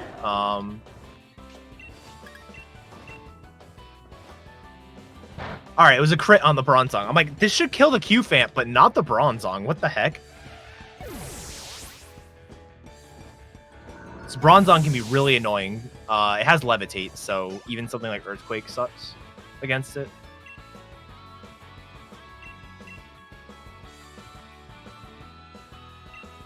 Next fight here, this is Clang and Mawile. I believe the Clang... No, they both should go down here.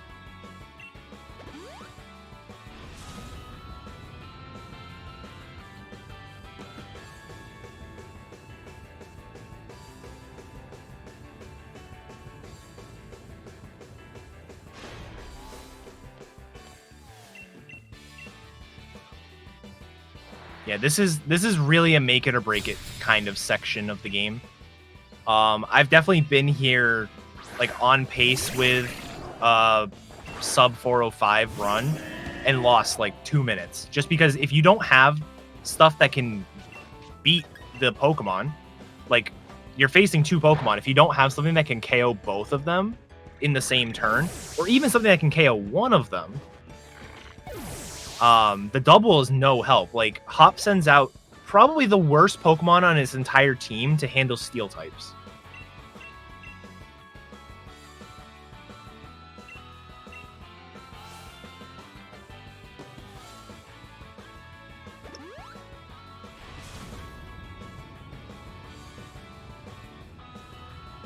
But Actually, let me go ahead and I need to check.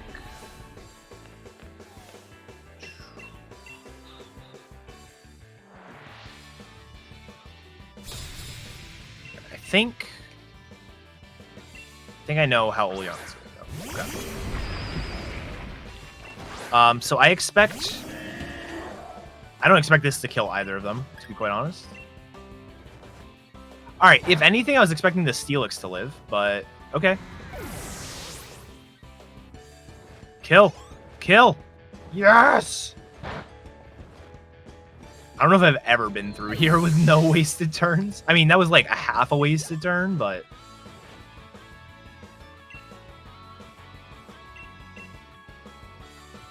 I feel like that Steelix always lives. Although I guess I probably always have physical attackers. I have noticed that lately. I've been only getting physical attackers. Like the last Pokemon I was using was Serena, which was physical. I used Dragonite and Tyrantrum like recently. Those were both physical. This is my first special Pokemon in a while.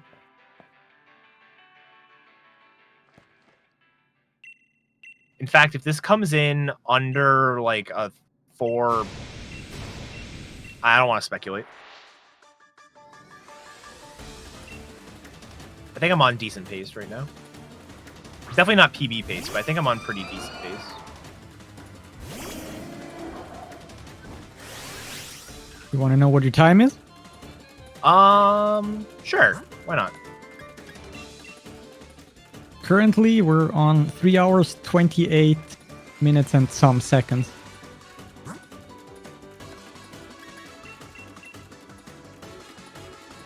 Okay. Hopefully I hit this. I did forget about double team. I have... Well, Swift wouldn't hit it anyways. Never mind.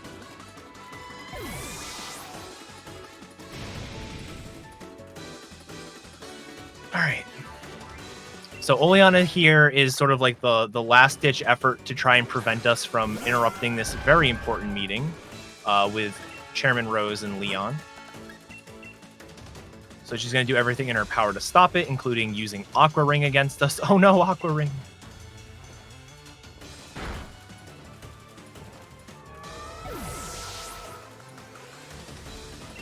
But this should take out the Salazzle here. Salazzle is poison and fire, which both resist Moonblast there, but with Tinted Lens, that becomes like a single resistance. So the X special is enough. And then Oleana's Gigantamax Pokemon that comes out here is just like a perfect symbolization of her personality.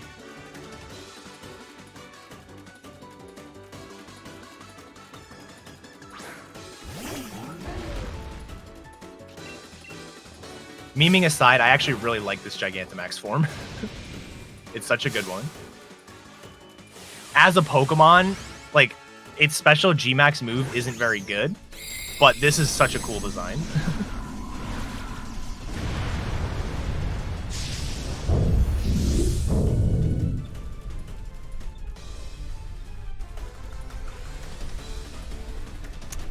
Easy. That crit didn't matter. I'm going to say it didn't matter. I actually have no idea.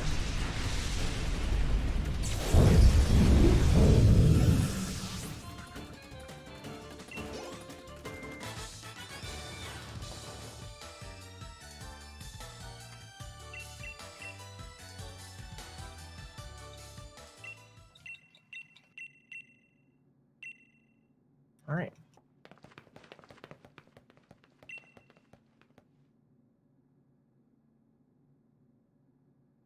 So yeah, you said we were right around 3:30.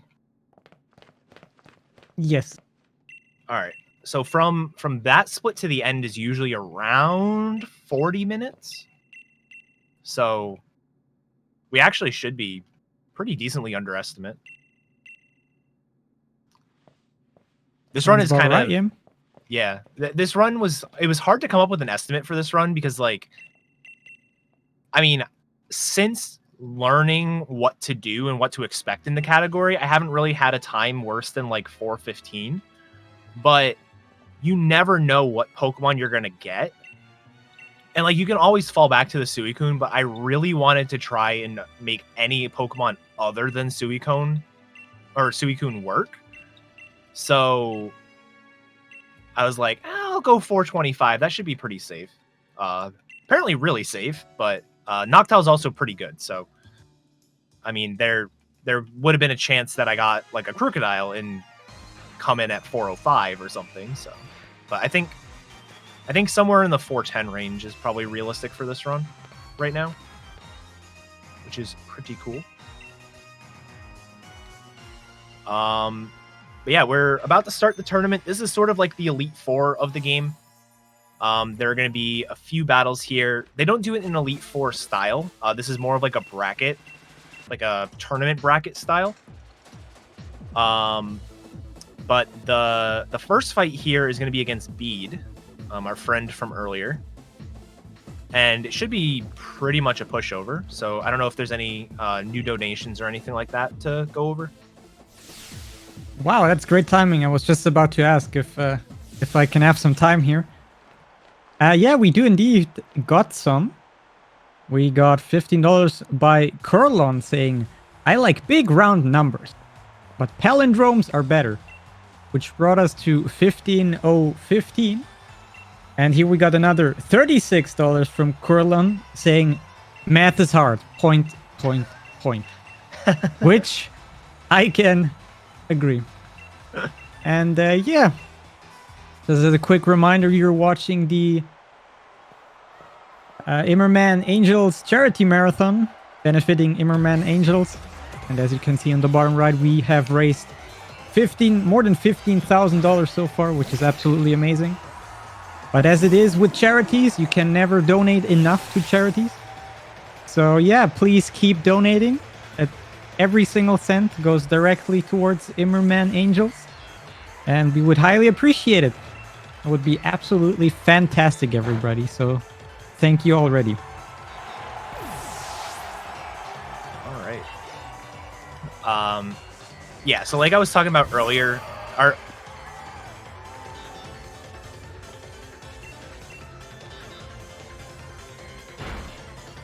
like dies to the first Echo Voice we use, because once we start getting into the 80 power range, like second Echo Voice onward, you know, pretty much everything is going to go down except for maybe a Dynamax Pokemon or a really bulky Pokemon. But the Dynamax Pokemon are all at the end of the fight. So as long as we can build up our Echo Voice by then, we're fine. It's just finding something that dies to like a 40 base power one. Mawile is such an unfortunate Pokemon. I think it's a cool design. I think it's got cool typing. Like Steel Fairy is really cool. Great design. Stats, awful. And you can see that there. It was, I mean, Tinted Lens, but not very effective. Echoed Voice just took it out in one hit. So, but yeah. So, okay, I am going to go ahead and just try and decide what the strat is going to be for the next couple fights. So Nessa is the next fight. Nessa 2 can be a thing for sure. I think my strat is basically going to be X speed. So Nessa has the fastest thing we have to worry about. It has Barraskewda, which stat point wise has 155 or 154 speed. Which, like I said, is the fastest thing we have to worry about outside of Champion. So I need to X speed.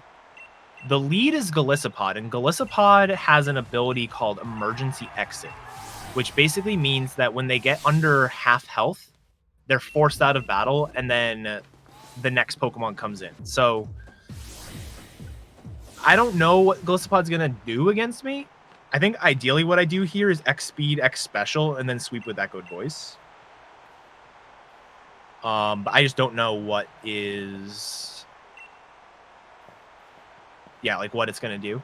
If it does a considerable amount of damage to me, I'll just trigger Emergency Exit and then finish the fight without the X Special. I do need the X Speed, though. And the main reason I need the X Speed instead of just giving Barraskewda a turn is Barraskewda has Ice Fang. And Ice Fang is both has a chance to freeze me and a chance to flinch me.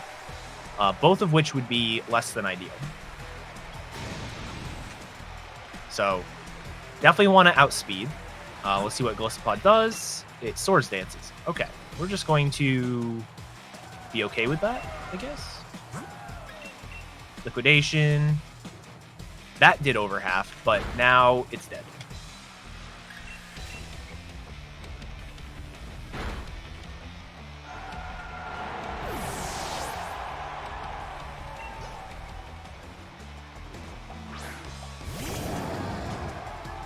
The other kind of weird thing about this fight, so we recently, I think it was always sort of assumed, but we recently confirmed the party order of opponents in this game. Basically what the game does is it figures out what move has the highest effective power against the Pokemon, and we'll bring that Pokemon out next. If Pelipper comes out before Barraskewda, Pelipper has Drizzle, Barraskewda has Swift Swim as its ability, which means it doubles its speed in range. So if the Pelipper comes out second, you have to deal with not just the 154 speed or whatever it is, you have to deal with it being like close to 300, and nothing's outspeeding that without X speeds. But luckily, Ice Fang took priority over whatever the Pelipper has, so it just came out.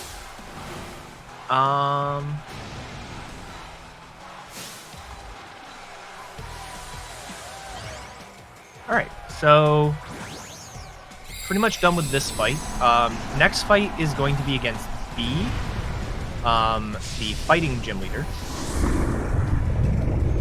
I can do this fight one of two ways. I think... Okay, so I can do this one of two ways. I can either X Special, losing a turn, and then spam Moonblast, or Echoed Voice technically.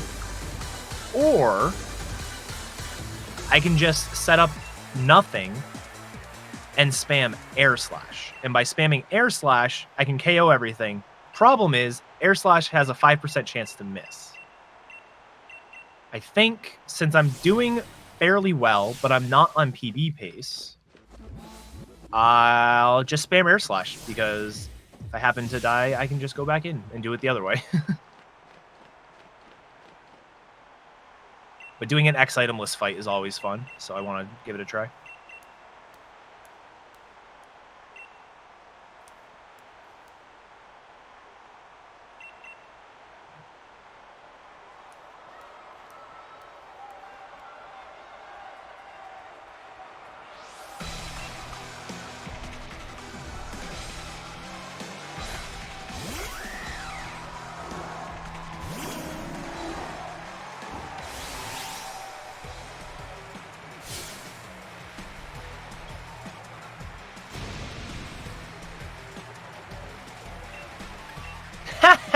Idiot. Alright, I could have just... Alright, I don't want to talk.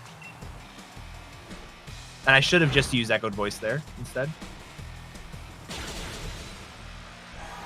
I'm just going to sulk in my corner. That Hawlucha has been like 17 for 17 on hitting me in these runs.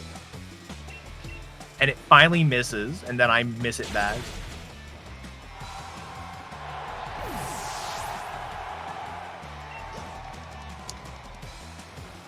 Oh, I couldn't have switched. Never mind. I was going to say I should have switched to Echoed Voice, but the game wouldn't let me.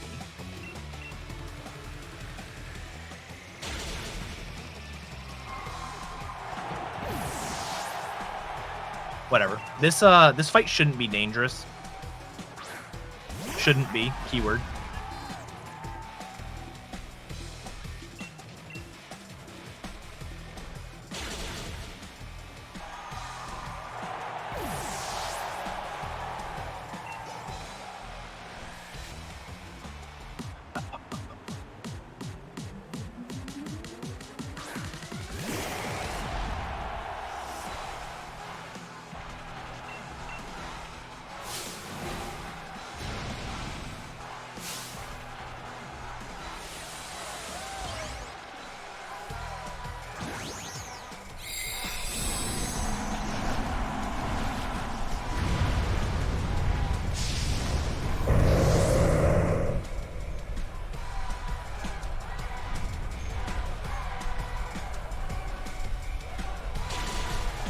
I'm just setting myself up for end game here. Want to make sure I understand what I'm doing.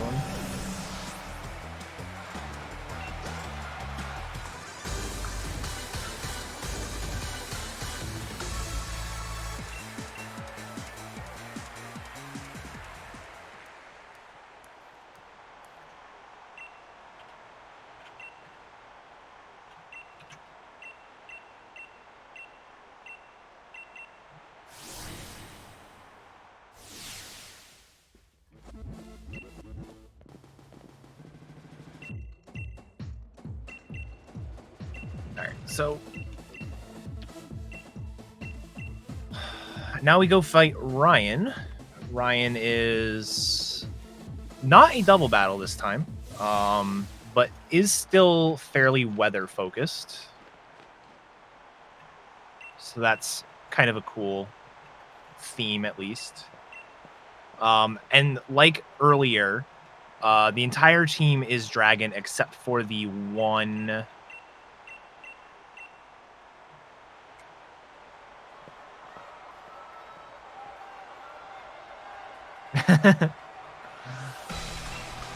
except for the lead here, which is what sets up the weather. I do want to set up an X item on this fight, but how do I want to do this?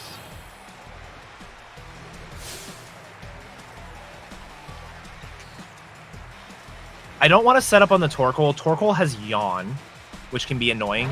I'm going to be slower than Flygon, and I also need an X special in order to take out the Duraludon. If I set up on Goodra, it's going to change the weather, which is fine. But annoying on the second turn because it would use Thunder, which would hit because it would Rain Dance into Thunder. Turtonator might be the best thing for me to set up on here, so that's what I'm going to do. And if I get Shell Trap, I'll go for next speed as well. All right, yeah, I'll do that.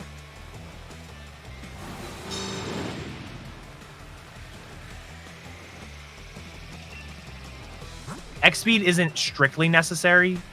So the way that this fight typically works is Goodra and Flygon have Rain Dance and Sandstorm respectively, and will almost always, not always, but almost always set the weather if the weather isn't already set. So if rain isn't happening, Goodra will try to set up Rain Dance. If Flygon comes out and it's not Sandstorm, it will try to make it Sandstorm. And so you can typically just sort of like be outsped by Flygon and it's not an issue. The big deal is when the weather gets changed, Ryan has like a special text that's like, haha, I'm controlling the weather. My name is T-Pat. And yeah, that's kind of slow. So setting up the extra X speed there to avoid that, I think is worth it.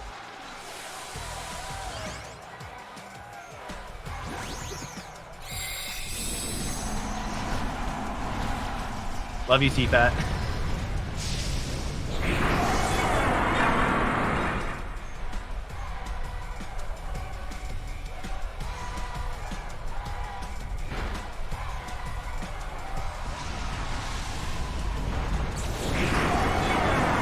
Imagine fighting a building.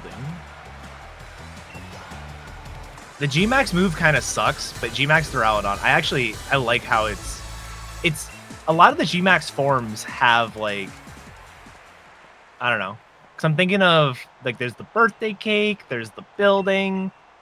A lot of them have inanimate object references to them.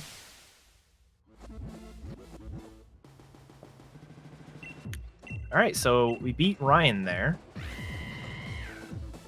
Now it's time to go fight Leon.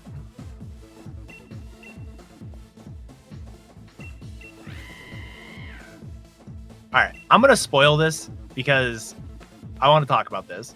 This is the most annoying thing. So obviously, anybody who's seen a Pokemon Marathon run knows that misleading chat is like the best way to do it, right? We've got death warps where it's like, oh no, we died, or Emery ruining it in the XY run at GDQ.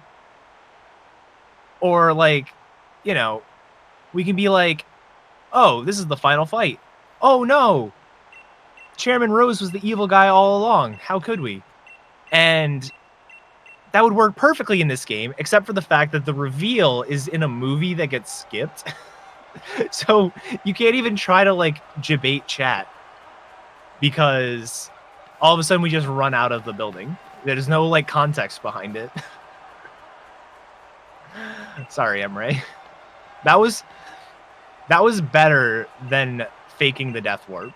Like the way that it was revealed was just better. But yeah, so Chairman Rose is like, you guys weren't listening to me earlier. There's a big crisis that's going to happen in 1,000 years, and we have to fix it now. So he's basically taken over the power plant underneath Hammerlock Stadium. And so we are going to make our way into the Slumbering World again because we think that the Pokemon that we saw earlier might be able to help us.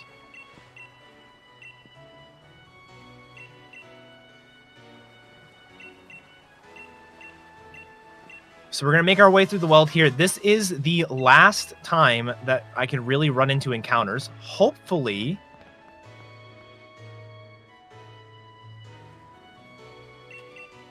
hopefully I can get through without any encounters. We'll see. But I am gonna boost my bike because YOLO.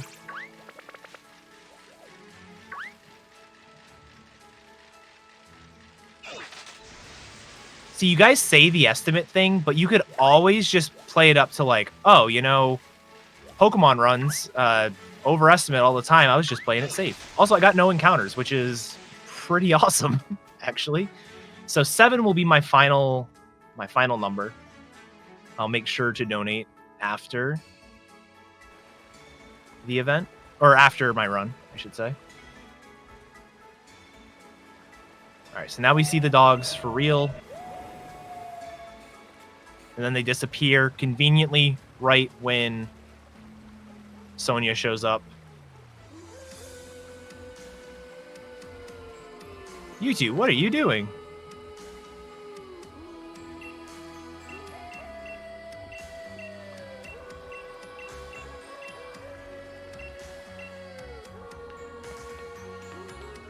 To be fair, that is true, Witsend. I didn't know what I was getting, so I had to make the estimate kind of high. But Pokemon we got is fairly good. Yeah, Mom is busy making 30K pocket change.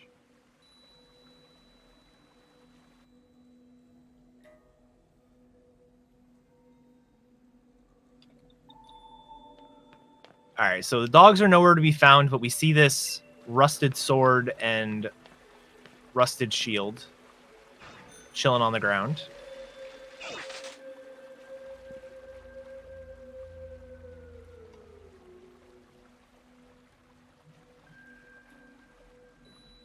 Pokeball costs like 300 Pokedollars. Maybe it's like 200. You could buy so many. Yeah, you could literally buy 150. No, more than that. 1,500 Pokeballs.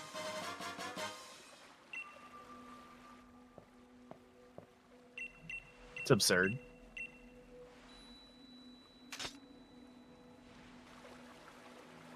All right. What am I doing? I've never done that before. All right, talk to Hop. Go back to Hammerlock.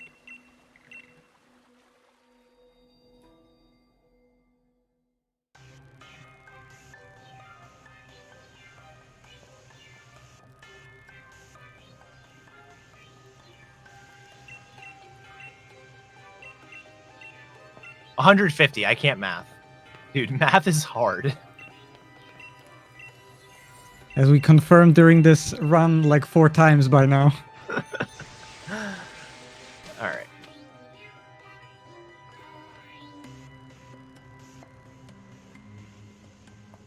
All right, so Oleana proving she's not really a Garbodor after all.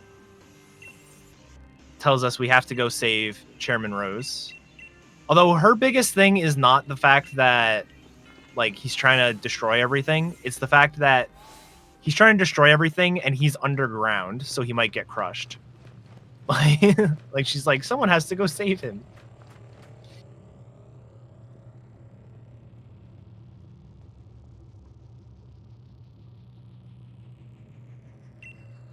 All right, this fight can be another fight that is, or can be pretty difficult depending on what your main Pokemon is. This Escavalier lead is no joke. Escavalier is, competitively, it's like a Trick Room Pokemon, meaning it has very low speed, but it hits like a truck.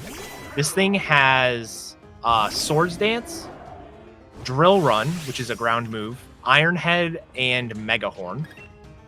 And all of those are very powerful. So, like, it didn't really matter too much for me right here.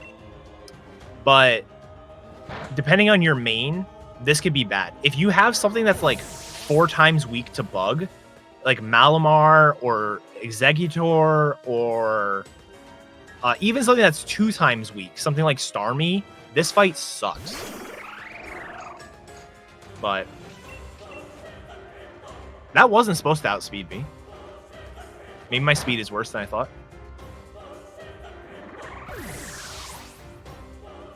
Yeah, and it has Swords Dance. Like the main Sobble route for like just normal any percent does some setup on it to like try to get it knocked into Torrent. But it's like every time he Swords Dances, you have to X defend, so that way you can live the next hit. Like, it's a wild fight. But here it was just set up and sweep, which is really nice.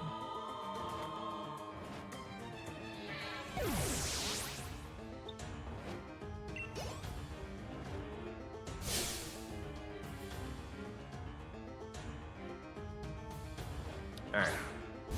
Then the Caparaja also go down.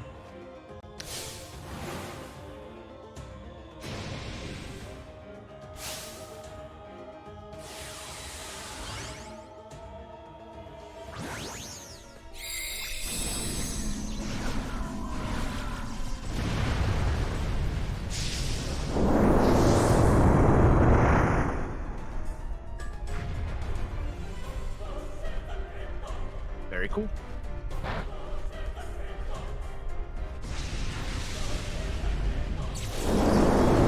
So that is Rose down. And he's gonna be like, congrats, you stopped me. I will turn myself in. Problem is, I kind of already screwed you guys over.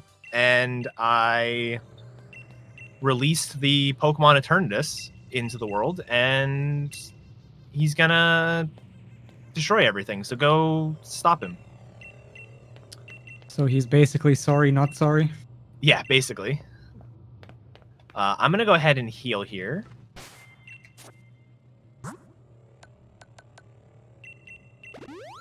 Eternatus can also be a little bit of a wall depending on the Pokemon you have. This is going to be the fastest thing that we fought so far, so I'm definitely going to be outsped by it. And it has some pretty powerful moves. One of its moves is 100 base power, stab, so it gains the 50% boost because it's the same type. But the nice thing is Noctowl is not just like specially inclined on the attack side, but also defensively. It has really high special defense. So Dynamax Cannon shouldn't do too much to me, I'm hoping. And then it has Cross Poison as well, but Eternus's physical attack stat isn't very high, so it should be fine.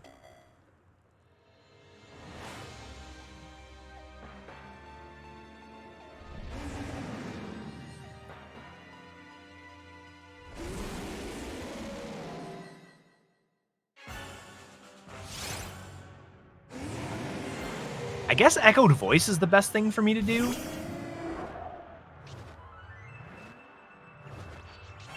Dragon Pulse. Alright, I should live a Dynamax Cannon.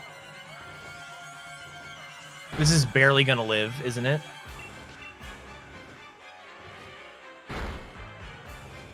Alright, cool. 2 hits is nice. When in doubt, Echoed Voice, precisely.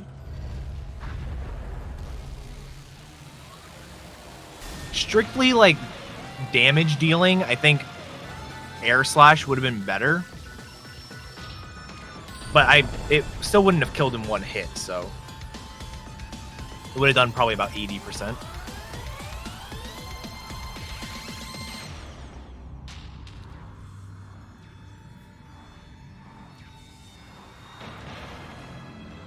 But this is definitely a really cool section of the game. So we get thrust into this battle here. We just beat Eternatus, but now it Dynamaxed into Eternamax. This thing is a monstrosity of a Pokemon. It has like 1100 base stat total, where the next highest Pokemon is Mega Rayquaza with like 700 something.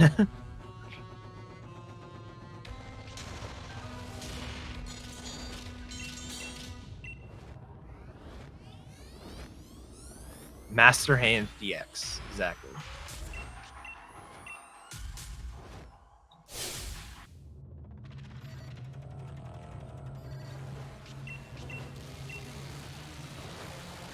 Warshab, use that sword. Alright, so we summon the dogs.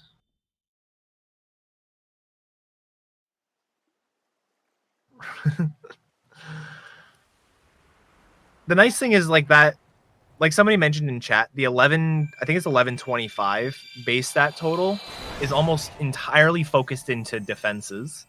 The HP, defense, and special defense are all 255, so it's like 765 of the 1125 is focused into defense. So it's not actually more powerful than a normal Eternatus, it's just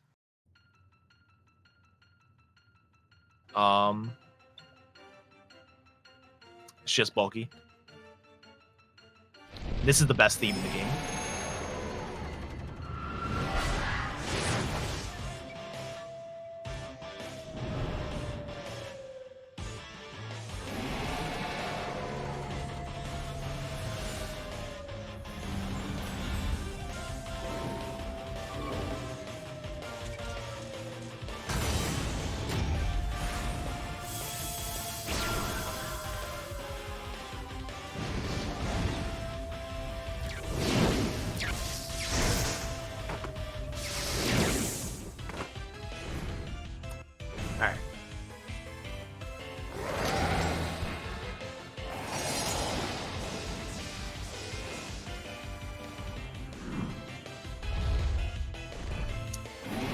So, this is I just noticed like the stuff in the background. Like there was just like yeah. So you can see like Stow on side over there. That's really cool. Never noticed that. So the strategy here is basically we set up a guard spec. So Zacian's ability gives it an attack boost. Then it uses Howl. And Eternatus likes to use Max Wormwind, which is the Max Dragon move. And Max Dragon will lower the attack of the opposing side. So we want to try to keep those attack boosts as much as possible. Because you can see how much damage the Zacian and Zamazenta are doing. There is a chance every turn that Eternatus says, just kidding, get rid of all of your stat ups. But it isn't, it's not uncommon, but it's not guaranteed to happen either. So the fact that I was able to get past turn 1, or basically turn 2, without getting nullified is really good. I think with Echoed Voice and these hits, I should be able to KO. I'm not going to be able to KO this turn. So there's the nullify. Unless Snorlax does something really good, I don't think. Oh, it died. Cool. fog.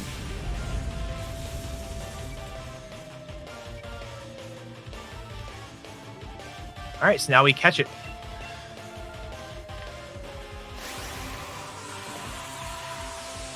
And I think, I don't know for sure, but I think Noctowl should be able to take care of Leon. So I'm going to just get rid of this Eternatus. We don't need it. And take on Leon with Noctowl. Yeah, this is a forced legend catch. You cannot not catch this. If you don't have any Pokeballs, the game will give you a Pokeball. If you don't have a box, like box space in the PC, the game will give you another box. Like, you are forced to catch this thing.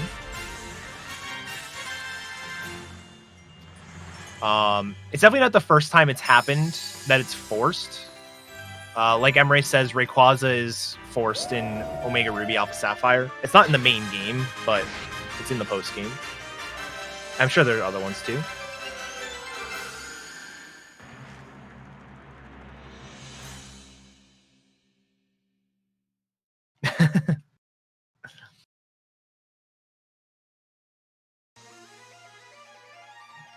All right.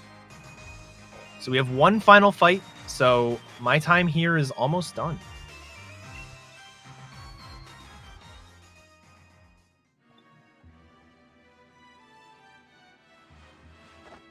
And this is a true final fight. This isn't me trying to debate you guys again.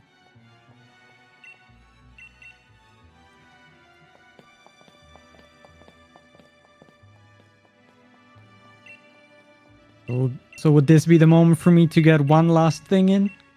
Yeah, go for it. All right, super cool. So in the meantime, we got a $2 anonymous donation without any comment. But thank you very much for that. Every single dollar counts towards this amazing cause of the Imerman Angels. And yeah, just a quick reminder that you're watching the Imerman Angel Charity Marathon benefiting Imerman Angels. And we raised more than $15,000 so far. The initial goal was $2,500, so we blew that goal out of the water by quite substantial amount.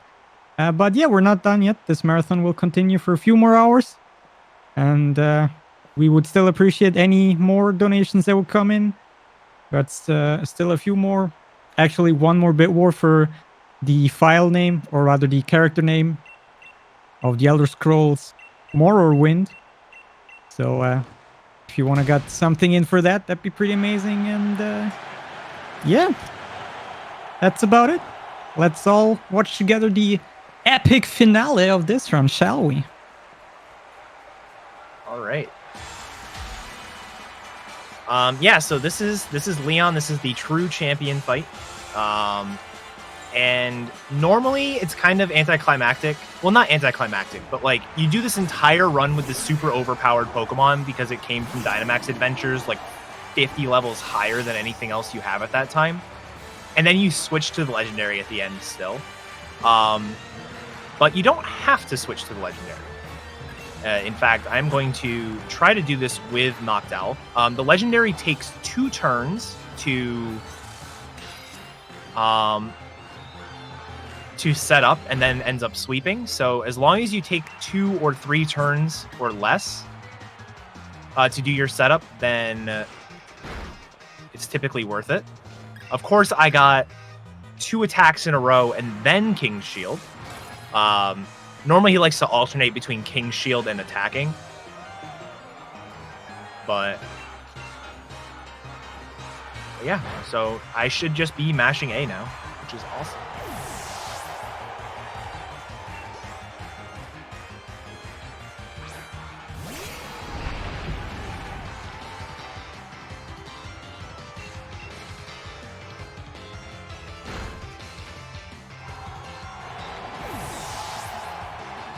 I think the only potential problem Pokemon on this fight would be the Charizard, which I'm pretty sure I would take it out anyways.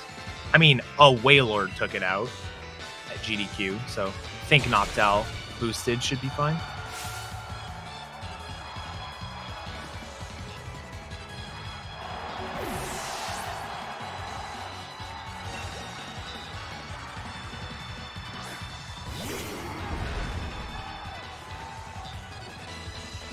Aegislash is kind of interesting. So, it didn't really come up in this game or in this run, but the AI, when it tries to choose its move to use, like there's a Pokemon already out on the field and it's trying to pick a move, it will try to use, it'll do like a pre-damage roll. So it'll do a damage roll for each of its moves because it cheats and knows your exact stats. So it knows how much damage everything is going to do. But it still uses the random formula. So there is a chance like, oh, this move could kill me, but he may not go for it because it didn't kill me in the pre-roll. But Aegislash specifically will use the current form when doing that pre-damage roll. So when it's in blade form, it obviously does more damage because it's, you know, it's in blade form, it has higher attack. When it's in shield form, it doesn't know how much blade form damage would actually do. So it's kind of an interesting thing. It didn't really apply here because like it didn't do that much damage anyways, but some Pokemon it actually could matter. All right, I didn't kill the Charizard, and it killed me. It didn't kill me! Wait, Sandstorm. No! Noctowl, hang on! No, Noctowl!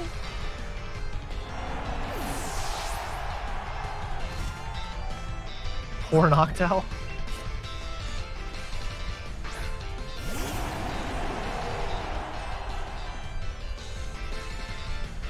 Just gonna...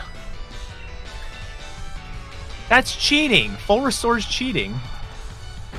That crit. I was gonna sub 410, and I don't think I'm going to anymore. I was gonna be like a low 409. Oh wait, the Sandstorm killed him! Haha, you suck, Leon. Idiot. Nerd. Alright, we did it.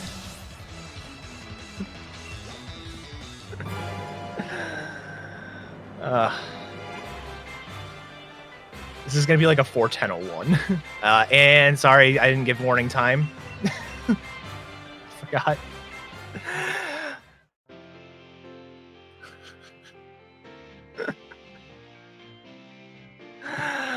Wow.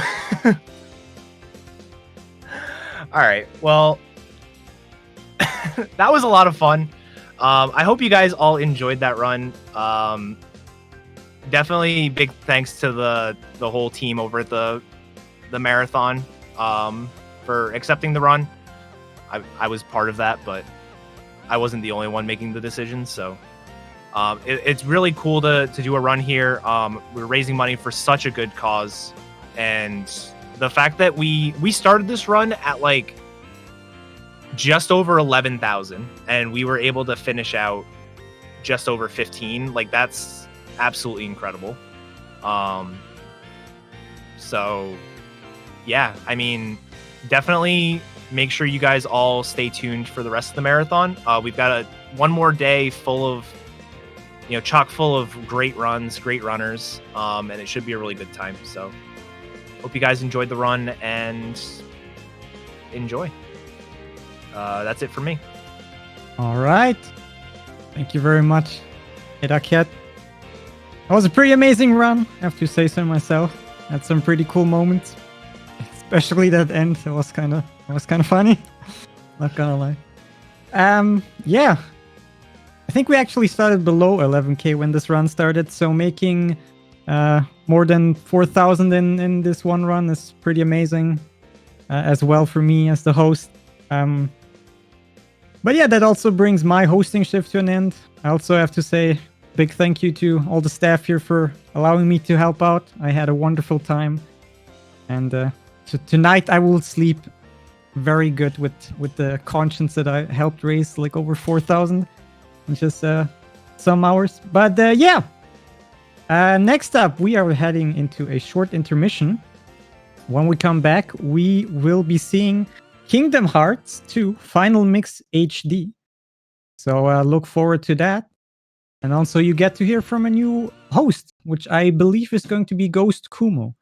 So yeah, stay tuned, stand up, stretch your legs, get a drink, grab a snack.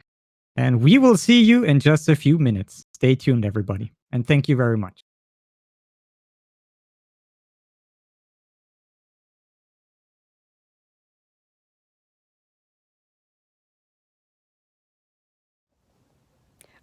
Well, hello again, y'all. I'm sure you were just watching my video that I made this morning when I was so excited about us surpassing the 6,000 and then the 10,000. And then here I am being so excited that we're passing $15,000. The speedrunning community has absolutely blown me away with the amount of record-breaking donations. You all just have broken record after record here, as if that's what speedrunners like to do, break records or something. Y'all are making the biggest impact for our cancer fighters, survivors, previvors, and caregivers. This is the last day of the event. What else do you all have in store for us? I am so excited and just so appreciative of you all. Let's finish this strong and continue to fight the fight for all these cancer fighters everywhere. Thank you so much.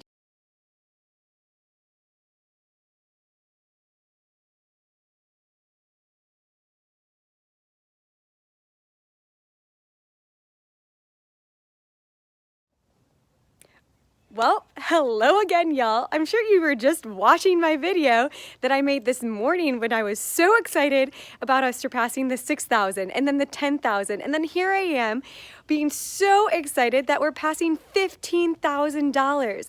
The speedrunning community has absolutely blown me away with the amount of record-breaking donations. You all just have broken record after record here, as if that's what speedrunners like to do, break records or something. Y'all are making the biggest impact for our cancer fighters, survivors, previvors, and caregivers. This is the last day of the event. What else do you all have in store for us? I am so excited and just so appreciative of you all. Let's finish this strong and continue to fight the fight for all these cancer fighters everywhere. Thank you so much.